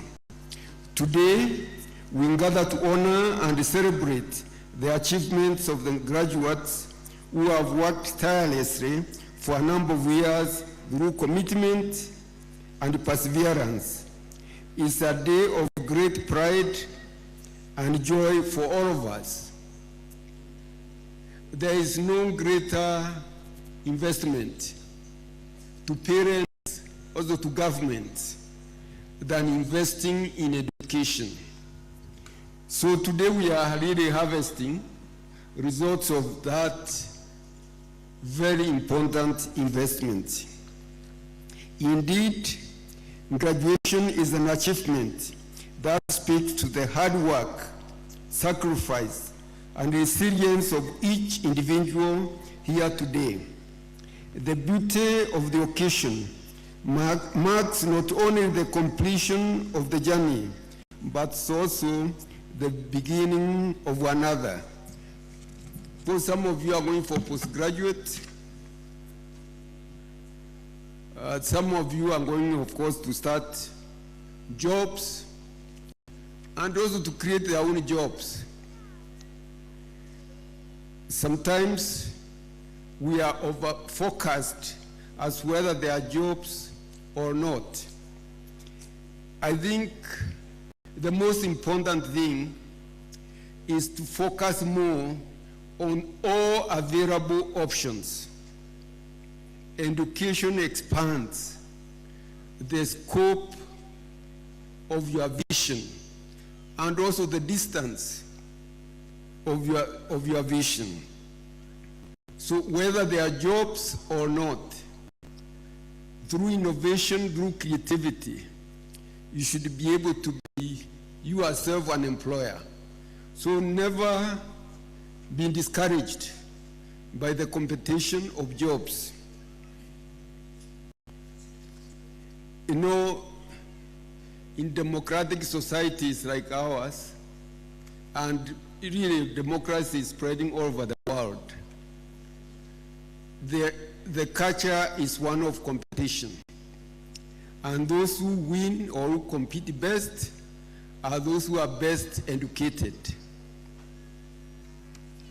So as we congratulate ourselves for being number one, we should also know we are competing with the rest of educated people, very knowledgeable people in the African continent and also globally.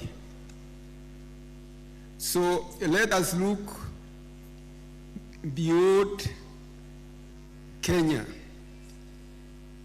Even this university itself would make a terrible mistake to be contented by just being number one in Kenya.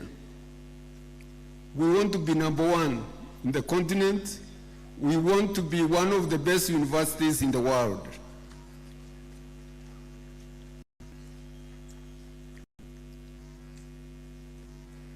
The theme of this graduation, research and quality education in transforming lives, resonates deeply with the mission of this university, and indeed the broader vision for Kenya's future.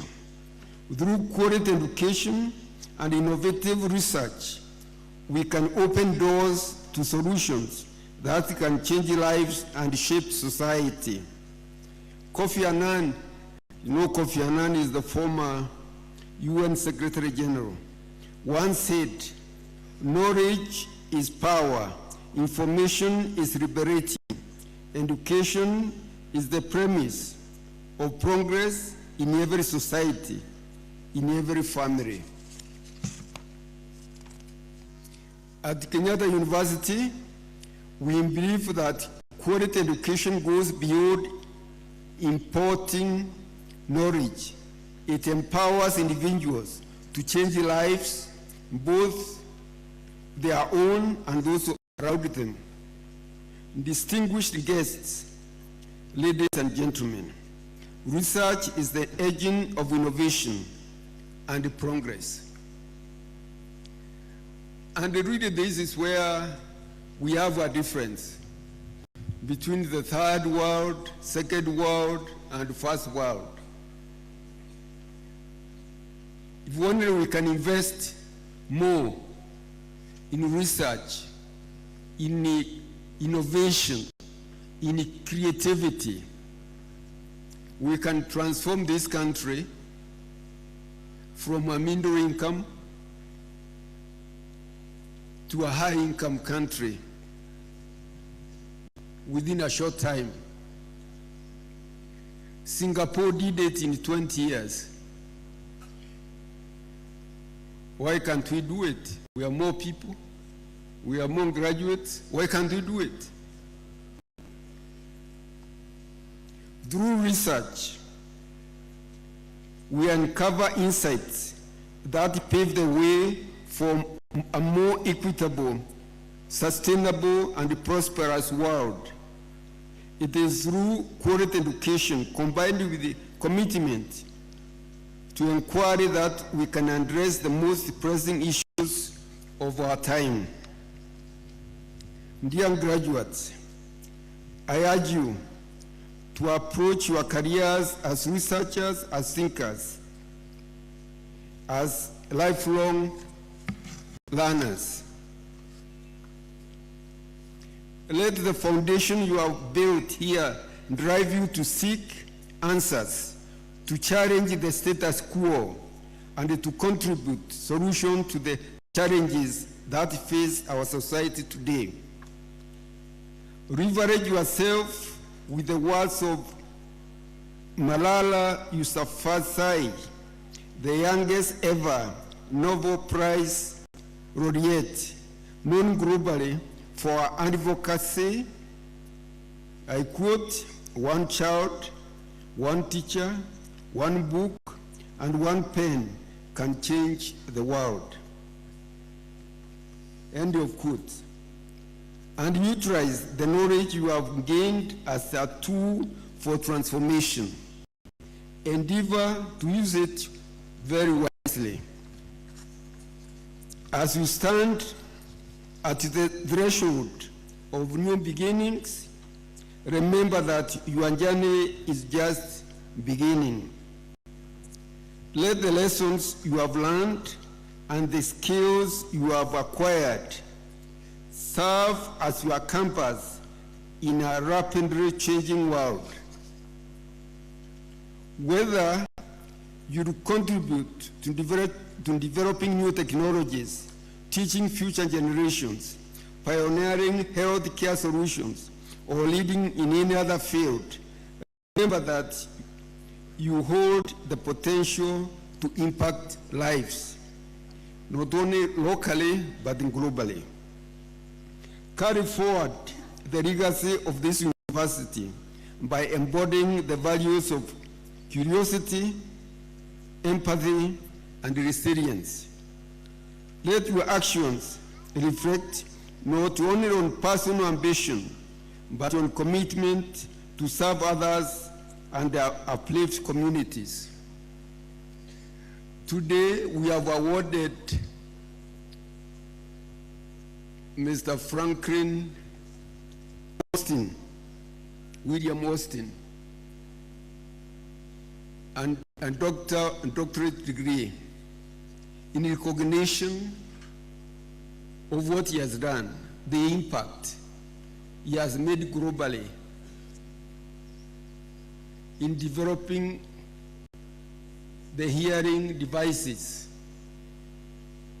He started as a very ordinary person, very ordinary, but he was able to develop a global industry, which today employs more than 5,000 people and is saving millions of people globally, or empowering millions of people globally to hear properly. I think the selection of Dr. Austin wasn't deliberate. It was a message to you graduates, to the professors in this university, and in Kenya, students elsewhere in Kenya, to know that we can also industrialize our country. We have the knowledge, we empowered, we have the basics to be able to do things such as the ones which have been done so successfully by Dr. Austin. Why aren't we doing it? Are we shy? Or we don't have all the freedom? I think we have all the freedom. We have a very liberal government, a very liberal economic system,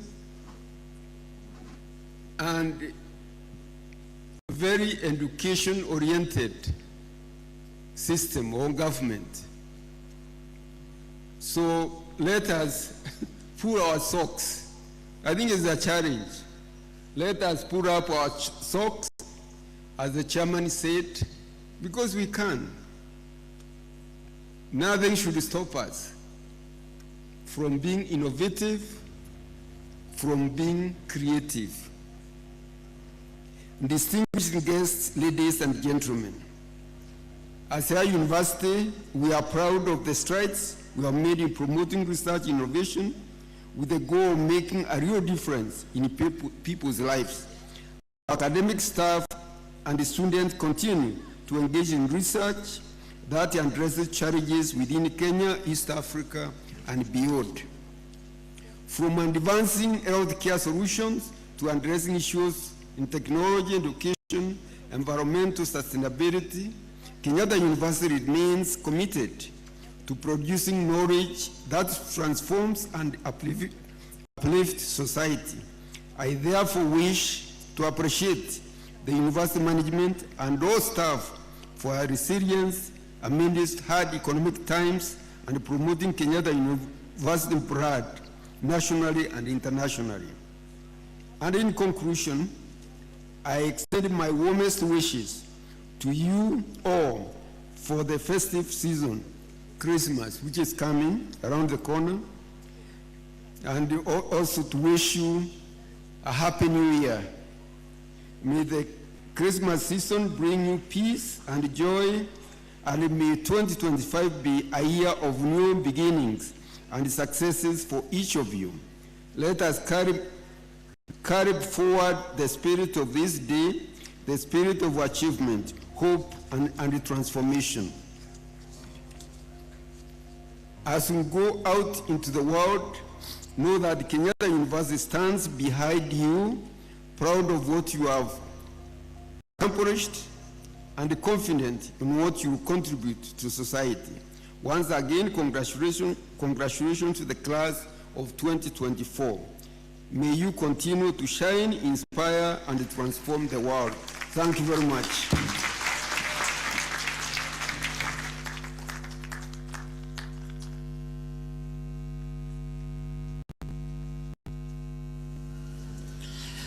Mr. Chancellor, sir, in accordance with the Kenyatta University Charter 2013, Section 8A and B, the university is authorized by Statute 47, Part 22, Section 1 and 2, to confer doctorate, master's and bachelor's degrees, and award postgraduate diplomas and certificates in programs approved by Senate.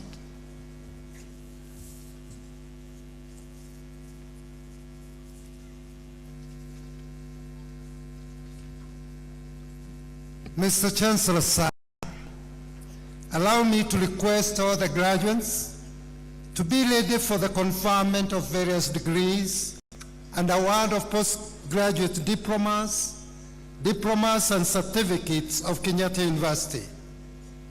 The candidate who will be presented to you completed their program in the 2023-2024 academic year as prescribed by the statutes of Kenyatta University. Mr. Chancellor, sir, I now call upon the executive deans of schools to present candidates for the conferment of doctorate degrees in the order indicated in the graduation program.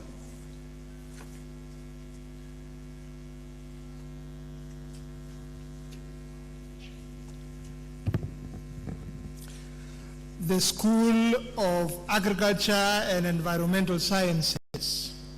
Will the graduates who will be receiving the degree of Doctor of Philosophy in the School of Agriculture and Environmental Sciences move forward in the order in which I'll call out their names?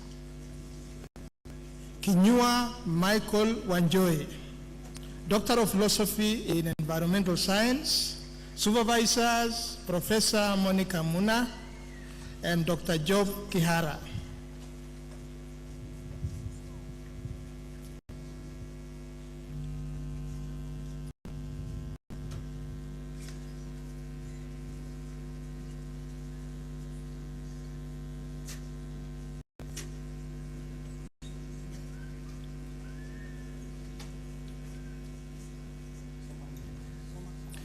Peter Omondi Bolo, Doctor of Philosophy in Agroforestry and Rural Development. Supervisors, Professor Monica Mujeru Muna and Dr. Job Kihara.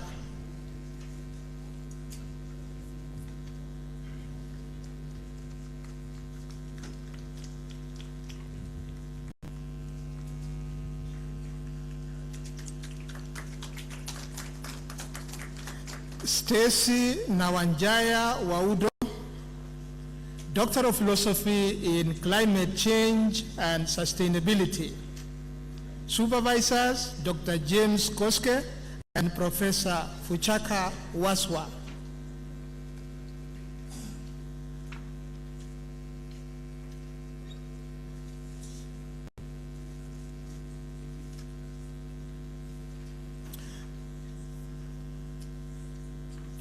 Paul Atenga Nyamwamu, Doctor of Philosophy in Crop Protection. Supervisors, Professor Maina Mwangi, Dr. Ruth Kahuthia Gadhu, and Professor Douglas Miano.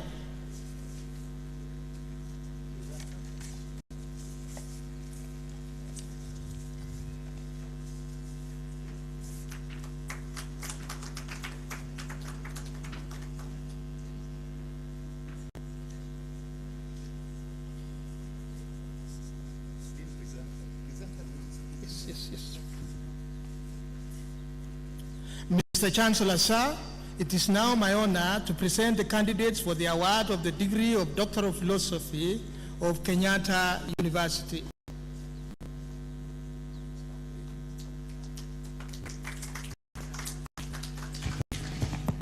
School of Business, Economics and Tourism. Will the graduate who will be receiving the Doctor of Philosophy in the School of Business, Economics and Tourism move forward in the order in which I will call out their names? Elijah Ruto Chebet, Doctor of Philosophy in Economics. Supervisors, Professor Nelson H.W. Awire and Dr. Perez A. Onono. Michael Njoroge Murigi, Doctor of Philosophy in Economics. Supervisors, Dr. Diana Ngui Muchai and Professor Maurice Ogada.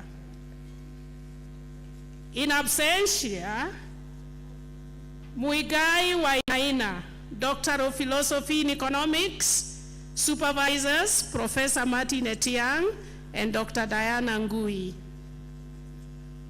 Margaret Kanini Otolo, Doctor of Philosophy in Entrepreneurship.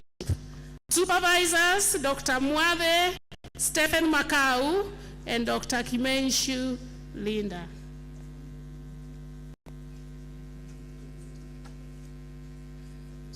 Hesbon Ondieki Birisi, Doctor of Philosophy in Finance.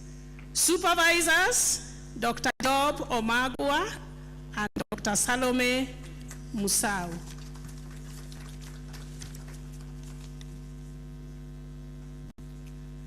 Mary Wangeshi Givinji, Doctor of Philosophy in Finance. Supervisors, Dr. Eddie Simiyu and Dr. Job Omagwa.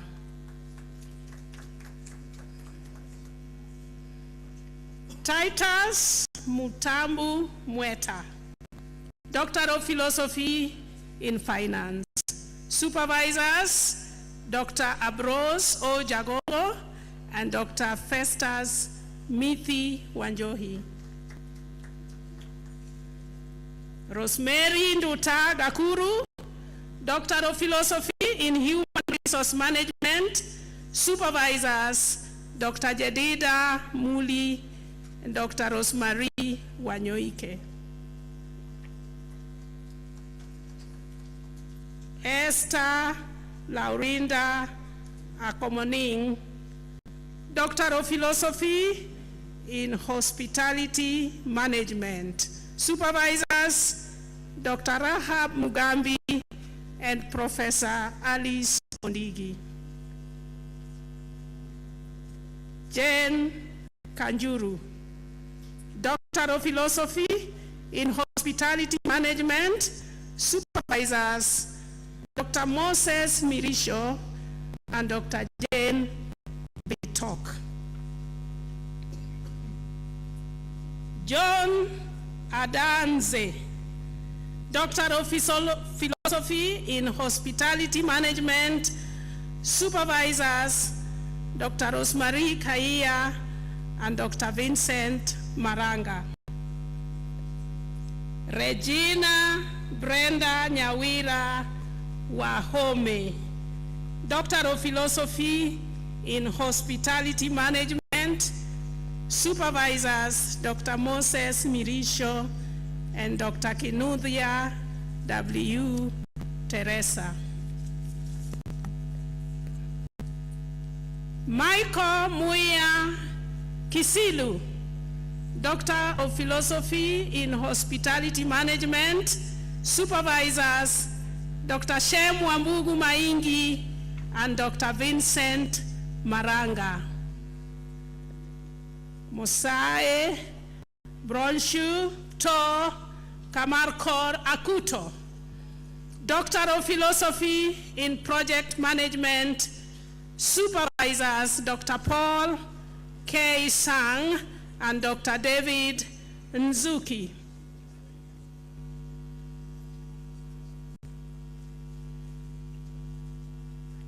Rwamba Karuga, Doctor of Philosophy in Project Management, supervisors Dr. Paul Sang and Dr. Morrison Mutuku.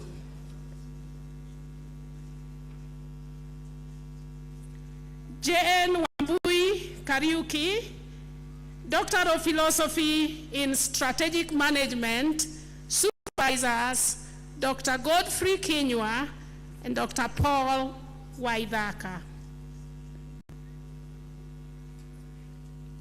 Milton Kiura Njuki, Doctor of Philosophy in Strategic Management, supervisors Dr. Jane Wanjira and Dr. Linda Kimenshu.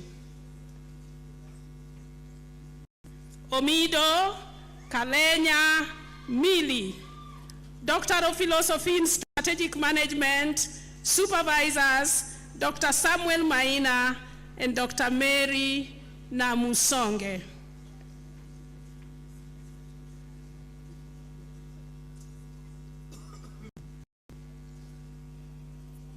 Eric Derek Kipkoech Ngetich, Doctor of Philosophy in Recreation and Sports Management, supervisors Professor Elijah Gitonga Rintaugu and Dr. Florence Gitau.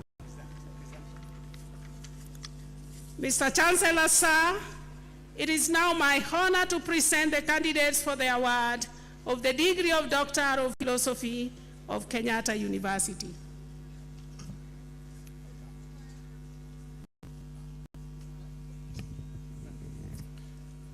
School of Education and Lifelong Learning. Will the graduates who will be receiving the degree of Doctor of Philosophy in the School of Education and Lifelong Learning move forward in the order in which I'll call out their names? Kostang Conrad, Doctor of Philosophy in Educational Psychology, supervisors Dr. Tabitha Wangeri and Dr. Anthony M. Ireri. Antonia Mol Arpalapan Maria Pragasam, Doctor of Philosophy in Educational Management, supervisors Dr. Helen Kiende Wantai and Dr. Peter Nyaga. Livingston Ochalo, Doctor of Philosophy in Educational Management, supervisors Dr. Florence M. Itegi, Dr. Rose W. Njoroge. Njao Susan Tami, Doctor of Philosophy in Educational Management, supervisors Dr. George Onyango, Dr. Florence Itegi.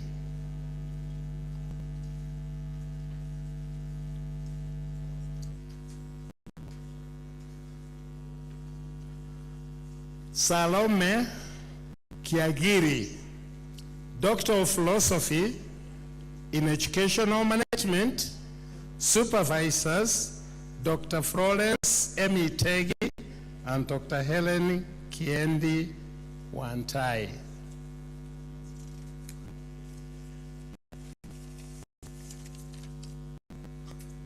Keitang Julian Chelagat, Doctor of Philosophy in Special Needs Education, supervisors Dr. Chesina Mute and Professor Samson Ondigi.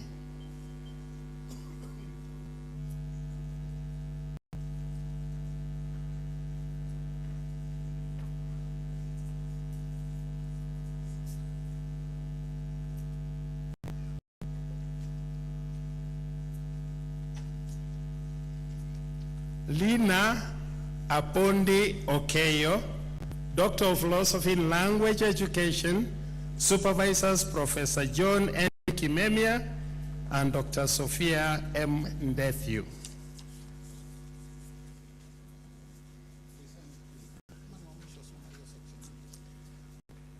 Mr. Chancellor, sir, it is now my honor to present the candidate for the award of the degree of Doctor of Philosophy of Kenyatta University.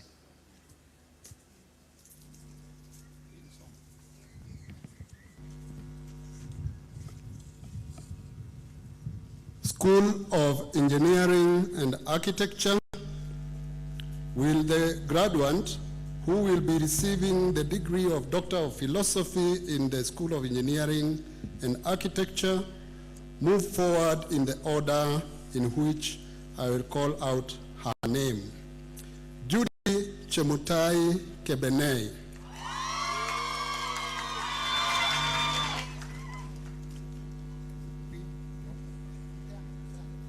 Mr. Chancellor, sir, it is now my honor to present the candidate for the award of the degree of Doctor of Philosophy of Kenyatta University.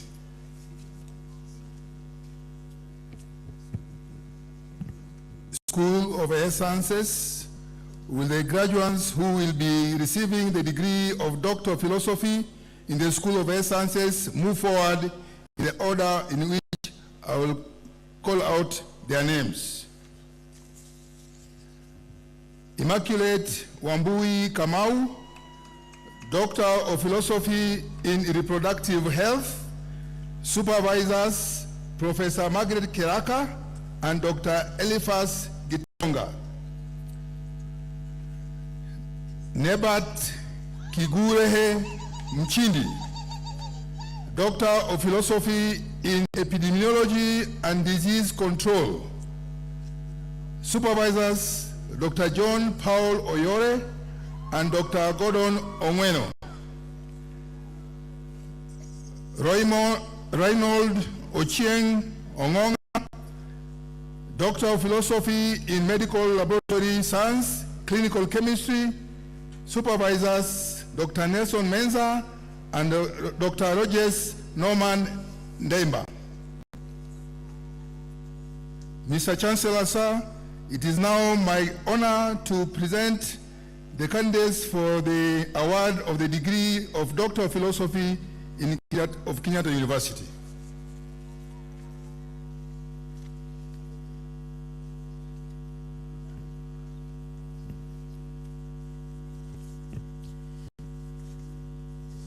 School of Law, Arts and Social Sciences.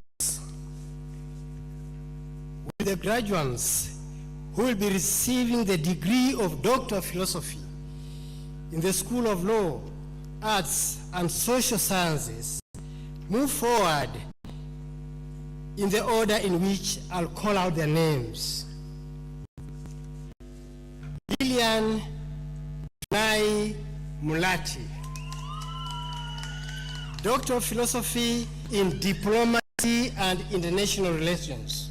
Supervisors, Dr. Joseph Wasonga and Dr. Francis Mulu.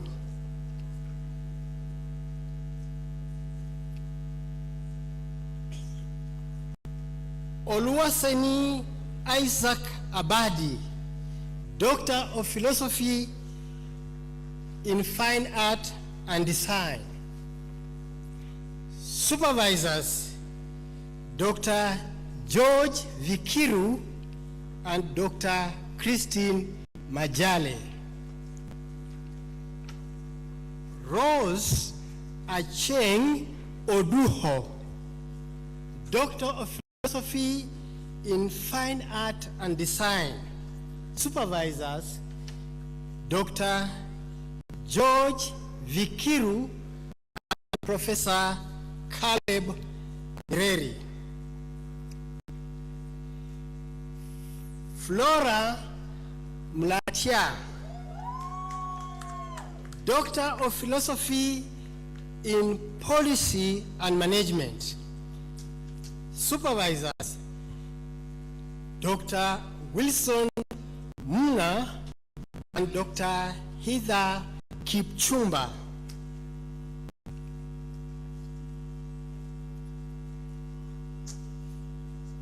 Jacqueline B. Chelangat, Doctor of Philosophy in Gender and Development Studies. Supervisors, Dr. Pacifica Okemwa and Dr. Zakaria Samita.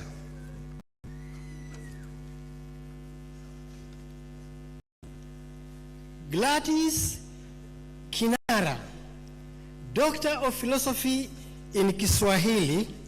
Supervisors, Dr. Richard Mahanu Wafla and Dr. Pamela Muhatia Ngugi.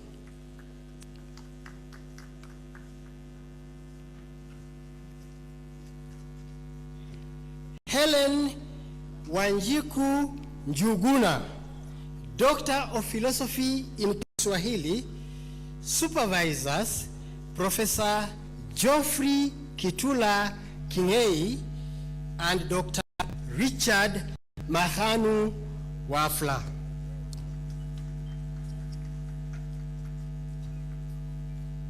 Mercy Mora Motanya, Doctor of Philosophy in Kiswahili. Supervisors, Dr. Stephen Njihia Kamau and Dr. Boniface Mwangi Ngugi.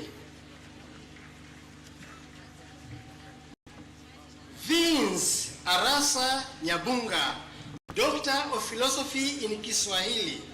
Supervisors, Dr.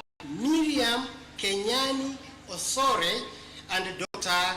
Leonard Chacha Mwita.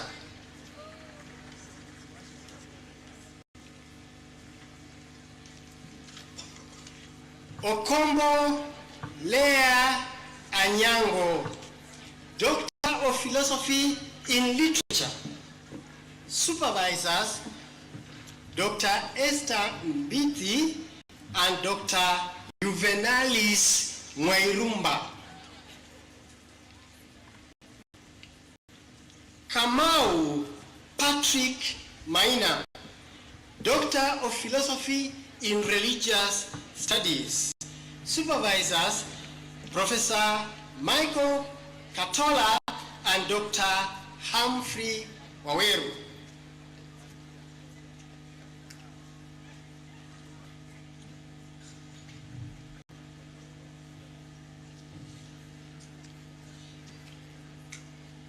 Nelima Sibora Barasa in absentia, Doctor of Philosophy in Fashion Design and Marketing. Supervisors, Dr. Rose Bujehela Otieno and Dr. Lydia Gada Kinuthia. Eliud Kachie Baraka in absentia, Doctor of Philosophy in Security Studies. Supervisors, Dr. Anne Merecia Sirera and Dr. George Otieno Ongamo. Joel Mukaria Ngubitu, Doctor of Philosophy in Security Studies. Supervisors, Dr. Merecia Sirera and Dr. Regina Mwada. Joseph Mwai, Doctor of Philosophy in Security Studies. Supervisors, Dr. Stephen Handa and Dr. Cyprian Kavivia. Achichi David Nyam, Doctor of Philosophy in History. Supervisors, Dr. Edward N.W. Kisiangani and Dr. Geoffrey Kevins Kano. Mr. Chancellor, sir, it's now my honor to present the candidates for the award of the degree of Doctor of Philosophy of Kenyatta University.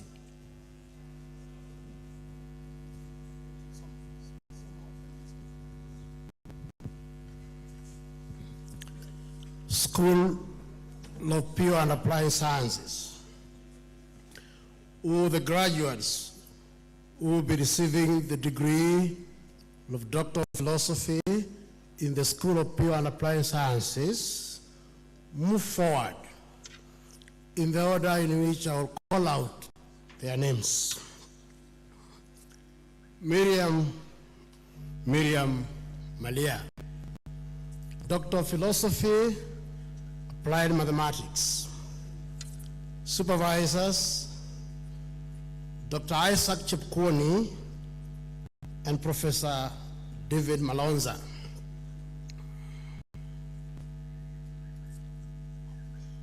Musioka David Mwanzia, Doctor of Philosophy in Pure Mathematics. Supervisors, Dr. Lydia N. Juguna, Professor Abraham Love Prince, and Dr. Chikamai Lucy Malingo. Felix Maveri, Doctor of Philosophy in Biotechnology. Supervisors, Professor Stephen Maina Runo, Professor Maina Mwangi, and Dr. Ann Kelly Kambura. Okumu Noah Okoth, Doctor of Philosophy in Biotechnology. Supervisors, Professor Joseph Jeremiah Garanwa, Professor Joseph Jeremiah Garanwa, Dr. Elizabeth A.J. Cook, and Professor Oliver Cumming.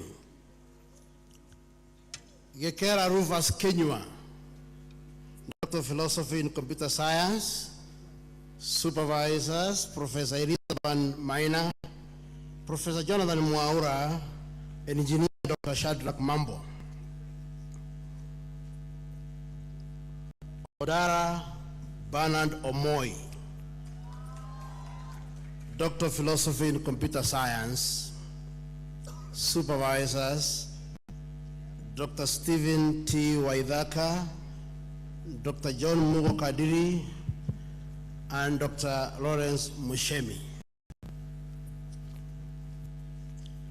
Onyango Shali Akinyi, Doctor of Philosophy in Medical Entomology. Supervisors, Professor Elizabeth Kokwaro and Dr. Andrew Geveko.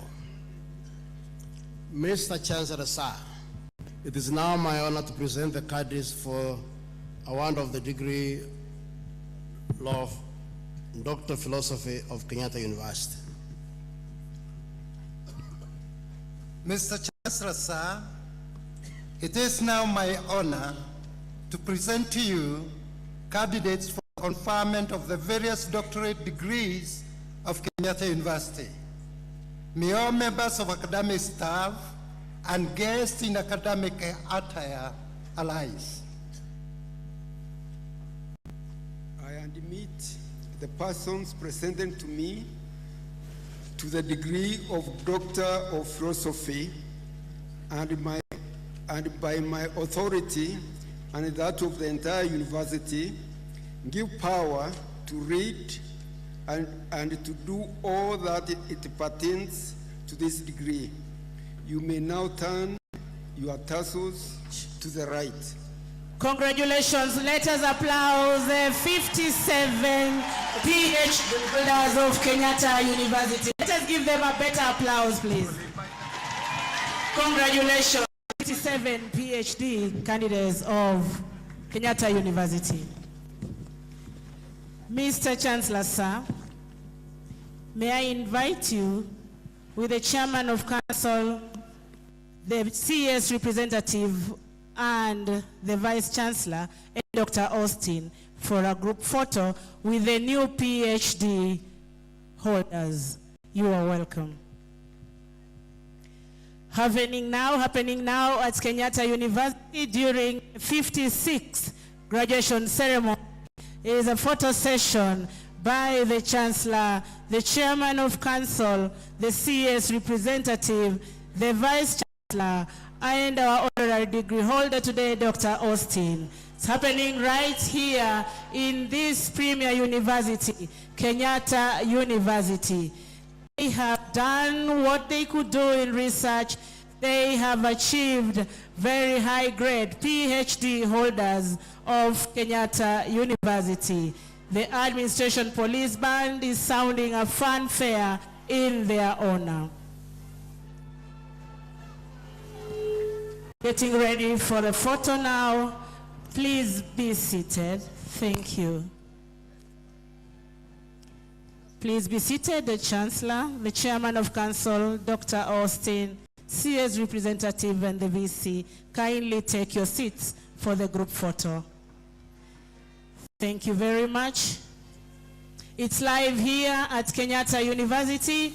The new PhD holders, it's all smiles. Daktari, we are hoping that you can smile better than that. We know you have worked hard. It wasn't so easy, but please, this moment is worth a smile. Please give a better smile. The Vice Chancellor is smiling. The Chairman of Council, thank you very much, Chancellor. Good trial there. Thank you, Dr. Austin. Thank you, the CS representative. It's a photo session with the new 57 PhD holders of Kenyatta University. Thank you very much. We may now take our seats. Mr. Chancellor, sir, please lead the way to take your seats. Let us applaud these 57 PhD holders once again. They have made it. It's quality education, it's quality research from Kenyatta University, the top university in Kenya, the first, the best. Use all the terms. It is Kenyatta University. As they take their space back to the ceremonial dais, the PhD holders, kindly, you can majestically leave the stage. And please do that as you smile back to your seats. The photo session is now over. Congratulations once again. Let us applaud them once again for this great achievement. It's all courtesy of Kenyatta University. We have molded, we have transformed 57 new PhDs of Kenyatta University, awarded their degrees during this conference. Back to you, DVC. Mr. Chancellor, sir, I now call upon the Executive Deans of Schools to present candidates for the conferment of master's degrees of Kenyatta University in the order indicated in the graduation program. All the graduates who will be receiving the various master's degrees will rise in the order in which the Executive Deans will present them and will remain studying without their caps on until requested to sit by their respective Executive Deans awaiting the conferment of the degrees.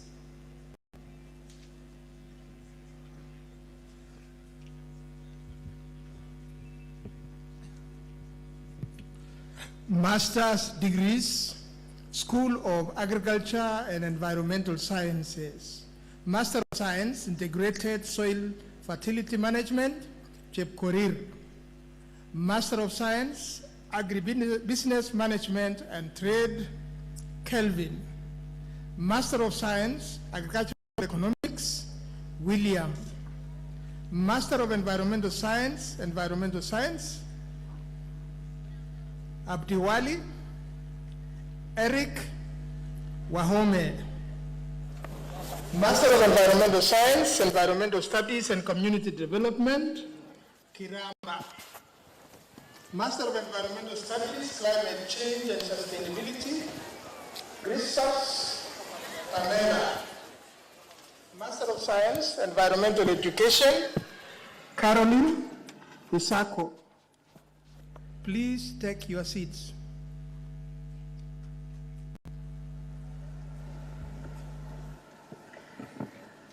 School of Business, Economics and Tourism, Master of Science, Tourism Management, Kinywa Nasib Matapelo. Master of Science in Hospitality and Tourism Management, Janet. Master of Science, Human Resource Management, Odiamo. Master of Science Entrepreneurship, Kwitonda. Master of Science Finance, Andrew Ben Bosire Cheriot, David Douglas, Grace, John, Kamau, Kibe, Lynette, Mecheo, Michael, Ngatia, Nico, Njoroge, Pius, Rispa, Victor. Master of Business Administration, Finance, Abdullahi, Betty, Boaz, Caroline, Choge, Davis, Dixon, Doris, Ekido, Elizabeth, Eric, Evelyn, Gashiri, Gadogo, Gitali, Imana, Jacob, John, Joseph, Josephat, Judy, Kingston, Kimnetich, Manuan, Margaret, Martin, Maimuna, Miriam, Muchai, Muteru, Mwangi, Nelson, Guyo, Nicholas M, Nicholas Suriuki, Njagi, Olga, Omwenga, Paul, Peter, Purity, Rono, Rosaline, Rotich, Amos Rotich Davis, Samuel, Say, Simon, Stanley, Tarus, Tele, Mahungu, Wesley. Master of Business Administration, Accounting, Ahmed, Chepkorir, Geoffrey, Hamse. Master of Business Administration, Entrepreneurship, Cecilia, Vivian. Master of Business Administration, Human Resource Management, Ada, Lillian, Marion, Moses, Mugo, Mujogu, Mutisia, Obuya, Onyango, Priska, Protasio, Rita. Master of Business Administration, Strategic Management, Abur, Akini, Anne, Armstrong, Arthur, Agustin, Bartonjo, Ben, Benedette, Boniface, Bosire, Catherine, David, Diana, Dishon, Edwin, Emmanuel, Frida, George, Isabel, Jamlek, John, Joy, Judith, Kairanya, Kerio, Kipkorir, Lavenda, Lilian Akini, Lilian Wadera, Lilian Mwaka, Lucy, Mary, Matthews, Meshach, Moses, Mwarania, Ndegwa, Nedi, Nicholas Kiplangat, Nicholas Omondi, Olonde, Omar, Priska, Rehab, Regina, Robert, Roseanne, Sabina, Samora, Samuel, Solomon, Tono, To. Master of Business Administration, Project Management, Abdi Hakim, Abdullahi, Agnes, Albert, Anthony, Buai, Chepkoech, Christopher, Claire, Damaris, Deborah, Gankue, Ke, Georgina, Juma, Michael, Muchemi, Muna, Peris, Priscilla, Scholastica, Sospita, Stephen, Vincent, Watenga, Winfred. On page 36, Njeru, Paul, and Veronica. Master of Education, sorry.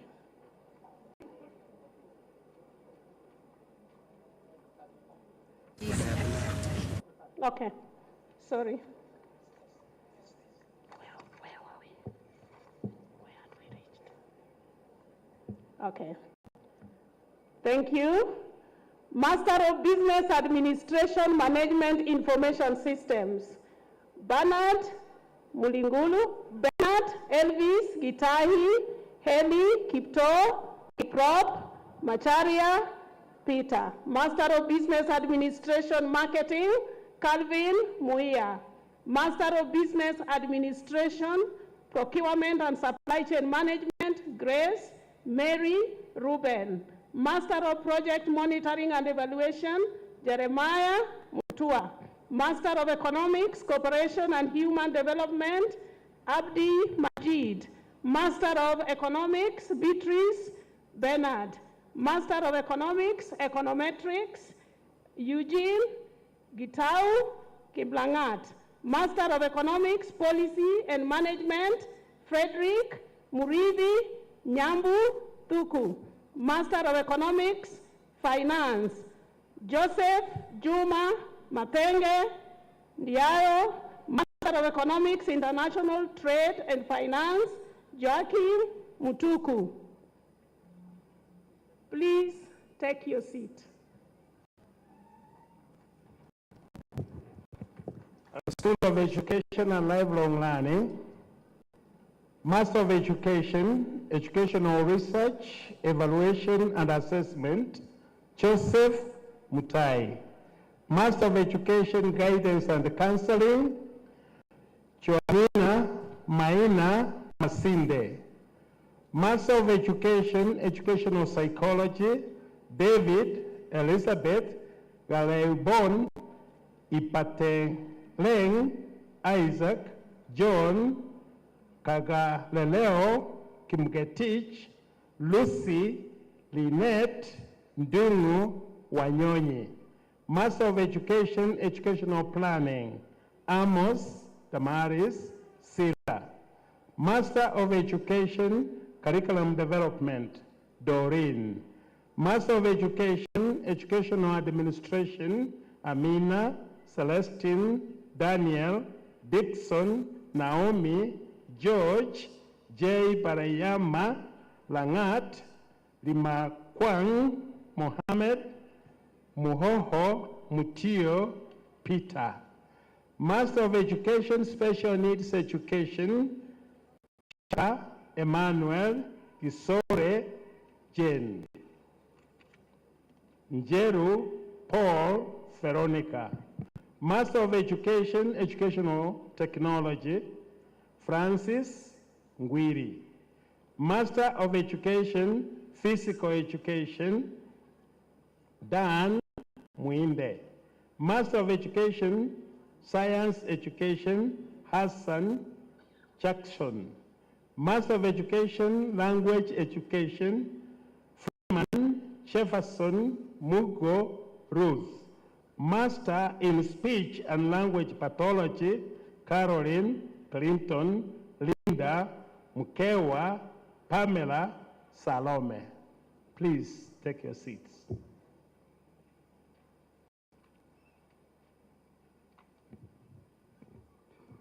School of Engineering and Architecture, Master of Science, Renewable Energy Technology, Isabel. Please take your seat. School of Health Sciences, Master of Science, Infectious Diseases, Njue Suleiman. Master of Science, Critical Care Nursing, Thomas. Master of Science, Mental Health and Psychiatry Nursing, Grace Mary. Master of Science, Food Nutrition and Dietetics, Beatrice, Bridget, Collins, Juliet, Maina. Master of Science, Water Sanitation and Hygiene, Osman. Master of Science, Physical Education, Jedida Mary. Master of Public Health, Epidemiology and Disease Control, Chui Francesca, Jennifer, Ibrahim Kagweri Kirongo. Master of Science, Environmental Health, George. Master of Public Health, Reproductive Health, Davis, Jared, Ruth. Master of Science, Health Information Management, Adundo. Master of Science, Health Management, Ogira. Master of Public Health, Monitoring and Evaluation, John Kezia. Please take your seats.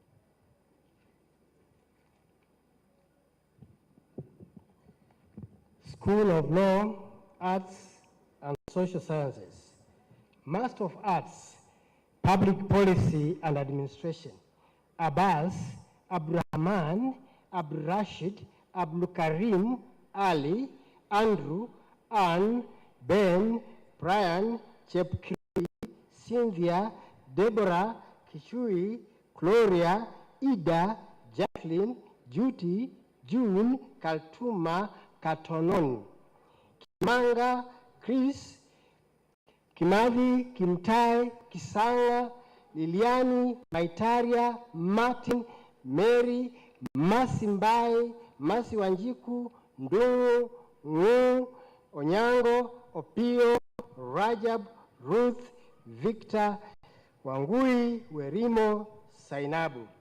Master of Arts, Counseling Psychology. Grace, Julian, Roy, Philip, Vivian, Wandati. Master of Arts in International Relations and Diplomacy. Alinur, Ayuel, Dennis, Geoffrey, Gloria, Isaac, Jamila, Johnston, Joseph, Justus, Kalui, Kiprotich, Linda, Lokisoi, Mbadu, Morisi, Muriuki, Mtei, Mwangi, Njuguna, Philip, Wellington. Master of Arts in Peace and Conflict Management.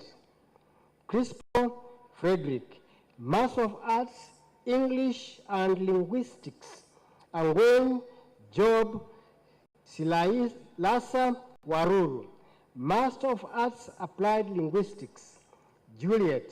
Master of Arts, Urban and Regional Planning. Mercy. Master of Arts, Literature. Kiblangat. Master of Arts, History. Bernice, Grace, Josephine, Koech, Were. Master of Arts, Religious Studies. Lucy, Mwaisha, Nancy, Rono. Master of Arts, Kiswahili, Florence, Geoffrey, Hawa, Nancy, Priscilla, Oluchili. Master of Arts, Community Development, Chemima. Master of Leadership and Governance, Abudo, Eshialila, John, Kibe, Robin, Sheikh. Master of Security Science and Management, Eric, Imai, Joseph Kibet, Joseph Muriuki, Lawrence, Leonard, Susan. Master of Science in Security and Strategic Studies, Kundu, Roba. Master of Security Management and Police Studies, Alila. Master of Science, Fashion Design and Marketing, Jacqueline Msombi. Please take your seats.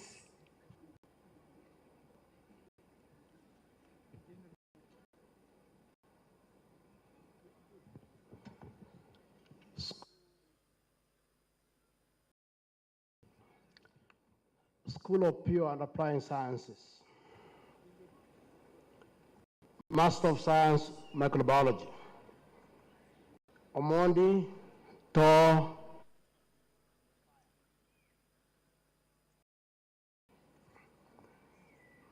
Master of Science, Medical Microbiology, Peter. Master of Science, Biotechnology, Happiness, Janet, Kelvin, Kiari. Master of Science, Animal Ecology, Mudhiuru. Master of Science, Chemistry, Lina. Master of Science, Biochemistry, Motai. Master of Science, Analytical Chemistry, Jau. Master of Science, Applied Analytical Chemistry, Raviru. Master of Science, Medical Biochemistry, Elizabeth. Master of Science, Applied Mathematics, Anthony, Celestine, Chebngeno, Mary, Nyaga, Stephen, Valerie. Master of Science, Physics, Elphick, Kihagi, Boro. Master of Science, Plant Ecology, Levi, Sheila. Master of Science, Applied Parasitology, Diana. Master of Science, Integrated Watershed Management, Cyrus, Johannes, Justus. Master of Science, Hydrology and Water Resources, Faith. Master of Science, Computer Science, Brian Frederick Mudhaura. Master of Science, Records Management and Archives Administration, Walwenda. Please take your seat.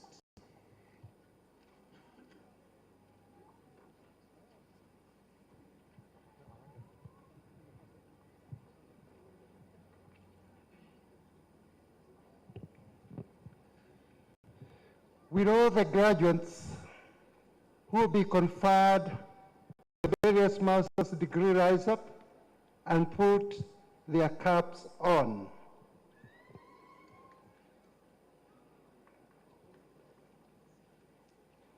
Mr. Chancellor, sir, it is now my honor to present to you candidates for the conferment of the various master's degrees of Kenyatta University. May all members of academic staff and guests in academic attire arise.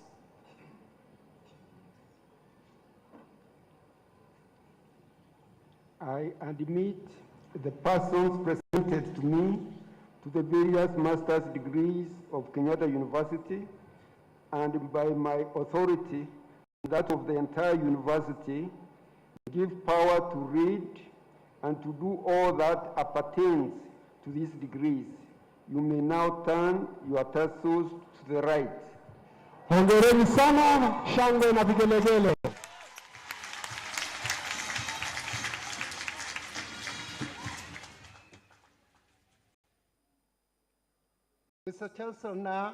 Mr. Chancellor, sir, I now call upon the executive deans of schools to present candidates for the conferment of bachelor's degrees and award of postgraduate diplomas and certificates of Kenyatta University in the order indicated in the graduation program.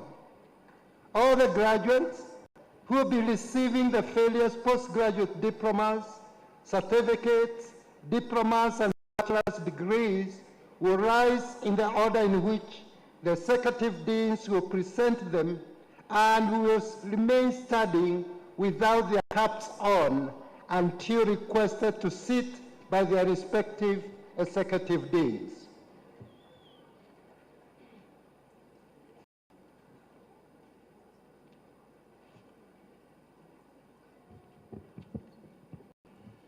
Postgraduate diplomas, School of Education and Lifelong Learning, postgraduate diploma in education, distinction, serial number 1 to 4. Credit 1, serial number 1 to number 33. Credit 2, serial number 1 to number 7. Please take your seats.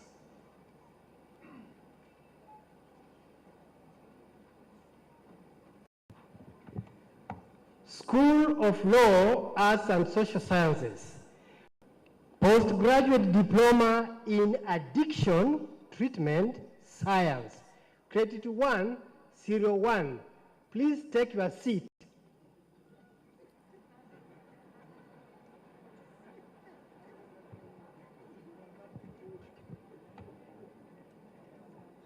School of Business, Economics and Tourism, Certificate in Project Management, Distinction, serial number 1. Credit 1, serial number 1.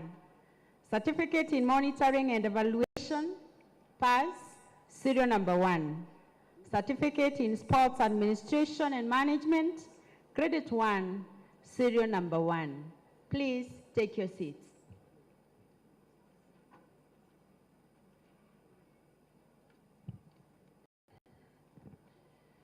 School of Law, Arts and Social Sciences. Certificate in Music, Distinction, 01 to 4, on page 45. Credit 1, 01 to 4. Credit 2, 01. Certificate in Chinese Language and Culture, Distinction, serial number 1 to 7. Credit 1, 01 and 2.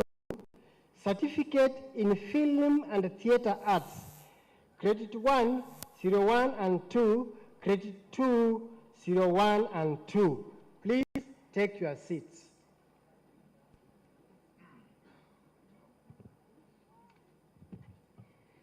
School of Business, Economics and Tourism, Diploma in Business Management, Credit 1, Serial 1 to Serial number 18, Credit 2, Serial 1 to Serial number 17, Pass, Serial 1 and 2. On page 48, Diploma in Human Resource Management, Credit 1, Serial 1 to Serial number 16, Credit 2, Serial 1 to Serial 16. Pass, Serial 1 and 2. Diploma in Monitoring and Evaluation, Distinction, Serial 1 and 2. Credit 1, Serial 1 and Serial 2. On page 49, Serial 2 to Serial number 4. Diploma in Project Management, Distinction, Serial number 1. Credit 1, Serial 1 to Serial number 12. Credit 2, Serial 1 to Serial number 11. Pass, Serial number 1. Diploma in Sports Administration and Management, Distinction, Serial number 1. On page 50, Credit 1, Serial 1 to Serial number 6. Credit 2, Serial number 1. Diploma in Hospitality Management, Distinction, Serial number 1. Credit 1, Serial 1 to Serial number 17. Credit 2, Serial 1 to Serial number 10. Diploma in Tourism Management, Distinction, Serial number 1. Credit 1, Serial 1 to Serial number 5. Please take your seats.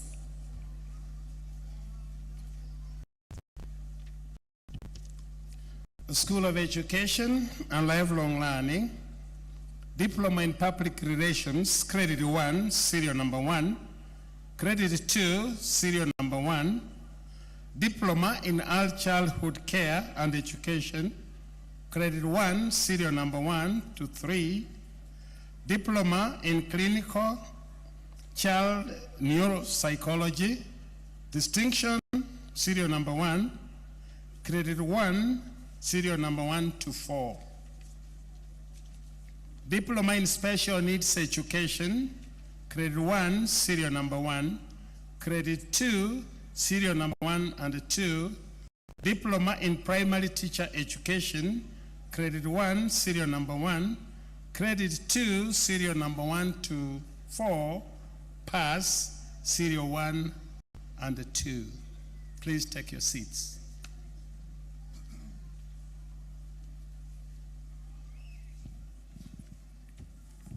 School of Law, Arts and Social Sciences, Diploma in Chinese Language and Culture, Distinction 01 to 11 on page 52, Credit 1, 01 and 2.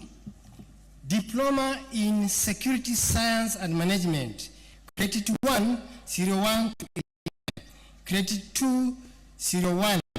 Diploma in Film and Theatre Arts, Distinction 01, Credit 1, 01 to 6, Credit 2, 01 to 6, Pass 01. Diploma in Communication and Media Studies, Credit 1, 01 to 18, Credit 2, 01 to 7. Diploma in Fine Art, Distinction 01, Credit 1, 01 to 3, Credit 2, 01 to 7, Pass 01. Diploma in Music, Distinction 01, Credit 1, 01 to 12, Credit 2, 01 to 3. Diploma in Security Management and Police Studies, Credit 1, 01. Please take your seats.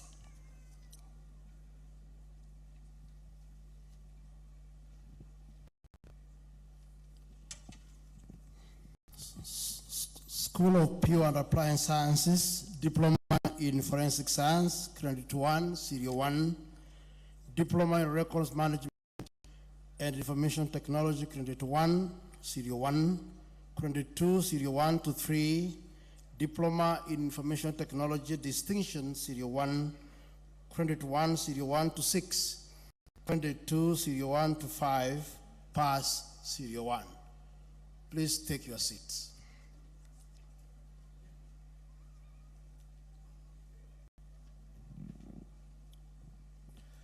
Bachelor degrees, page 57. School of Agriculture and Environmental Sciences, Bachelor of Science, Agriculture, First Class Honors, Munyerenkana Magui Kabene, Ogutu Brighton Omondi. Second Class Honors, Upper Division, Serial 1 to 5. Second Class Lower Division, Serial 1 to 4. Bachelor of Science, Agribusiness Management, Second Class Honors, Upper Division, Serial 1 to 16. Second Class Lower Division, on page 57, Serial 1 to 10. On page 58, Serial 11 to 15. Bachelor of Science, Agricultural Resource Management, First Class Honors, Florence Njeri Ndiga, Njabai Susan Wambui. Second Class Honors, Upper Division, Serial 1 to 6. Second Class Lower Division, Serial 1 to 3. Bachelor of Science, Animal Health and Production. First Class Honors, Kariuki Mwenda Brian, Maina Cheremiah Kingori. Second Class Honors, Upper Division, Serial 1 to 20.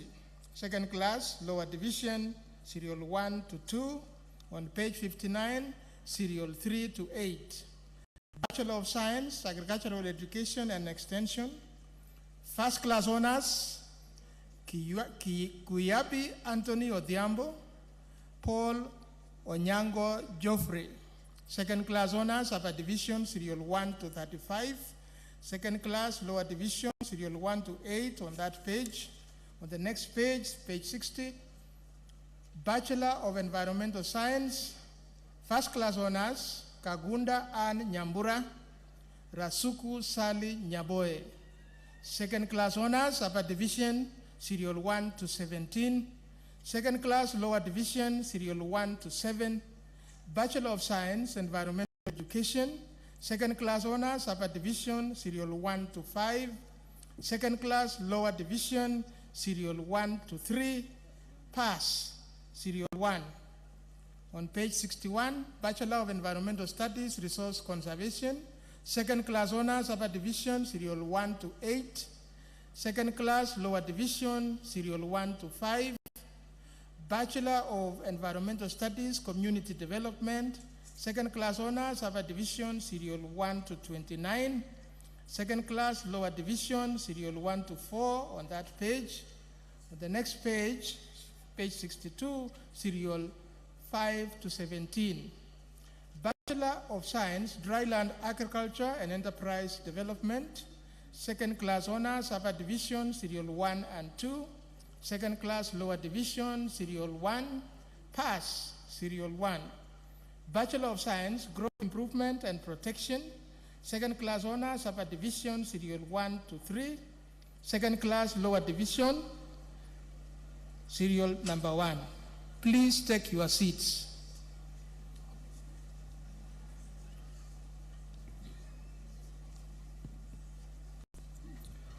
School of Engineering and Architecture, Bachelor of Science, Mechanical Engineering, Second Class, Lower Division, Owino Tom Juma. Kindly stand and without your caps, please, as I read your names. Bachelor of Science, Electrical and Electronics Engineering, Second Class, Lower Division, Serial 1. Pass, Serial 1. Bachelor of Science, Biomedical Engineering, Pass, Serial 1. Bachelor of Science, Software Engineering, Second Class, Honors, Upper Division, Serial 1. Second Class, Lower Division, Serial 1. Bachelor of Science, Civil Engineering, Second Class, Lower Division, Serial 1. Pass, Serial 1 and 2. Bachelor of Science, Petroleum Engineering, Second class upper division, serial 1. Second class lower division, serial 1 and serial 2 on page 63. And on the next page, Bachelor of Science, Energy Technology, second class honors upper division, serial 1. Second class lower division, serial 1 to 13. Bachelor of Science, Agricultural and Biosystems Engineering, second class lower division, serial 1 to 5. Bachelor of Architecture, first class honors, Lawrence Muchiri Mureithi, Ri Michael Momanyi, Mariam Wangeshi Mwangi, Murage Rinda Muamuyu, and Peter Onyango Osore. Second class honors upper division, serial 1 to 17. On the page 65, second class lower division, serial 1 to 20. Bachelor of Architectural Studies, first class honors, Othiambo Akinyi, Okemwa Anthony Kaisa, Lithuan Abdulrahman Sheikh. Second class honors upper division, Aduke, serial 1 to 13. Second class lower division, serial 1 to 20 on page 65. On the next page, serial number 21 to 24. Pass, serial 1 and 2. Bachelor of Science, Construction Management, second class honors upper division, serial 1 to 11. Second class lower division, serial 1 to 16. Pass, serial 1. Bachelor of Science, Real Estate, second class honors upper division, serial 1 to 5. Second class lower division, serial 1 and 2. And on page 67, serial 3 to 12. Pass, serial 1 to 3. Bachelor of Science, Urban and Regional Planning, first class honors, Kerubo Mase Osumo. Njeri Benjamin Samuel Waidaka. Second class honors upper division, serial 1 to 19. Second class lower division, serial 1 to 15. On page 68, Bachelor of Environmental Planning and Management, second class honors upper division, serial 1 to 14. Second class lower division, serial 1 to 7. You may take your seats. Please note, you have not yet gotten your degree.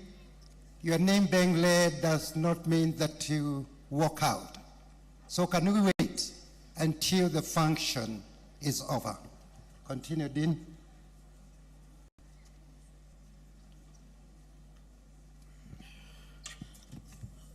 School of Pure and Applied Sciences. Bachelor of Science, first class honors, Keremi Moses. Second class honors upper division, serial 1 to 8. Second class lower division, serial 1 to 14. On page 69, serial 15 to 29. Pass, serial 1 to 7. Bachelor of Science, Telecommunication and Information Technology, first class honors. Chege Endingi, Langat Dennis Kipkoech, Musioki Maureen Tabitha. Second class honors upper division, serial 1 to 7.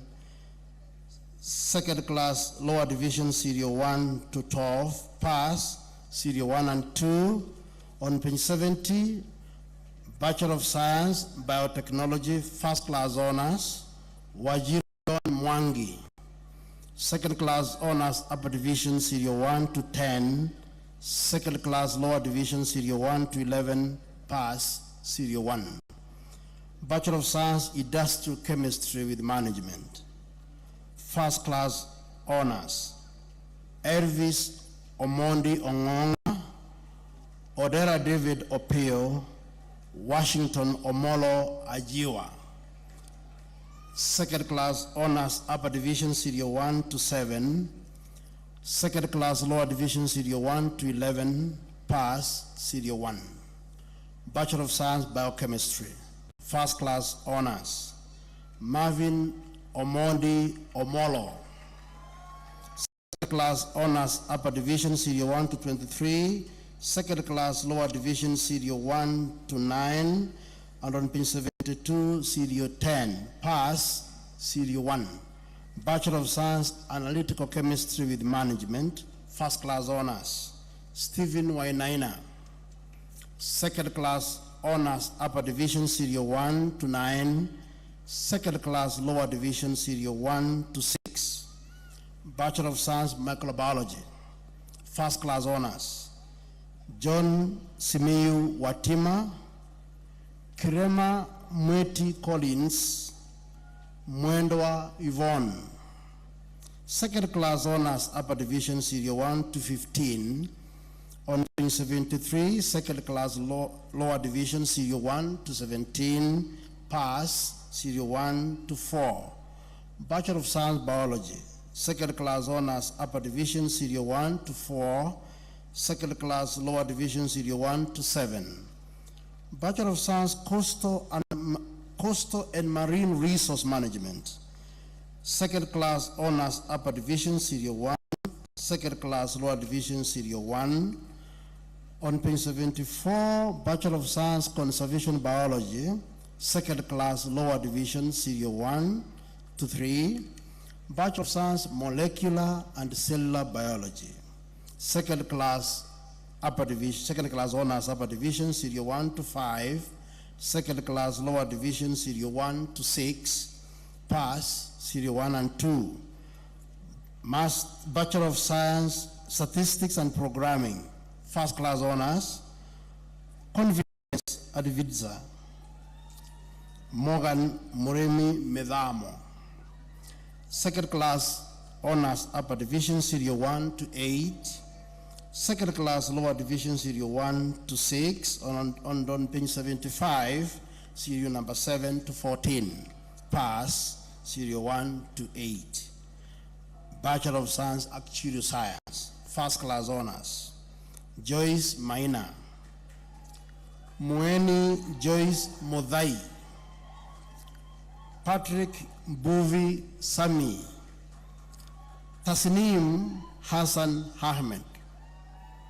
Second class honors upper division serial 1 to 16, second class lower division serial 1 to 3, and pass serial 1 and 2.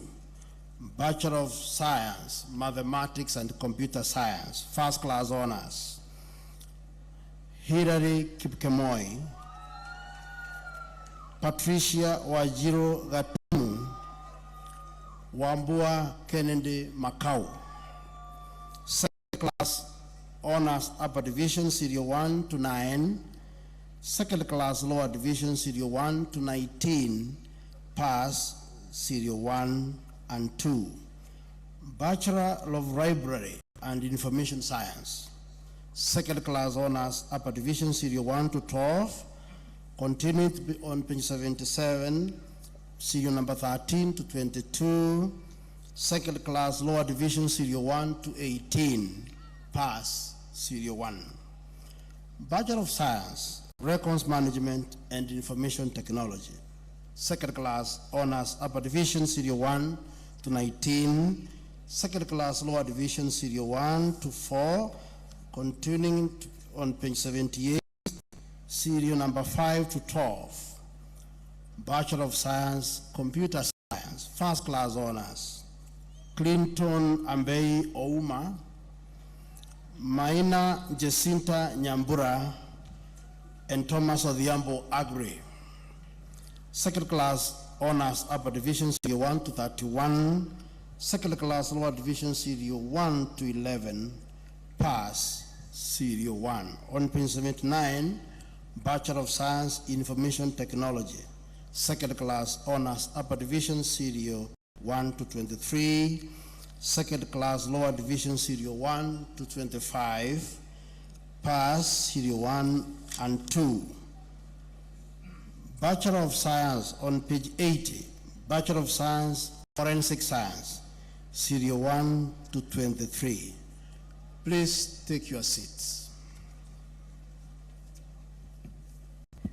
School of Health Sciences, on page 80, Bachelor of Medicine and Bachelor of Surgery, serial number 1 to 42. On the next page, serial number 43 to 104. Bachelor of Science, Medical Laboratory Sciences, serial number 1 to 8. On page 82, serial number 9 to 51. Bachelor of Science, Nursing and Public Health, serial number 1 to 27. On page 83, serial number 28 to 82. Bachelor of Science, Food, Nutrition and Dietetics. First class honors, Faith Njeri Moihaki, James Vieri Wanjala, Makao Charity Mbatha, Mohamed Rashid Bongi, Nelima Millicent Wamalwa, Turgo Shalim Gemesis, Rachel Wanjiko Thuku, Rahab Wanjiko Mbugwa, Sydney Ndolo Mweni. Second class honors, upper division, serial number 1 to 23. Second class lower division, serial number 1 to 10. Bachelor of Science, Health Service Management. First class honors, Cheryl Anyanga Barasa, Kangori Shannon Kendi, Karaoke Daniel Munene. Second class honors, upper division, serial number 1 to 20, and on page 85, serial number 21 to 25. Second class lower division, serial number 1 to 13, pass serial number 1. Bachelor of Science, Health Records and Information Management. First class honors, Abdisalam Isaac Idris, Eston Juma Oyugi, Faith Mercy Akinyi Ochieng, John Wakalumba Paul, Onchaba Mabea Gilbert, Owino Athiambo Edna. Second class honors, upper division, serial number 1 to 22, and on page 86, serial number 23 to 41. Second class lower division, serial number 1 to 12. Bachelor of Science, Environmental Health, first class honors, Bet Immaculate Jelagat, Chepchirchir Sheila, Frederick Cheriot, Jacqueline Jepkoril Lagat, Mose Tony Justus, Mutunga Charity Nzawa, Nasike Sharon Wanzala, Purity Alice Moi.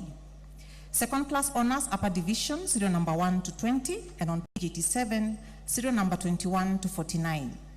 Second class lower division, serial number 1 to 8. Bachelor of Science, Health Promotion. First class honors, Ruth Mumbua. Second class honors, upper division, serial number 1 to 10. Second class lower division, serial number 1 to 2. On page 88, Bachelor of Science, Population Health. First class honors, Mboro Susan Wangoi. Second class honors, upper division, serial number 1 to 18. Second class lower division, serial number 1 to 5. Bachelor of Science, Community Health. First class honors, Peter Ekiro, Dende John Purity. Second class honors, upper division, serial number 1 to 18. On page 89, second class lower division, serial number 1 to 3. Bachelor of Science, Exercise and Sports Science. Second class honors, upper division, serial number 1 to 5. Second class lower division, serial number 1 to 5. Bachelor of Science, Occupational Health and Safety. First class honors, Aingwe Kevin, Deborah Havulani Wanyonyi, Marion Chebet Kiprop, Onyango Kennedy Ooro, Patrick Karanja Thiongo, Yvonne Kwamboka Nyakiongana. Second class honors, upper division, serial number 1 to 18. Please take your seats.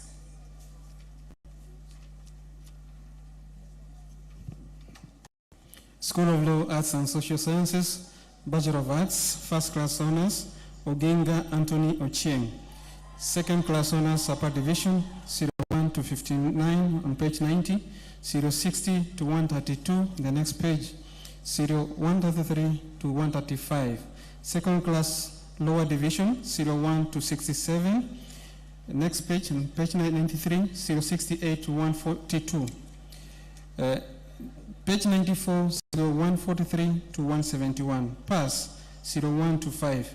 Bachelor of Arts, Psychology, First Class Honors, Daniel Khadija Musumba, Emmanuel Njoroge. Second Class Honors, Upper Division, 01 to 20. 021 to 39 on page 95. Second Class Lower Division, 01 to 27. Pass 01 and 2. Bachelor of Arts, Public Policy and Administration, First Class Honors, Eric Odongo, Michelle Nara Iyadi, Ndoiti Sharon Mwendwa, Simon Mwendwa Kasiola. Second Class Honors, Upper Division, 01 to 32 on page 96. Second Class Lower Division, 01 to 25. Bachelor of Arts, Counseling Psychology, Second Class Honors, Upper Division, 01 to 19. Second Class Lower Division, 01 to 17.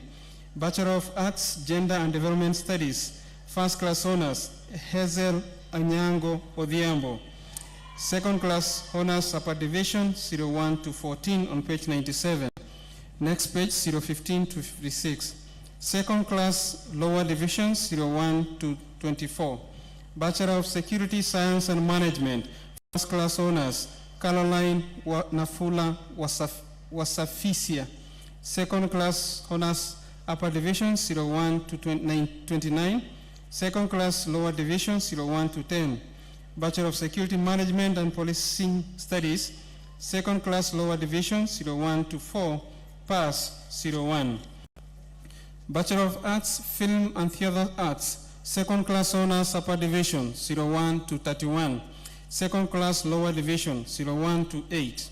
Bachelor of Communication and Media Studies, First Class Honors, Ami Thandi, Mumo Kimwere Katumi, Wanjiku Wanjiru.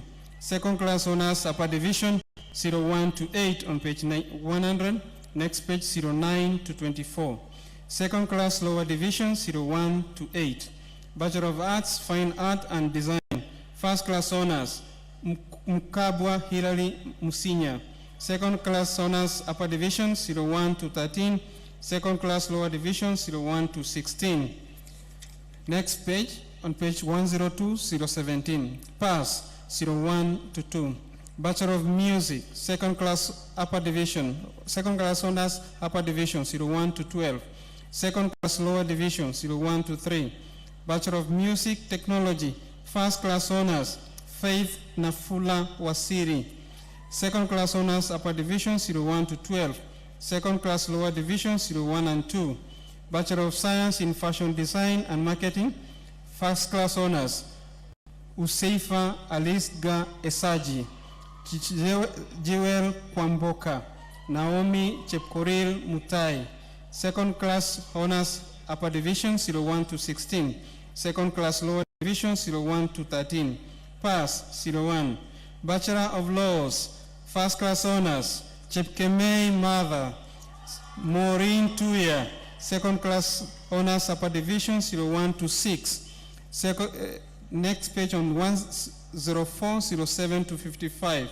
Second Class Lower Division, 01 to 21. Next page, 022 to 36. Pass, 01 to 4. Please take your seats.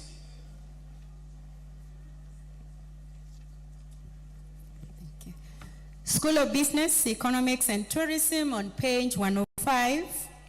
Bachelor of Commerce, Accounting, First Class Honors, Emmanuel Pashamai Koitoi, Jackton Wafula Kayari. Second Class Honors, Upper Division, serial 1 to serial number 34. On page 106, serial 35 to serial number 76. Second Class Lower Division, serial 1 to serial number 29.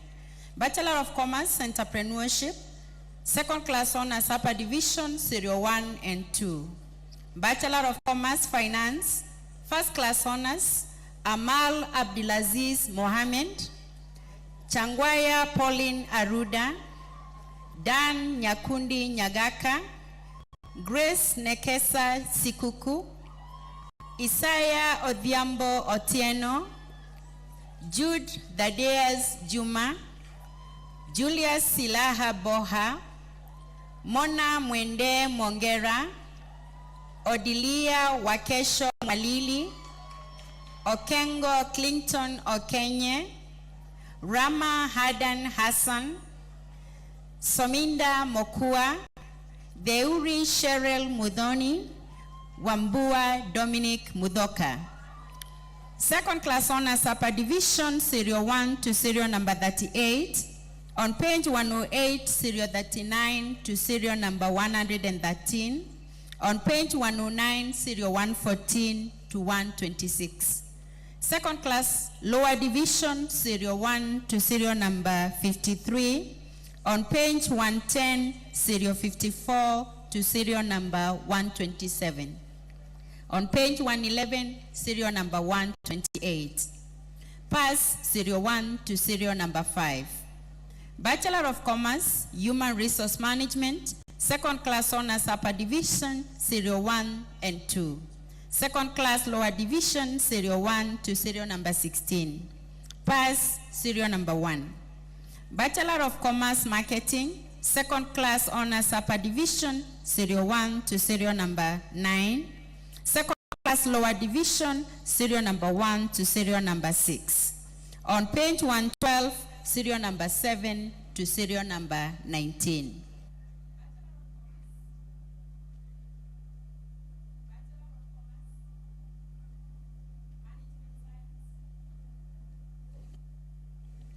Sorry, Bachelor of Commerce, Management Science, second class honors upper division, serial 1 and 2. Second class lower division, serial number 1. Bachelor of Commerce, Procurement and Supply Chain Management, first class honors, John Kibe Mwangi, Mwaniki Duncan Dungu. Second class honors upper division, serial 1 to serial number 24. Second class lower division, serial 1 to serial number 29. Pass serial 1 and 2. Bachelor of Human Resource Management, second class honors upper division, serial 1 to serial number 29. On page 114, serial number 30 to serial number 40. Second class lower division, serial 1 to serial number 4. Bachelor of Economics, first class honors, Faith Asiyo Makori, Gladwell Wangu Tarau, Irungu Joan Jerry, Gladwell Wangu Tarau, Irungu Joan Jerry, Kemboi Japchilchil Marion, Muli Shandrak Kioko. Second class honors upper division, serial 1 to serial number 38. On page 115, serial 39 to serial number 49. Second class lower division, serial 1 to serial number 28. Pass serial 1 to serial 3. Bachelor of Economics and Finance, first class honors, Daniel Mutua Kitonga, Ezron Brown Obaga, Hilda Charity Wanja Nguma, Newton Kaniu Joki, Ruth Irene Nyambura Megwe, Sarah Angore, and Teresia Wajiko Dichu. Second class honors upper division, serial number 1 to serial number 4. On page 116, serial number 5 to serial number 11. The same second class honors upper division is continued in serials number 1 to serial number 49. Second class lower division, serial 1 to serial number 8. On page 117, serial 9 to serial number 61. Pass serial number 1 to serial number 5. Bachelor of Economics and Statistics, first class honors, Cynthia Wajiru, Getao Jemima Waboi. On page 118, Hannah Wajiko Muriedi, Kamau Naomi Wajiro, Karugia Maureen Washeke, Marion Ayeta Okungu, Michael Ochieng Ooko, Rose Wairimu Kigiu, Wajiro Kamau, and Yvonne Nyagate Mokaya. Second class honors upper division, serial 1 to serial 57. Second class lower division, serial 1 and 2. On page 119, serial 3 to serial 46. Pass serial 1 and 2. Bachelor of Science, Recreation and Sports Management, First Class Honors, Nzomo Nicholas Mutisia. Second Class Honors Upper Division, serial 1 to serial number 8. On page 120, serials number 9 to serial number 10. Second Class Lower Division, serial 1 to serial number 9. Bachelor of Science, Community Resource Management, Second Class Honors Upper Division, serial 1 to serial number 47. Second Class Lower Division, serial 1 to serial number 24. Bachelor of Science, Hospitality and Tourism Management, Hospitality Option, First Class Honors, Ashley Eunice Mudome, Christine Jambi Jagi, Esther Vienda Kandege, Sarah Rehema Ibrahims. Second Class Honors Upper Division, serial 1 to serial number 23. On page 122, Second Class Lower Division, serial 1 to serial number 7. Bachelor of Science, Hospitality and Tourism Management, Tourism Option, Second Class Honors Upper Division, serial 1 to serial number 17. Second Class Lower Division, serial 1 to serial number 9. Please take your seats.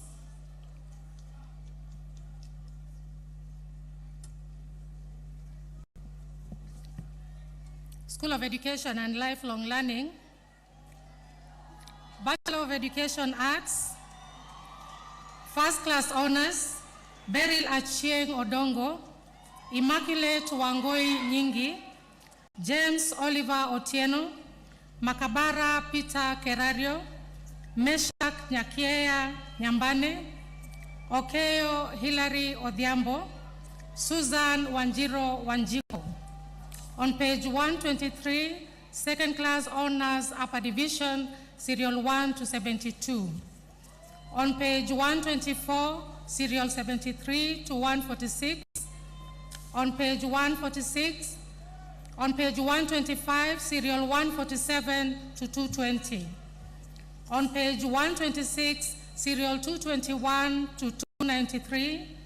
On page 127, serial 294 to 369. And on the next page, serial 370 to 401. Second Class Lower Division, serial 1 to 34. And on the next page, 129, serial 35 to 103. On the next page, 130, serial 104 to 177. And on the next page, serial 178 to 249.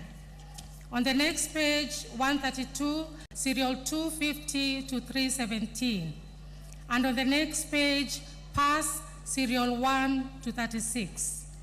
Bachelor of Education Science, First Class Honors, Award Verol, Chemos Caleb Kipkirich, Claudencia Kerubo Mokua, Doris Nduta Maina, Emma Wangari Mwai, Joyce Acheng Oula, Kankano Olensiku Simeon, Kimeu Mudama, Langat Kipkirui Hilary, Mike Shem Musoti, Mirago Karaoke Francis, Mugwe Hilda Wamaida, Mutia Sarah Wayua, Mutugi Jeff Gidinji, Mwangi Nyambura Miriam, Nyaga Crispas Munene, Omondi Frank Otieno, Ouko Dixon Ongige, Paul Mutuma, Rasugu Enoch Nyakundi, Ronald Anjili, Waradi Philip Odhiambo.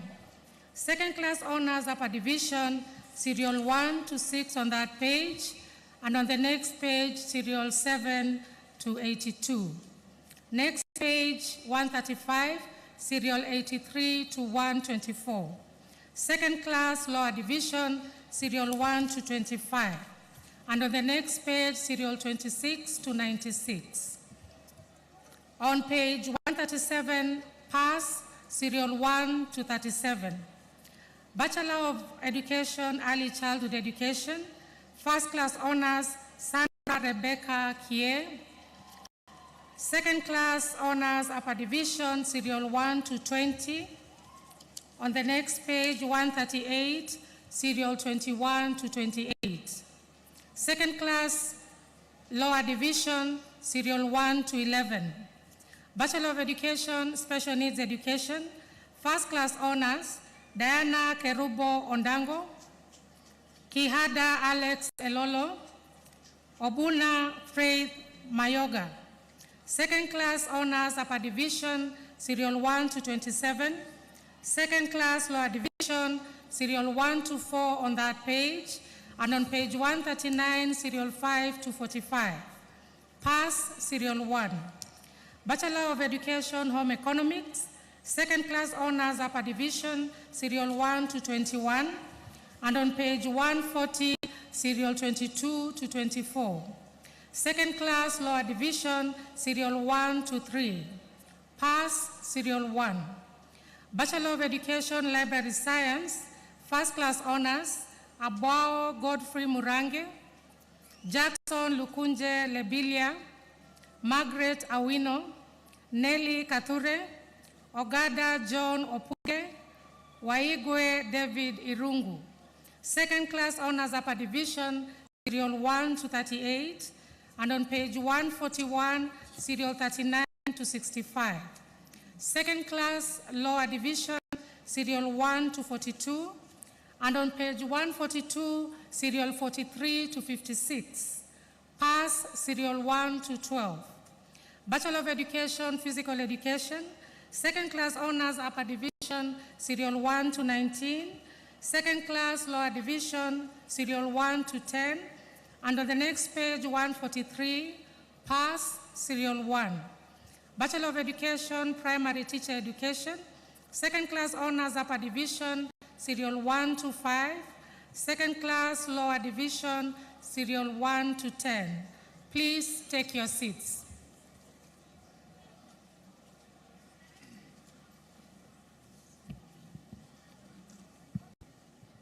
Will all the graduates who will be conferred with the various bachelor's degrees,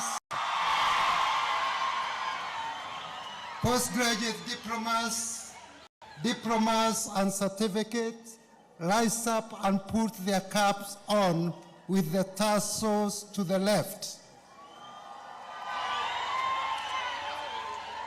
Mr. Chancellor, sir, it is now my honor to present to you candidates for the conferment of the various bachelor's degrees, postgraduate diplomas and certificate of Kenyatta University. May all members of academic staff and guests in academic attire rise.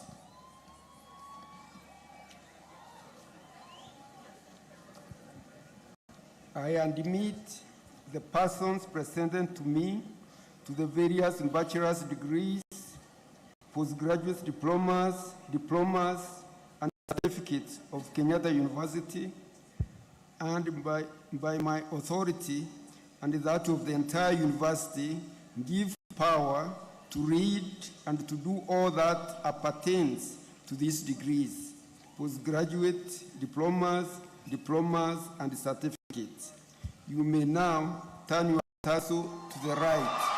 Congratulations, 4,706. Throw your hands up, celebrate. This is your day. Congratulations. 56 graduation ceremony of Kenyatta University. Thank you.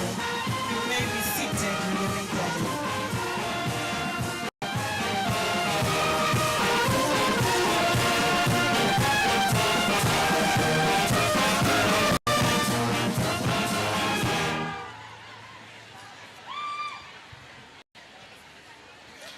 Graduates, please hold on to take the alumni oath. Please, the final part for you.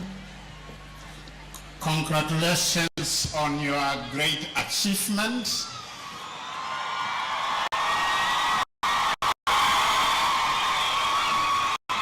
You have just become an alumni of this great institution.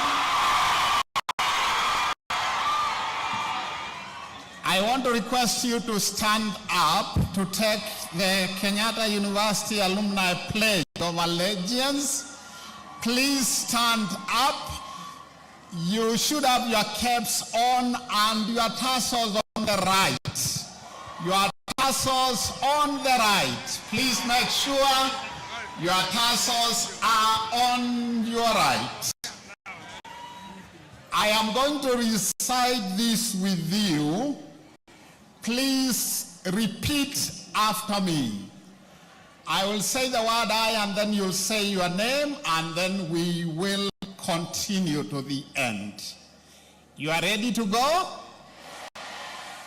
I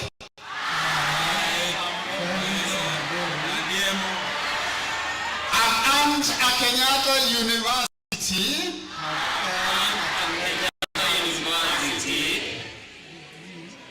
I am Kenyatta University. Now and forever. I pledge to work beside Kenyatta University.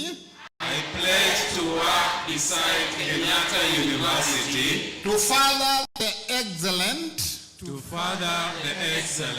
Rich and good name of KU. I commit myself to staying in touch with her. Involved with her. And serving her. I know she will do the same for me. Together, we are all proud to be Kenyatta University alumni. Our alumni, our strength. Please say the motto, our alumni, our strength. Repeat, our alumni, our strength. Congratulations. Congratulations once again. Raise up your caps. Please throw them up for the final celebration. Make some noise, our dear graduates. It's the final take for you. Congratulations. Please be seated for the Vice Chancellor to declare the congregation dissolved. Mr. Chancellor, sir. Tafadhali sote tuketi. Mr. Chancellor, sir, let's settle down. Mr. Chancellor, sir, by virtue of the authority entrusted to me by the Kenyatta University Statutes of 2013, Statute 50, Section 6, I now declare this congregation dissolved. And that marks the end of the 56th graduation ceremony of Kenyatta University. Please be upstanding for the anthem. Sote tusimame kwa ajili ya wimbo wa taifa.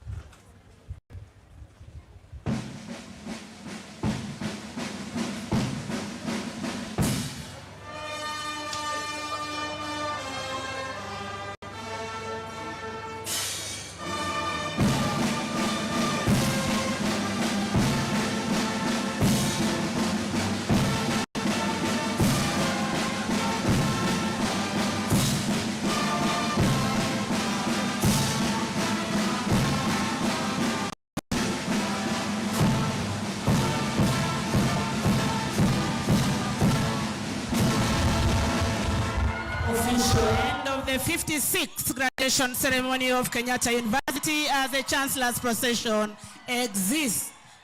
Msafara wa Chancellor sasa utatoka kwenye uwanja wa mahafala. The Administration Police Band will lead the Chancellor's procession in the opposite order in which it arrived. Bendi ya polisi wa utawala itaongoza msafara huo. Baada ya bendi ni mbeba kungo. We have the mess bearer in the front. Alafu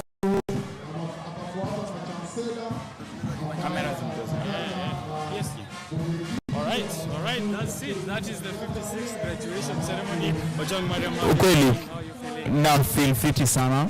Imekuwa a long morning, a long mid morning. Saizi tuko lunch time. Over 5,615 families wamekuwa hapa ndani ya Kenyatta University. Yes. Wamegraduate finally. Ni alumni.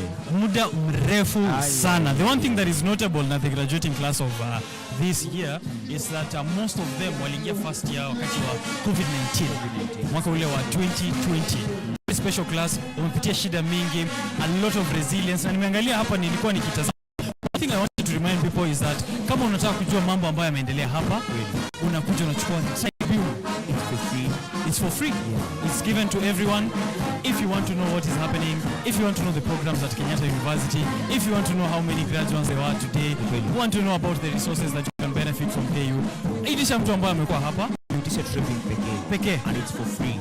So saizi tunaingia the top university in Kenya ama Kenya's premier universities na hizi ishaanza registration ziko ongoing na admissions za 2025. Yeah.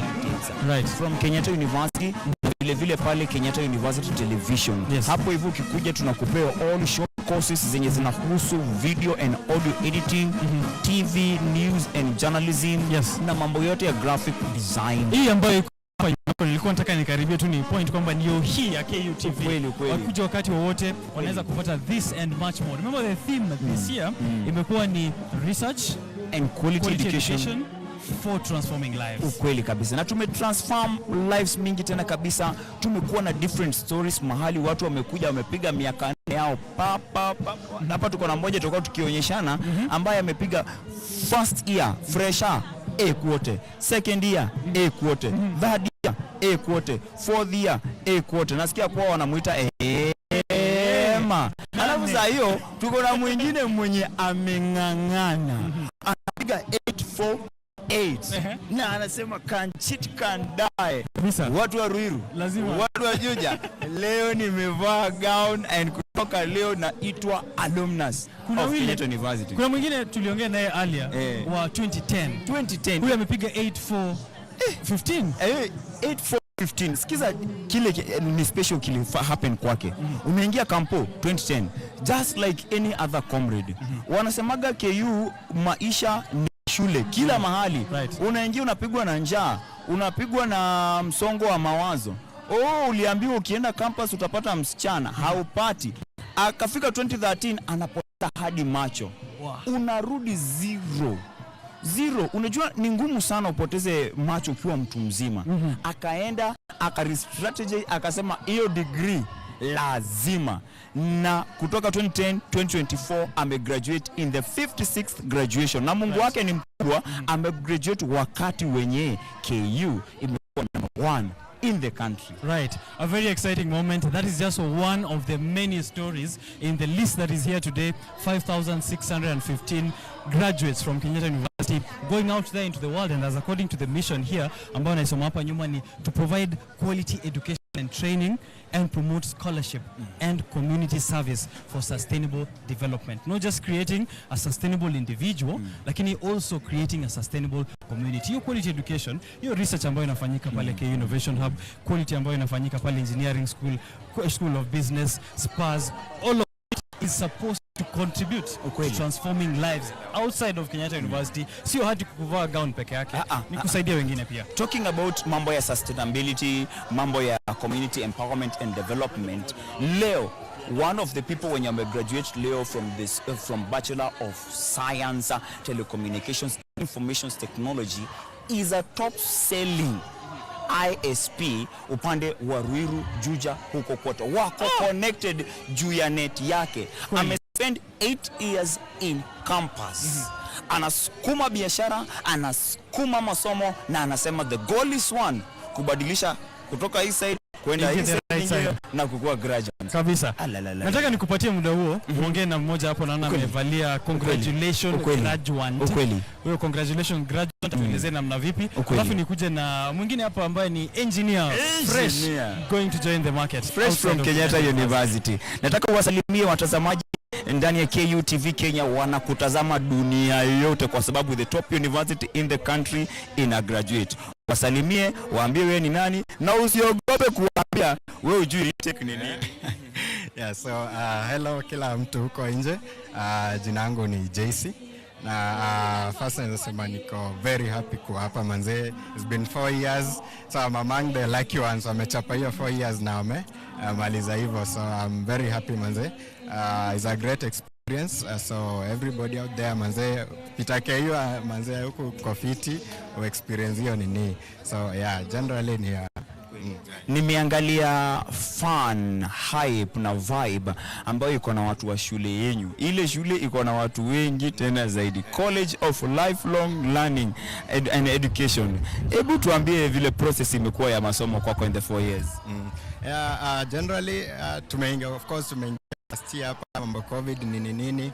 They can say tumengangana manze, every time unatia bidii pale. Mimi hivyo tu unangangana plus God manze anapitia pale ndani. Yeah, si rahisi vile, but KU is the best of course. So ukingangana hivyo of course una make it, na ndio sisi, so sindio? Ni God.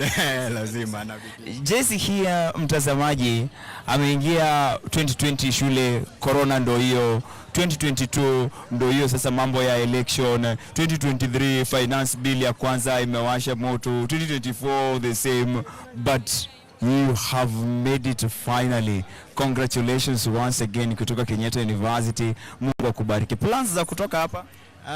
Of course nikitoka hapa ile knowledge nimepata hapa, hizo skills, so nikienda pale nje ni ku-impact community of course, kufunza of course, niko hapa education, kufunza wanafunzi pale nje. Niwaambie pia KU kuko aje, motivate wafike hapa pia nao.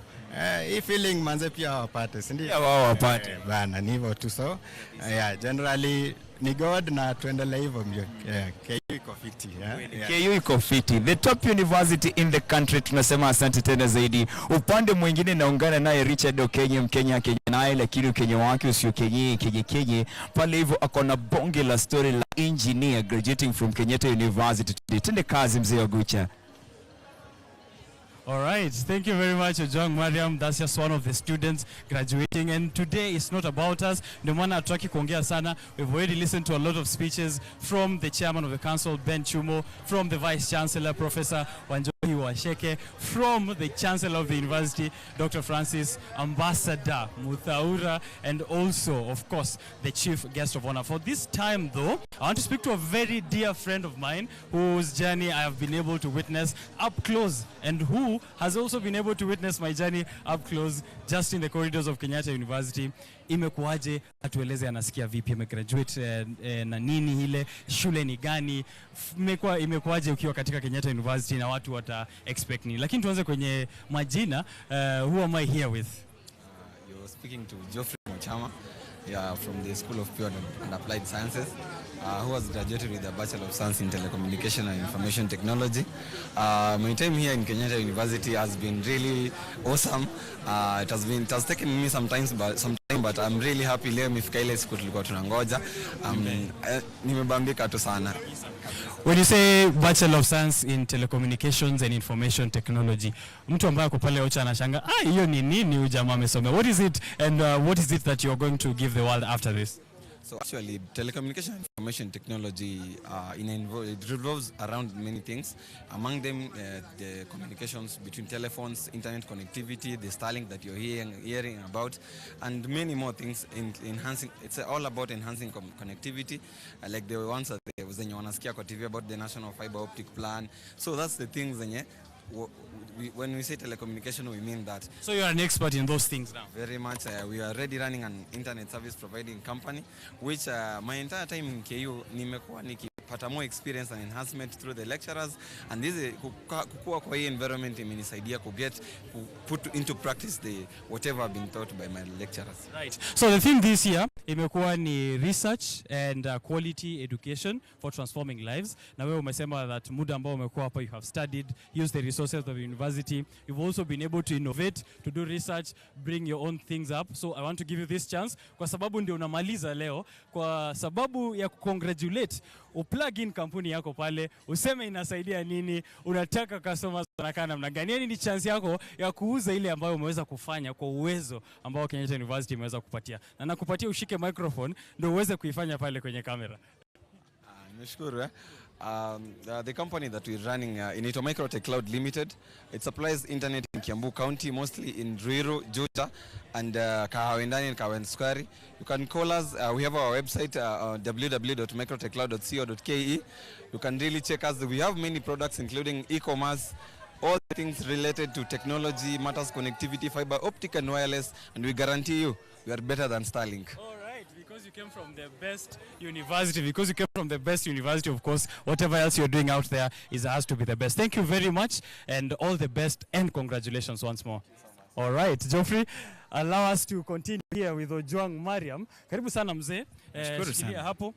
Tumeambiwa tuko na muda mchache sana na director wetu pale Boniface Odhiambo.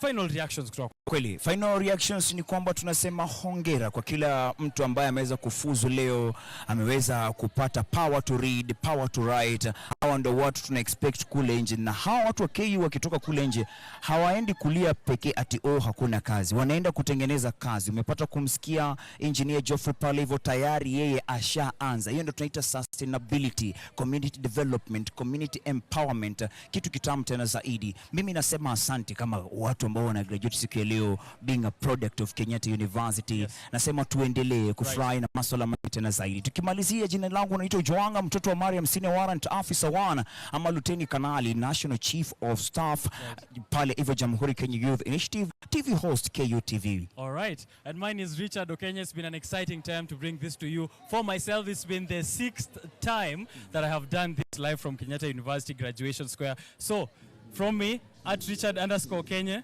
Okenya is out. Kabisa. Merry Christmas and a Happy New Year 2025. Na mkuje msomee KU bwana. Top University in Kenya. 8-4-20. Ndio huyo gekini ndio anatokea. Wewe tumekutafuta. Unaingia. Wewe mwenzaji. Sawa, imeanza.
Kenyatta University is a university to be in.